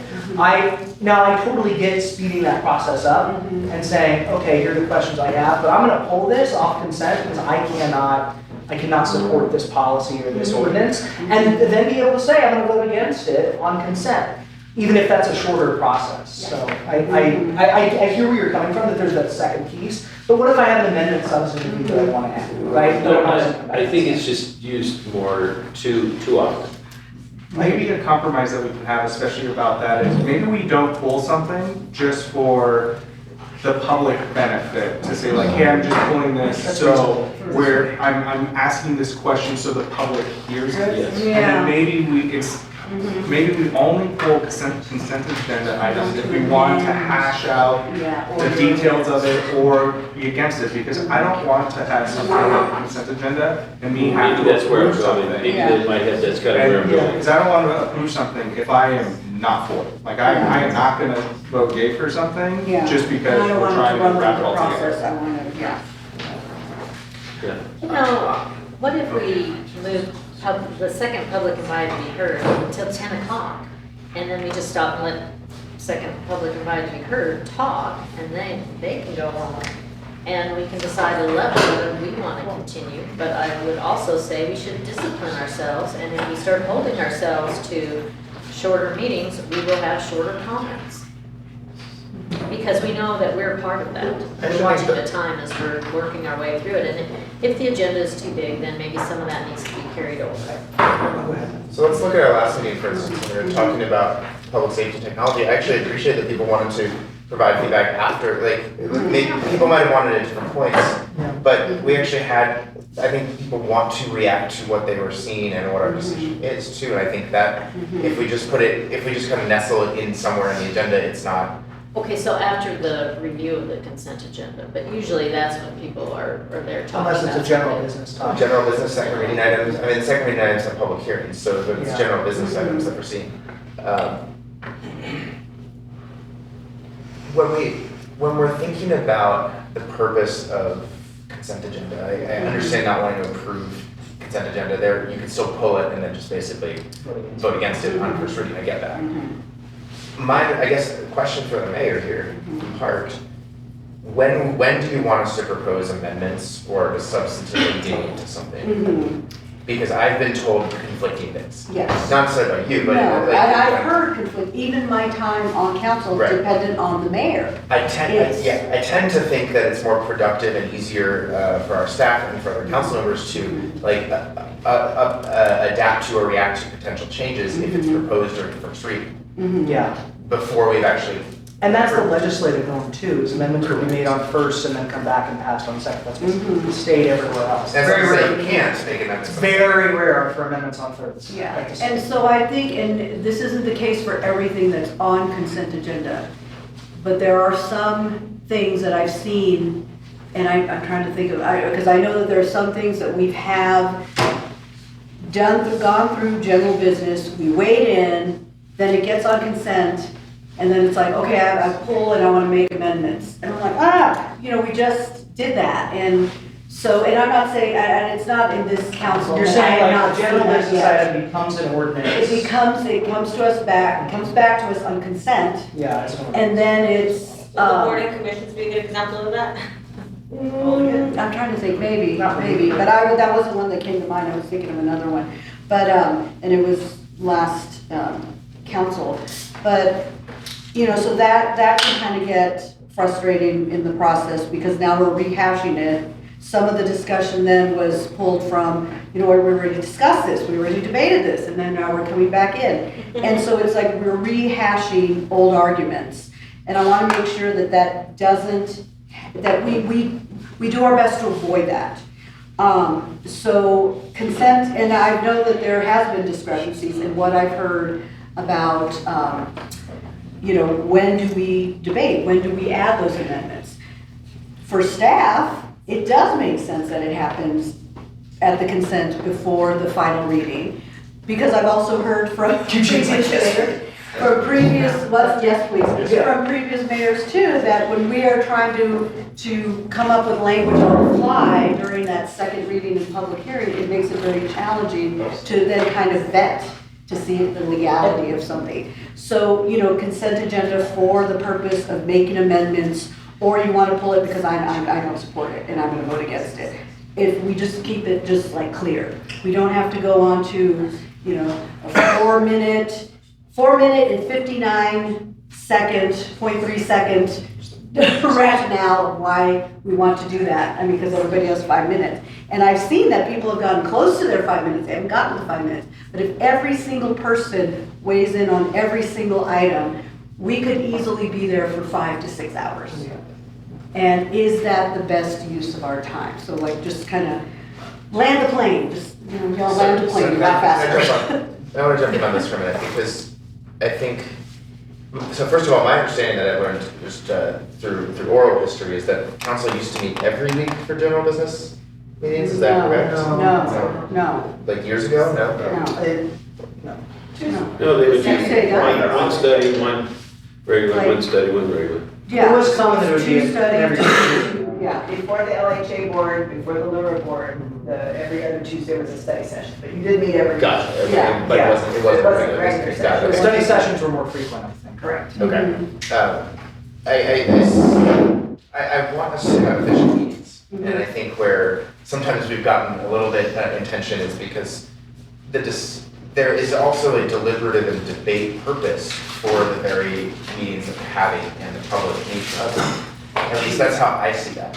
And I think, maybe last year I had a little bit of initial grace because I was the only new person, I was just asking a lot of questions, but I actually see it I have never heard, and this is a challenge to the public, if you think that I'm asking too many questions, please write to me. But I've never heard feedback from anyone that says, stop asking those questions and don't discuss it, because we might have conversations, not necessarily behind the scenes, but in other forums that are not as watched. This retreat being an example of that. But that doesn't mean that the public has heard the discussion on that. And it's not only for the sake of the public, but we actually haven't always had a chance to actually debate the merits of certain things among ourselves. And really that's because there aren't many legal spaces for us to do that. And so I respect what you said earlier, Mayor, about we've had conversations, but decisions usually are made before you get into the spaces. But I don't agree with that approach personally, and I think that feels very non-transparent, even if it's all by the book. If you've made up your mind coming into the meeting, then almost we should just do a little multiple choice test. And so I guess I don't come into the meeting. I come into the meeting with a sense personally of the direction I'm headed on some of the issues, but I want to hear from all of you, or enough of you, if you have strong opinions on something, so we don't have fireworks flying, right? And so Careful. And fireworks flying. flying. I want to hear from others to understand. I may not have thought of everything as we experienced yesterday in our early session. Our human processes don't inherently cover every single person's experience, and that's why we have, frankly, a very diverse council that brings a lot of different ideas and perspectives to the table. And I don't approach this personally as trying to just how do we make this the longest meeting possible. I approach this as how do we make sure that we're really pressure testing the decisions we're about to make that impact our meeting. Well, I think we have to be respectful of the 11 o'clock time frame and maybe recognize that sometimes there's going to be an occasion where we have to move this to a Thursday meeting or something like that to close it up, just because there's value to not going too late into the evening and losing that community follow through. That there is actually a good reason for maybe a continuance. Not every situation. If we look and we have one item left there, that's one thing. But if we haven't even gotten to general business at 11, I think that we need to really think about that process.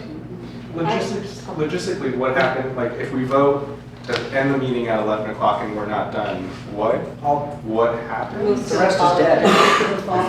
Just to the following meeting. Yeah. Okay. It's happened before. Yeah. Yeah.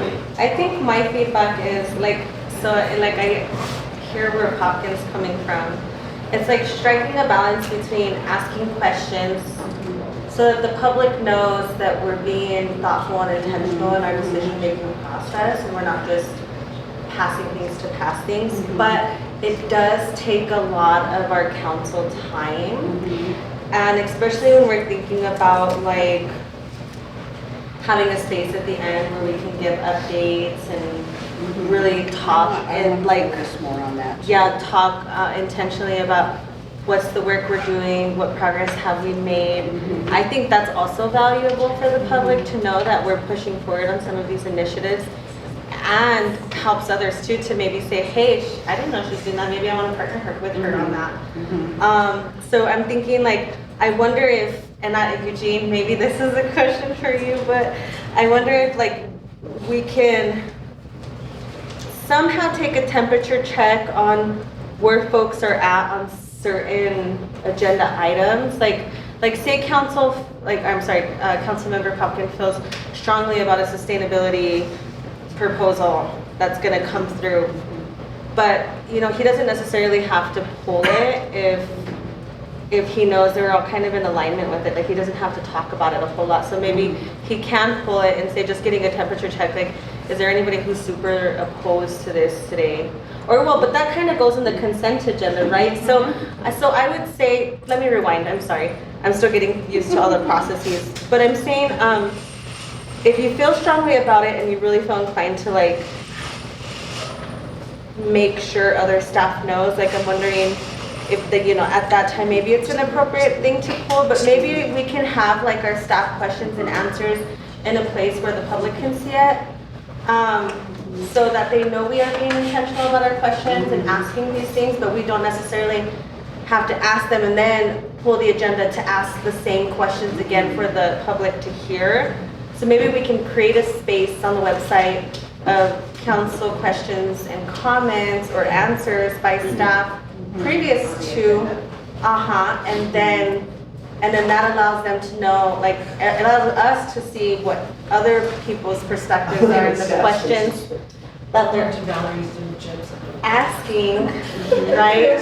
So it allows me to see what the questions are asking, allows the public, it opens space and time in our meeting, and then allows us to have that last portion of the meeting and be intentional about where we're going with that. And then if you want to pull something, then pull it, right? But make that the exception and not the norm. Yes, that's. Alex has been trying to get in here. Let me go to Alex. I want to build a little bit, because most of us came off of an election campaigning, and there's a lot of distrust for government, including us. We are government. And what I heard There's no votes, we are government. We are government. What I heard loud and clear was the residents feel like there's either a lot of backroom deals or that there's rubber stamping. That's the perception that I heard when I was campaigning. So if we can ensure that the public is transparent and they know that we are, you know, thought-provoking and ensuring that we have a good product, I'm okay with that. But I don't want the residents to think that we've made our decision before the meeting and we're just rubber stamping everything just because staff are amazing. But I don't want them to feel like we're not debating things because we already made up our mind. The phrase going through the motions. So I will offer that I've seen several city councils have a process where when you've got an item like this, there is an opportunity, what do you call it, lightning round or something else, to go around the councils on this item. Quick comment of where you're coming into the conversation from everybody. So you maintain that transparency, but you also get that quick read of, are we aligned or are we divided on? So there are some structural things that you could do with just quick remarks on where you're coming in on an issue. And I don't want to put it on a clock. And that's, I know we literally are on a clock, like we have an 11 o'clock, I think it's charter that says our meetings go till. We have to extend, you know, 11 o'clock is charter, is it rules? Rules, okay, rules, yeah.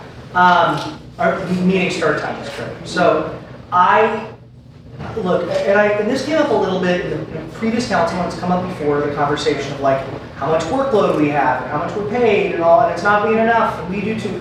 I think a lot, at least my perspective, I will not speak for anyone else here, I know what I signed up for when I ran for the chair, right? I know I signed up for a lot of work and not a lot of pay, and because I think we all did. So for me, if we're in the meat of a really good conversation, and it's happened a couple times already with this council, and we're heading towards that 11 o'clock, I'm not worried about if we have to go till 1 o'clock in the morning. Now, admittedly, would I like that every week? No, I would like us to move Yeah, forward. it's more the norm than the exception, though. Right now, it is, yeah. And I would like to see it maybe pull back a little bit, Yeah. but I'm not gonna, if we're in the thick of it, I don't want us to be concerned too much about the clock or the, If it's an important topic. yeah. Does it have to be every single topic? Probably not. But I guess what do you define as an important topic? And that becomes like, yeah. Because, and that changes council member to council member, right? Because for some of us, this issue's, I see it something an important topic is when the community, the vast majority of the community are passionate about it. Yeah. And show up. Yeah, and I'll offer to you, I think there are, and whether you have formal norms that you write and you agree to them, or you all just discuss how you're going to approach it, there's a lot of this that is on each of you. In how you choose to speak on an issue, when you choose, exactly, how prepared you are, when you choose to speak on it, is it on first reading? But also when somebody says something and they spend 5 minutes expressing their support, do you, and if you completely agree with them, do you now need to match their 5 minutes with 5 minutes? Yeah. If you have a thought you can convey, and I want you to be comprehensive, I'm not trying to shortchange your topics, but when you're trying to manage time, to be respectful of one another and the public, you can all kind of check yourselves and say, do I need to spend this much time saying this? If you do, by all means do.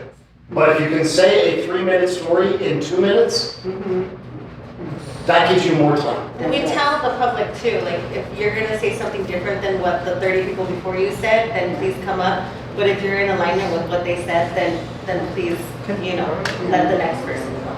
I don't think we should be saying that.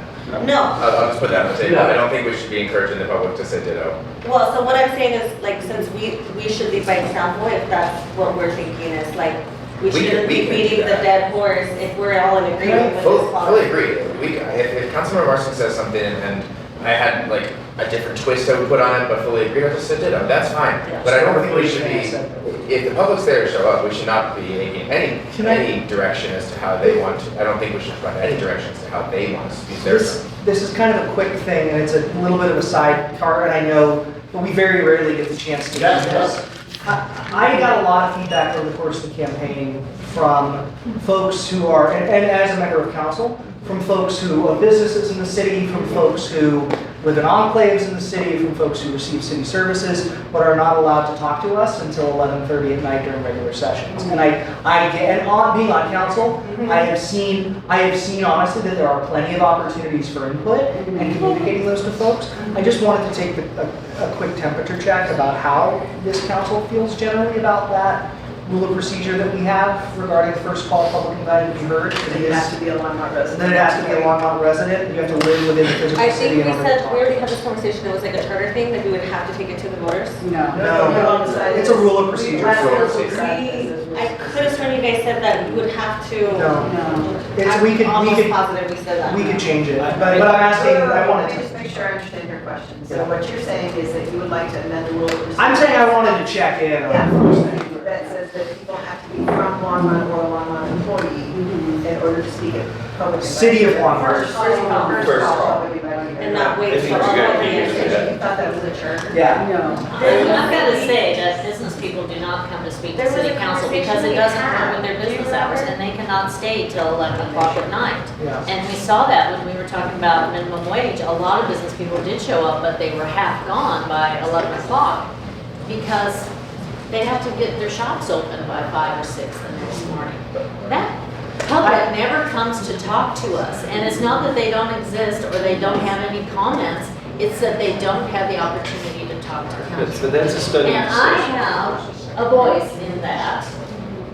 And for me, If I have something with, a problem with something on the consent agenda, I am going to pull it and I'm going to comment on it. Because that is actually the job, is to tell people what my constituents do not agree with. I agree. We could ask somebody to teach us how to run a more effective meeting. It's not that hard, and there's plenty of experts out there. We need to make a commitment to, are we gonna have an efficient meeting, or are we going to chit-chat. be open architecture all the way, or are we gonna be somewhere in between? And then we're gonna reap the benefits of whatever we decide. Other communities do things, because I see this with my students, because I send them on to do this, go to boards and commission meetings, and some of those councils in Louisville, Lafayette, and Superior have a strict 1 hour presentation, a 1 hour public committee invited to be heard, and they're 3-minute periods. And if you get there and you sign up, that's it. Now, is that stifling of our public invited to be heard? Probably. And if we open it up to everybody, we would get people that don't live in Longmont, but they have a bone pick and axe grinding issue to take. And I don't think we want that. I think where we are with this is, to Diane's point, we have the exception when it is a study session. And the study session should be, maybe there should be one more geared towards hearing from our business community. How many study sessions do we have this year? 6 or something like that? 7, 8, 7, 8? Almost one every month. Almost one every month this year. Maybe we can address some of the questions that came out. So the impetus for what happened in terms of, I didn't mean to take us Yeah, outside. yeah, I was just wondering. technically, because I think some of you weren't here when that happened. So the impetus behind, so the language in terms of who speaks is in the charter. Citizens yes. and employees of the city have That's- equal opportunity to be heard. That's- First and second reading of the rules of procedure construct. See? Uh-huh. Who can speak at first call was what Harold started talking about. So what happened was that there were a few issues that were developing in jurisdictions where folks were coming in and taking over meetings. And to the point where those cities were actually having to cancel the meetings. Yeah. And go virtual. And then some were going virtual. And they weren't city issues. They were international. International issues and other things. And so what the mayor and the council at the time decided was to take the interpretation of the charter, I'm looking at Don, can't see Eugene, to try to manage that situation should it occur. And then there were processes that they were created that in the event that that happens, here's how they're going to move through that process. So that's why that was put in place by that council. The charter says residents and employees. The rules of procedure outline Longmont residents and employees at this time and everyone at this time. As well as when you have to sign up. Sign up is required for first call, not necessarily. So can we redefine resident? And then that would still fall within the charter? I would say if you want to change the rules of procedure on how they're heard, when they're heard. To incorporate unincorporated Boulder County. I think about our enclaves and our. So that wouldn't have to go to the voters, right? If we did it that way? If we included unincorporated. It's just a thought. Yeah. I don't know, we don't need to take it up now, just one. And it comes out. Well, I thought we took it up and I was like, oh, well, we can't really do nothing about that because it has to go to the voters. And so that's why I never really pursued it to figure out when would that go and if there's an appetite for that to go. But we can talk more if there is some. I think the one that has to go through a charter change would be allowing Longmont, people who live in unincorporated Longmont to be served on boards and commissions. That would, That was where the. Public. That's true, I think that's what I was thinking. Yeah. Madam President, See if we can bring this back together. Alex, and then we're going to pull in something else. You're probably gonna hate that I asked this, but I would love to get the staff's opinion because they are our experts. And I wanna give them the opportunity to say, hey, you didn't think about this? Does anybody in the room have any ideas of what you would like or think we could do better? Oh, about meetings and norms? Yeah. Please. Regarding changing things on consent or on second reading, you know, ordinance on first reading or second reading, I think you should just all be clear that we publish ordinances in full on first reading. If there's no change, then we just publish the title and the times call. When you make a change between first and second reading, then we have to publish in full the second time. And that is a hard cost. That is a hard cost that's doubling. Those are big, I want to say like the recent Wolf project, that agreement, that was a $2,000 publication. $6,000. $6,000 publication. So when we have to redo that, ouch. Well, that I for just me, want you to be aware. I appreciate that. That to me feels like a bigger conversation about the definition of publication and whether there are, and that's probably a legal. Yeah, and that's another one. About like, sorry, London, but like, I don't know. I'm going to pull this back up. Yeah. I'm going to pull this back up. I really want to focus what time we have left on how meetings are run and how you feel on the efficiency of them. I think there's clearly some conversation about how you manage the time, how you manage the public comment. But are there other things other than people stretching their legs in public comment? You know what, I don't care if you stand up. I want to create some space for the next 10, 15 minutes. Yes. If there are other issues, This is really really good. good. Thank you for giving us this. Yeah, Susie, you mentioned something about people stepping out, and I just want to make sure, like last meeting, I stepped out to touch base with the resident, because I didn't see staff do this and say, hey, you can talk to us when you're done. Yeah. And so I wanted to make sure that I captured a phone number or voice to connect them. It was the parents that were talking about their kid. Oh, I had already, I talked to them. So I stepped out, but then once like the chief came and everybody else came, then I was like, okay, they're taken care of, and then I'm gonna step back in. So I think as far as like if staff is planning to talk to them, I don't know if there's a way, maybe Harold can message us real quick and say, staff, we can do things with them after, just so I don't feel like So, I was teaming Zach and saying, can you touch base with them? Yes. It is hard for us with everything going on to do that, but in the past, council would just say, hey, get with Harold. Yeah, Or yes. get with someone, and we would attach it, so you can just ask us to do that. So off on the dais, I could say, hey, can we make sure that the safety touches base with them? Yes. And connect them with the youth center or whatever. Okay, cool. Yeah, that's a good way to do it, because sometimes people slip by.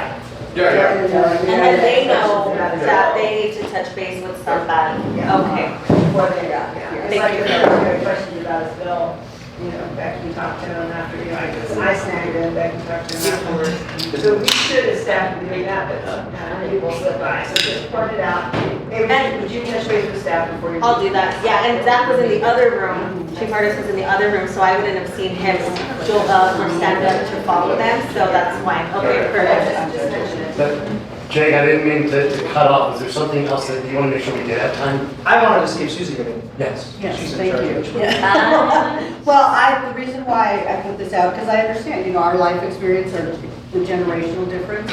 We have a different perception on how we present.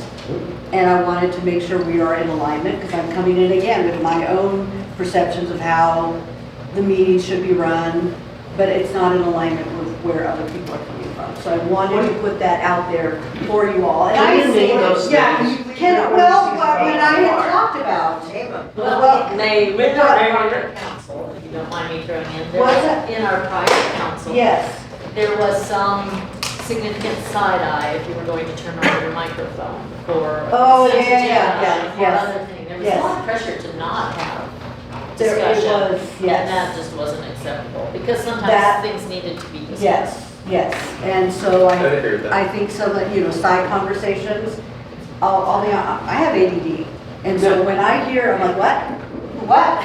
I'm like squirrel. And so it's very hard, and I totally didn't get when Joan would say, it is very hard to stay focused when there are side conversations happening. And being up there and trying to navigate the time, the script, the notes, the buttons to call, who's next, and I'm like, and then there's a side conversation happening. I'm like, what? So it's really, that is hard for me because I'm already navigating so many things in this realm.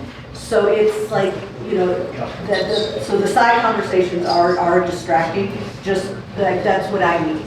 But for the other, I wanted us to, as a group, to establish our norms.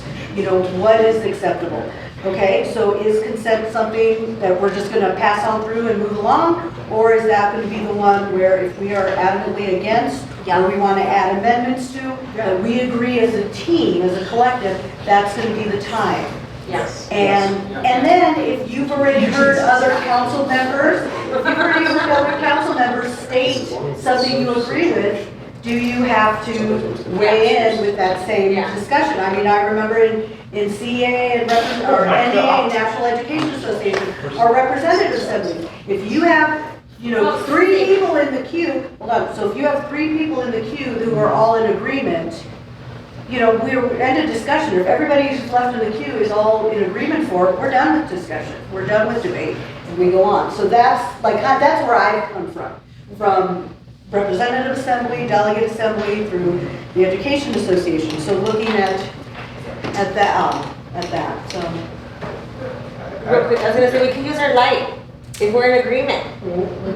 But it doesn't help Yeah, well, like, if I'm in agreement with what Papa saying, I don't have to say anything, but it gets a temperature. Yeah, I mean, because we do, we have green card, red card, Have yellow some card. pushback on accessibility issues. Accessibility. Does it help staff if we just say, hey, I agree with this person to start the count of votes, or no? We want to think about this.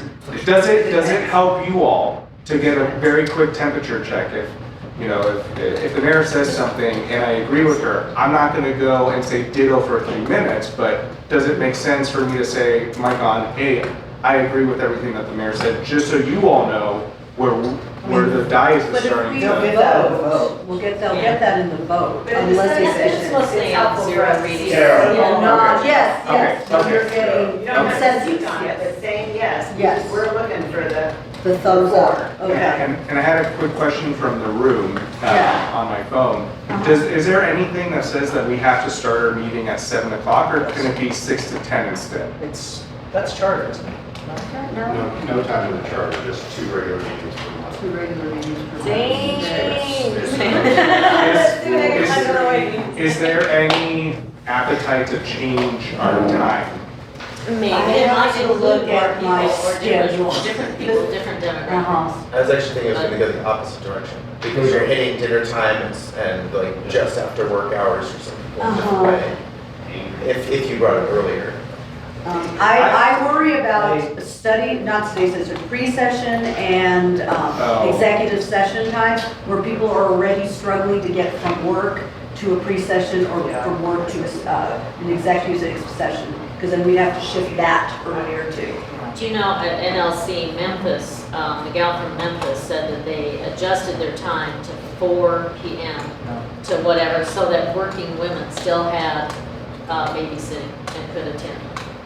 Oh, wow. And I was like, Oh, that makes sense. That does make sense, but. And I'm thinking, what am I doing at 4 o'clock? You know? Yeah, trying to get kids on the bus, don't get lost. Yeah.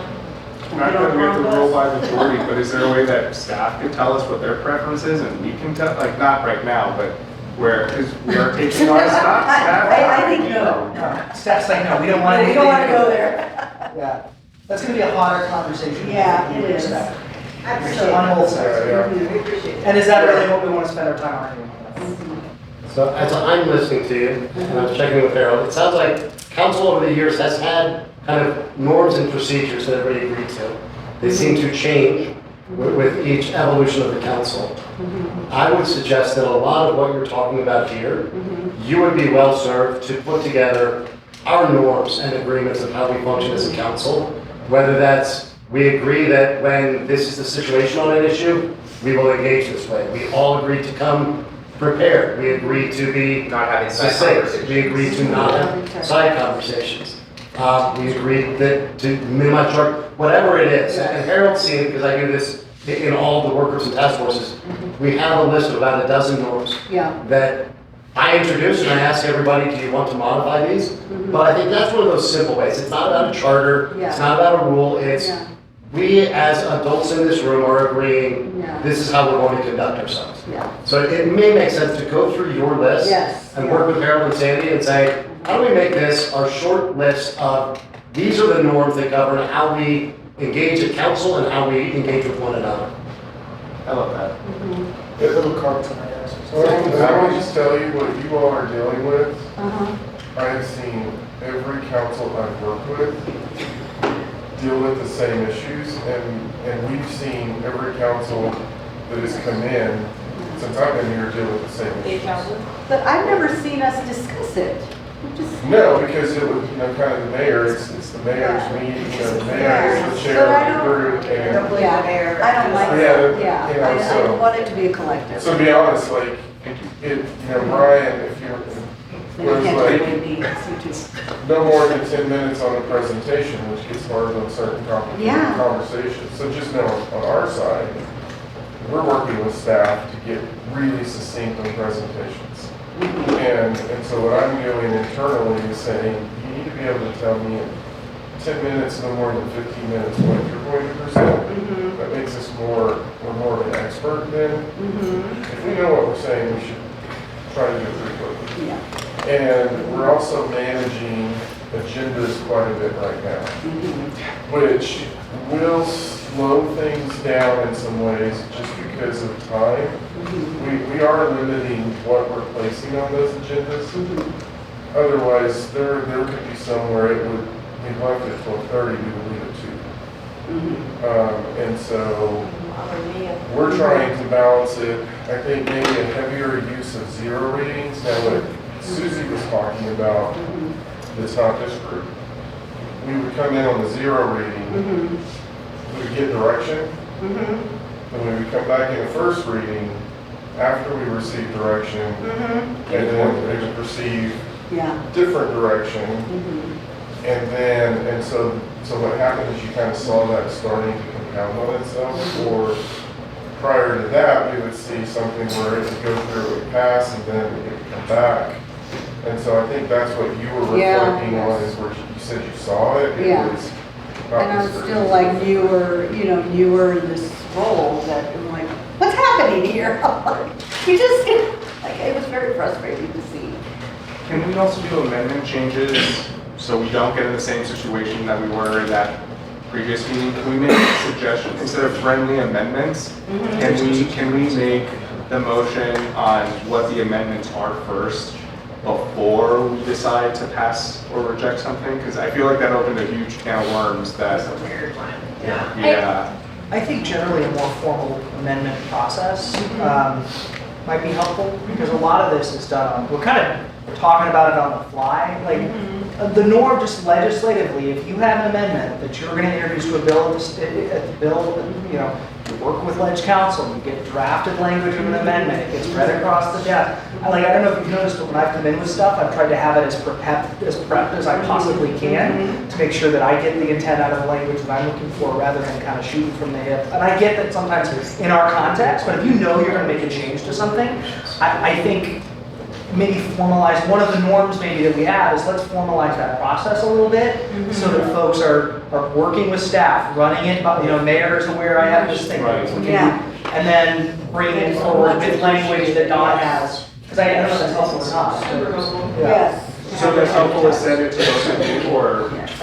Open meeting, maybe. No, the mayor and Don. To just maybe the Mayor. The mayor. Yeah, I understand. I mean, I was going to offer, actually, I appreciate that. I was going in a similar direction of like, if you know you have an amendment, obviously we shouldn't say like, you can't propose amendments on the day of. But if you know you want to bring an amendment, like 24 hours before, can we aim for that as a norm that it's sent to the mayor and the clerk? Like, is that a reasonable expectation? It's usually like by Monday night, basically. And Eugene or whatever, like, as a norm. Again, it's not a hard code requirement, but like, that gets us more intentionally having the prepared wording. It can be workshopped by staff if needed, or the mayor can say, hey, this isn't ready, you need to check the staff. He has a thought hour. Yeah, I was thinking of it from an open meeting perspective, and if it's a substantive change to the agenda item, to try to create the package so that the public knows what's coming. I'm not saying that it's wrong, but to just say amendments in general can occur like that when we know they're coming, starts to erode. Well, I'm just saying that they would be proposed to, that the language would be prepped and sent to the mayor and clerk. Or even just Dawn, that, so that she's able to Sure. type it up. Just so that, and it just gets us in the norm of thinking through those Yes. things so that the amendment comes a little bit more fully baked. And if that's only happening on It's not coming. first, then I mean, it goes back to the publication cost issue. That's a separate mayor, yeah. From the Okay, I'm fine that was happening. I don't know if it's consistently happening. I don't know if it's consistent. But the problem is that then others want to, you know, Yeah, it sounds tweak like it a it's little bit. to inform the other council members of what's No. coming. No, just the mayor No, and but Dawn. Writing our own and sharing it with the It's to clerks. formalize that process. And maybe also talk with staff beforehand. Okay. To I talk mean, to staff beforehand, to see if that amendment is even gonna work, if it's, I've seen it come through both ways. Hey, Yeah. Dawn, can you send this to the council? Yeah. And so it sounds to me like if That's- it's, hey, that Dawn, seems like a send this to no. the council No, and it's That's information, something to- Yeah. fine, but if it's an Versus like, amendment- hey, Don, I'm planning to bring this, like, hey, Don, like we did with the public safety. Yeah, stuff. sounds like that's a no. Yeah, Okay. I would want that to Thank hit you, I appreciate that. me. Yeah, who would, Well, yeah. That way I can ensure that the ACM over the area is also looking at it because it may unintentionally create a different issue. Assistant city manager, so that we can make sure we're catching operational issues. yes. And talking to the folks before we're in a situation where we're doing it on the fly. Yeah, I'm gonna see if we can put a little bit, we're about 50 minutes into our 30 minutes. oh, okay. I've enjoyed this. Yeah, yeah. I'm glad you got to have this conversation. Sam's got a bit of a summary, maybe she can read out. And I think the next step is gonna be taking Harold and Gene and some of the others working with the mayor, putting together some noise and maybe just starting to put some of these structured processes in place as well. So before that, I did have one more thing that I wanted to ask. It's French, so we haven't talked about. And Mayor, it's really a clarification, I think, from your expectation. We talked about this a little bit via email, but there are, I know you are trying to be diligent about holding people to 2 times to speak and no more than 5 minutes each. I do pause it when staff is talking. No, I get it. Yeah, Yeah, I've noticed. I appreciate it. What I was wanting to ask is, in our council rules and procedures say that anything not included in council rules and procedures defaults to Robert Rules of Order. yeah. And I know we are all not experts, and we saw this firsthand very recently, that we're not all experts on Robert Rules of Order, but there are certain points in there that are not intended for debate, called like points of information or Yeah, clarification, yes. points of parliamentary procedure, points of order, when we're just trying to think about what's happening, or Yeah. clarify something for the group as you're Yes. voting. Yes, I've been defaulting to using those because that's how the charter and rules and procedure, like that's how the rules and procedures and Robert's rules is set up. yes, yes. How do we communicate that that's all we want to do if we've already spoken twice? I think just, rather than putting your name in a queue, just say point of procedure, or point of, Okay. not procedure, but just.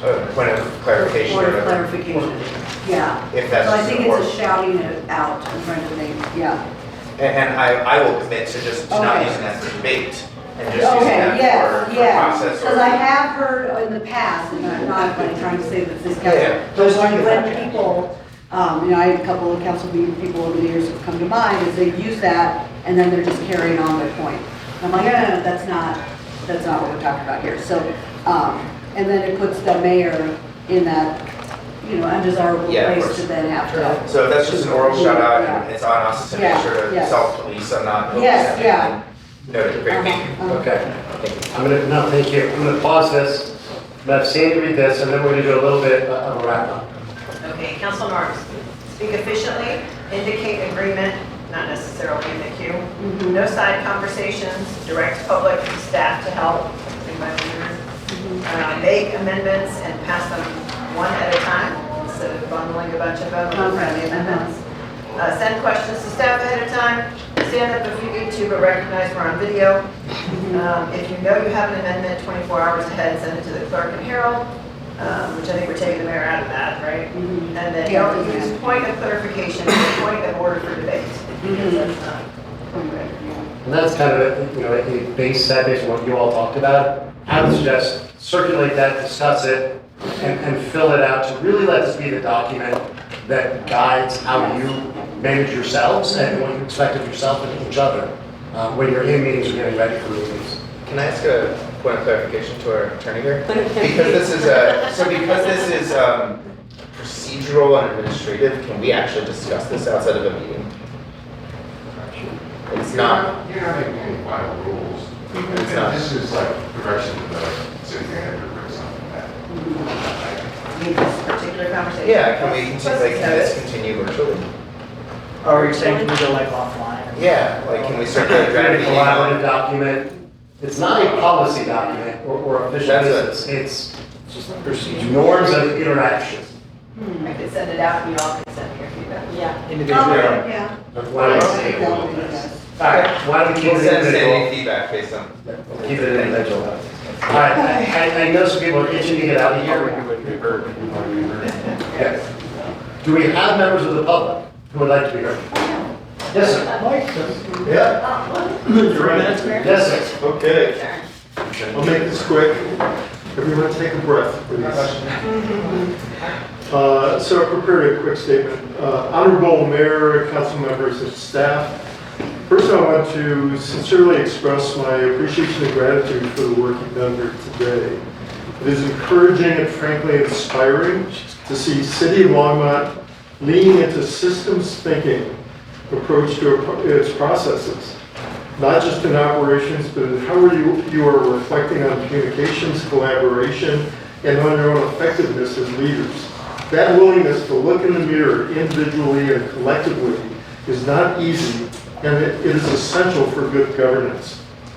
Regarding the exercise and practice of systems thinking, it is critical to understand that it reaches its full potential when applied beyond operations and internal processes into long-term vision, policy, and especially physical place-making. Because ultimately, the most enduring decisions we make as a city are not procedural, they are physical, they shape land use, infrastructure, safety, and prosperity for generations. About 20 years ago, when I raised concerns about flood risk in Longmont, for me it was never just about flooding. Since my personal education in systems thinking at CU at age 18, a long time ago, and my first exposure to the issues of global warming, all of my efforts since that time have grounded in an attempt to address the global and now accelerating climate crisis. Today, the reality of climate change impacts on Longmont is about more than floods. We now face extreme heat, drought, and wind-driven wildfire risk, an urban threat that I believe could carry impacts in the range of $1 to $6 billion. That is conceivably 3 to 20 times the impact of the 2013 flood in a single event.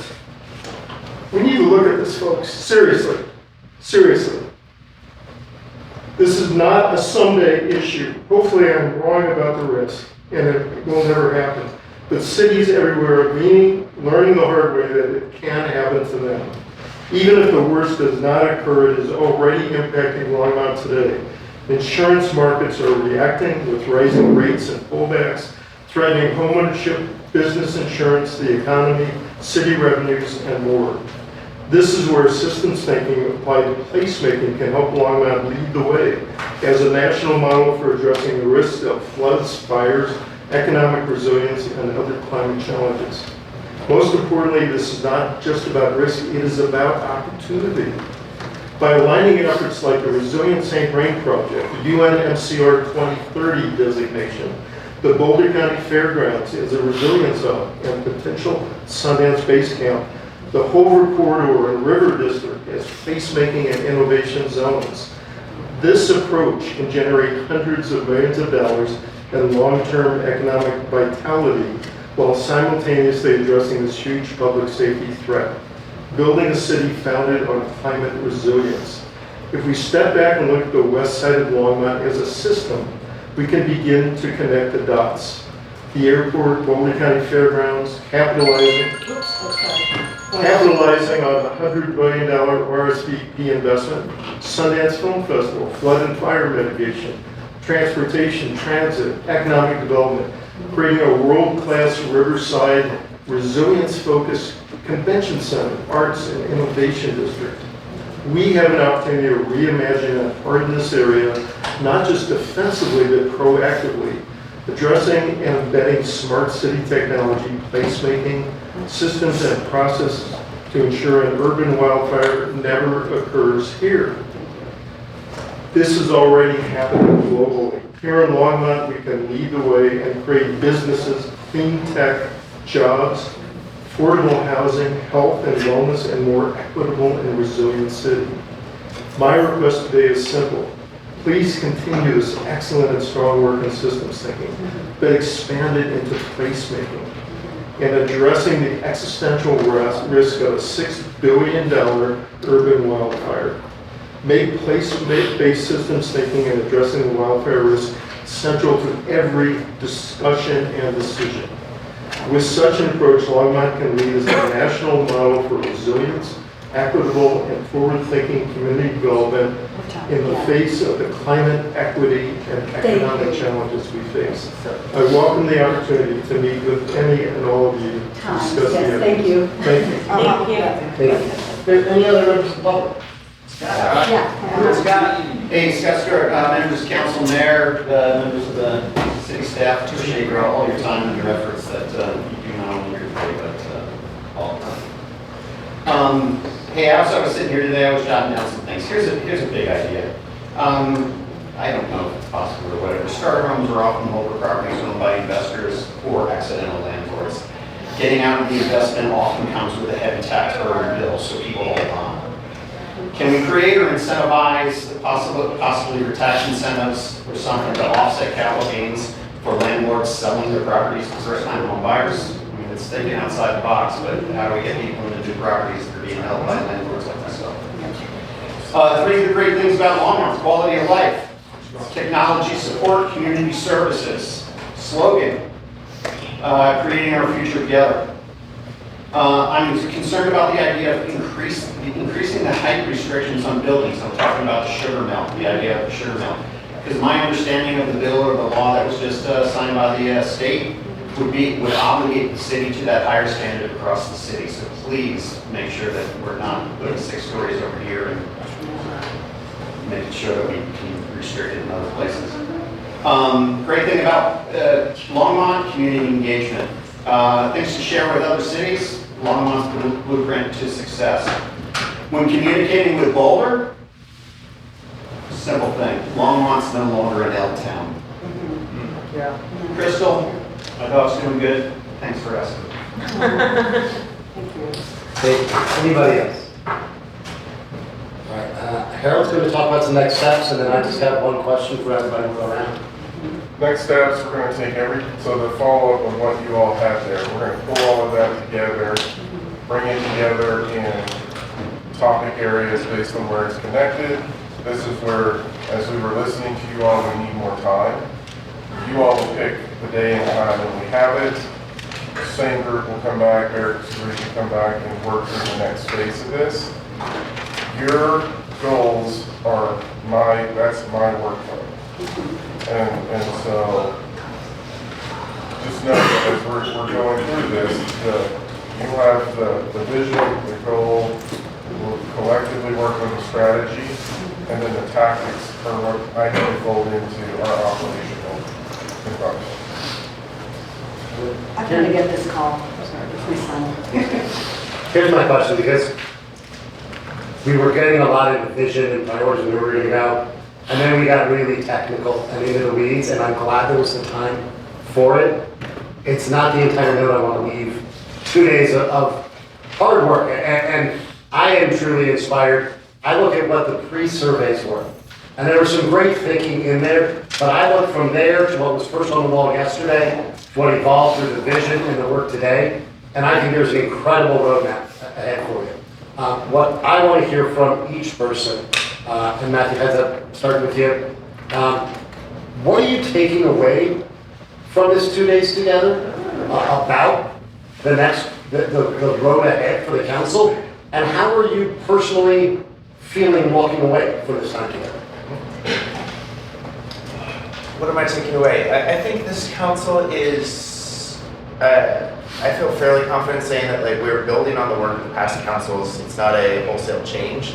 It's an evolution and an enhancement on some of our slightly shifted focus, but not a dramatic turn, more of an intentional drive.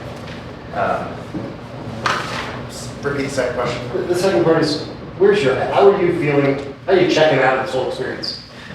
Yeah, okay, I'll answer that in the sense of like what I'm walking away still thinking about. One, at some future point, I'd love to hear from all of my fellow council members making a little bit more of an intentional pitch for some of the priorities that we had brainstormed with, almost like a mini Shark Tank for each pitch in some way, and like have us workshop through that, and vet that together. We don't get a chance to always poke at each other in a constructive way, where we can like really dig into like, okay, what are you really trying to achieve with this?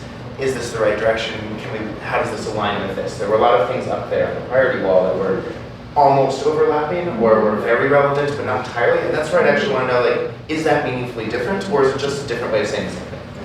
And then likewise, I'd love to hear from staff, like, what could be on the chopping block? Like, if we're adding more things to the work plan, what kinds of things would you want to know, like, is this still of interest? And like, if you want me to take a scalpel to the work plan, like, document that was in our packet and say like, hey, is this still something where we need to be working on? Like, more than open to doing that, but a little bit of a creative destruction process could be of interest. I'm gonna try to refocus my question. Just hearing that, I think we'll probably follow up with a 1 or 2 question survey of what you still want to talk about, because I think that is important. I want to get to, what are you taking away from what you heard, what you learned, what you discussed, and how are you walking away? Is it overwhelmed, excited, scared? Excited, go on. Thanks. Well, I think like to your point of wanting to end the conversation on the note that we were on, I feel a little stressed right now based off of the conversation we just had. Not that it was super stressful, but it is like in the weeds. And so, but like just kind of in the space that I was before, like I'm excited. Staff has a better position as to like what we want and where we're going. And that gives them a framework on where to move. And so I'm excited to see what you folks bring forward, especially around the airport. I think there's lots of opportunities, and especially the opportunities that have been presenting to Longmont. Like, I'm just excited to see what's coming forward. I think, again, just in that space of like being committed to doing the work I want to do. I like Matthew's idea around like the Shark Tank pitch. Like, what have I been doing with youth council? What are we gonna do? Like, what are these new developments? Things like that, and then just go from there. And then hopefully, I mean, I think I would also like to see maybe just like an occasional retreat, like half a day lunch or something, to where we can just kind of revisit, just not even revisit, but just re-strengthen and like bring back to life kind of this push and this momentum.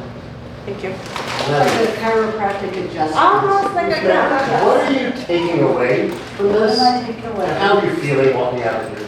So what am I taking away from this? I think there's a lot to unpack. Like looking at our strategies, I'm looking at what our previous goals and priorities were, how they align, what are some disconnects between what we've had as our priorities in the past, and what, not just what this current council envisions, but also what the needs of in our community. So I was very excited to have that conversation with Youth Council. You know, that is our next generation. We are planning, when we look at long-term planning, these are the folks that we're going to be planning for. So I am very excited. I'm very excited for what's coming down the pike. And the fact that we have a council full of people who are ready to step up to that challenge and are excited and motivated to move forward. So that is something that's, I'm excited. Yeah. Same question. What are you walking away with and how do you feel? Well, okay. I genuinely like everyone on this council. I cannot say that from previous experience. Yeah. And I don't mean that to be flippant, but the truth is that I value your opinions and everything. I get frustrated at times, but we all do, no matter what the point is. And I feel optimistic and that I think we can move forward. And as long as we don't get too bogged down in the weeds and make it into some sort of personal thing, I think we'll stay positive like that. And I'd like to stay that way. And recognize that I see in all of you, you truly do have best intents. I mean, we all have the things that you guys ran on in this election here really truly are not that different than the things that I cannot see a huge gap in what Susie and I and Diane ran on there. They were still the same things, even not huge variations of it. So I think we're more aligned in those areas than people realize. And I think that we have some maybe growing to do to see how each one handles one situation or another. But I think that as long as we recognize that everybody has gone through that process, things are not that radically different from previous elections in the near past, that I think that we can move forward and recognize that I don't think I go out of my way to find a problem to start putting a grass fire to, and that there's a certain amount of resentment when that seems to be the case. That's not the case. Things, when you got to fix something, you got to fix it. And sometimes you got to have a dust up, and then it fixes things to a way that people can move on. So that's where I feel I'm coming from. Diane, what are you walking away with, taking away from it, and how do you feel? I was actually surprised, even though we gel well together and we're a great group together, I was surprised to find how aligned we were in our ethos assessment. And some of that assessment helped me understand some of the slight differences that we have with each other and go, oh, okay, now I understand. So that's useful. I'm still a little concerned that we don't have the yin to our yang, the parts that we're not covering, and that some of those minority voices, particularly in the practical arena, and a lot of that's in the business area that builds our economy, is not fully represented adequately.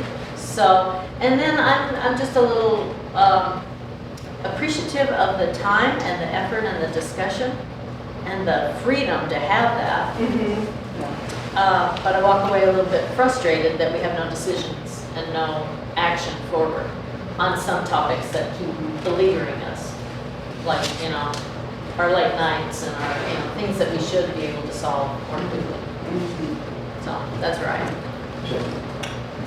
I'm feeling content. Yeah, because I, as a new council member, but someone who has observed many councils in the past, I think the thing for me is to get a sense of everyone, of how we work together relationally.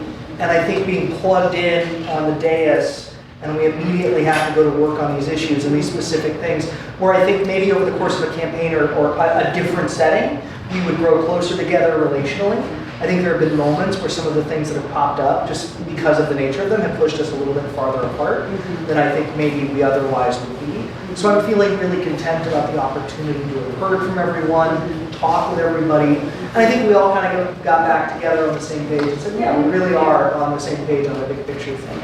And I'm also feeling content from a staff perspective. I'm hopeful that staff, in their listening to us over the last few days, learned a little bit more about us, both as individuals and then as a team collectively, as you kind of count to 4 and figure out what your path ahead is. And then I'm thinking ahead, I'm curious. I'm curious about specifically how some of the work together conversations and the policy conversations continue. I trust our team, and I trust our mayor to say, you know what, this is where we started. I'm hopeful that this does not end here, and we go back into the regular flow of agendas and borough meetings and ordinances, and it just gets left behind and we're back where we were. And I think pre-sessions are a piece of that, and I'll want Mayor to kind of figure it out. But I'm feeling content and curious. I came into this nervous. I'm leaving relieved. Because I'll take that. I was coming into this thinking that we all had much more radical ideas of where we want to go, but seeing how we are and seeing our ideas, we're a lot more aligned than I expected. So I'm no longer feeling as lonely as I did before this started, because this is a hard job and it can be very lonely because we're working intentional silos. And I'm leaving with some excitement and some energy and synergy that we are going to be tackling some very large items and topics that we now have more tools in our tool belt. And I also, as much as I knew that the staff was always there for us, I'm leaving knowing that when I'm feeling lonely, the staff is there to support me. So, thank you. Sandy and Carol, I'm not let both of you work on this. Sandy first. I'm curious to hear what Sandy says. Sandy, I would just, you can answer one of the The next, because this is our first city council retreat with us, just be genuinely curious. You have And Zach, sure, everyone goes. Jen, you first, then Zach. Then I'll come back to say, Jen, what are you taking away from this, and how are you feeling walking out of here? I'm excited to work on all the projects that you're interested in working on, because there are a lot of the things that we're already working on or that we can expand on, and I just appreciate the time. Zach? Thank you. I guess it's my third or fourth city council meeting. It's always encouraging for staff to watch council sit down, particularly for the first one with some new members, begin to come together and to really identify things that are common. I've certainly been interested in the first 3-4 months of this council, just because of the passion that all of them have for the job. And so I appreciate the ability to engage staff has been huge. It's not gone unnoticed.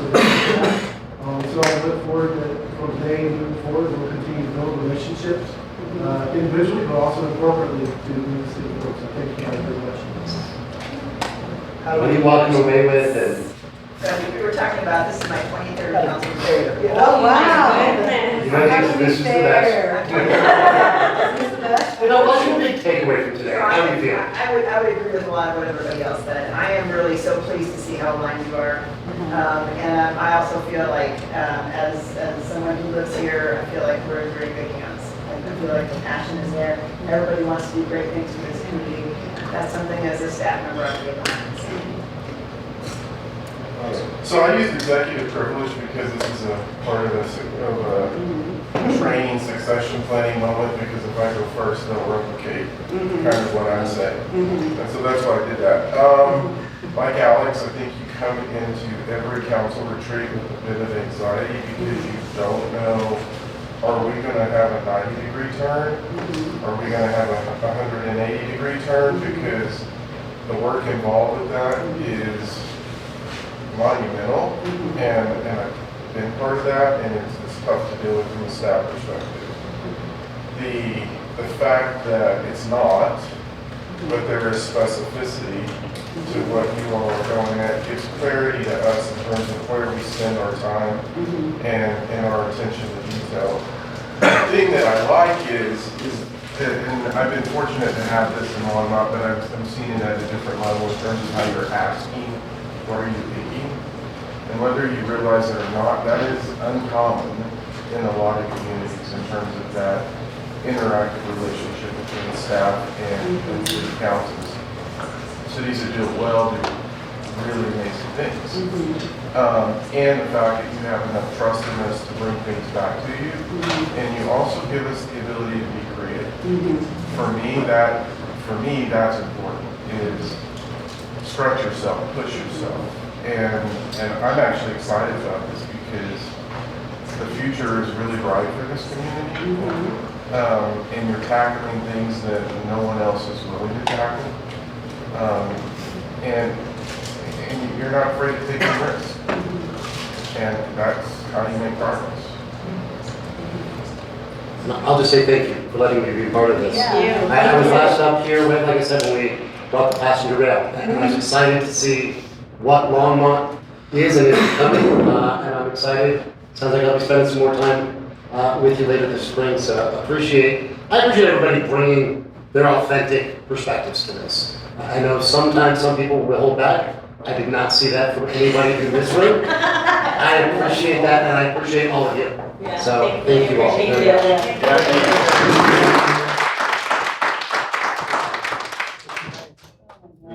Eugene, any comments? We are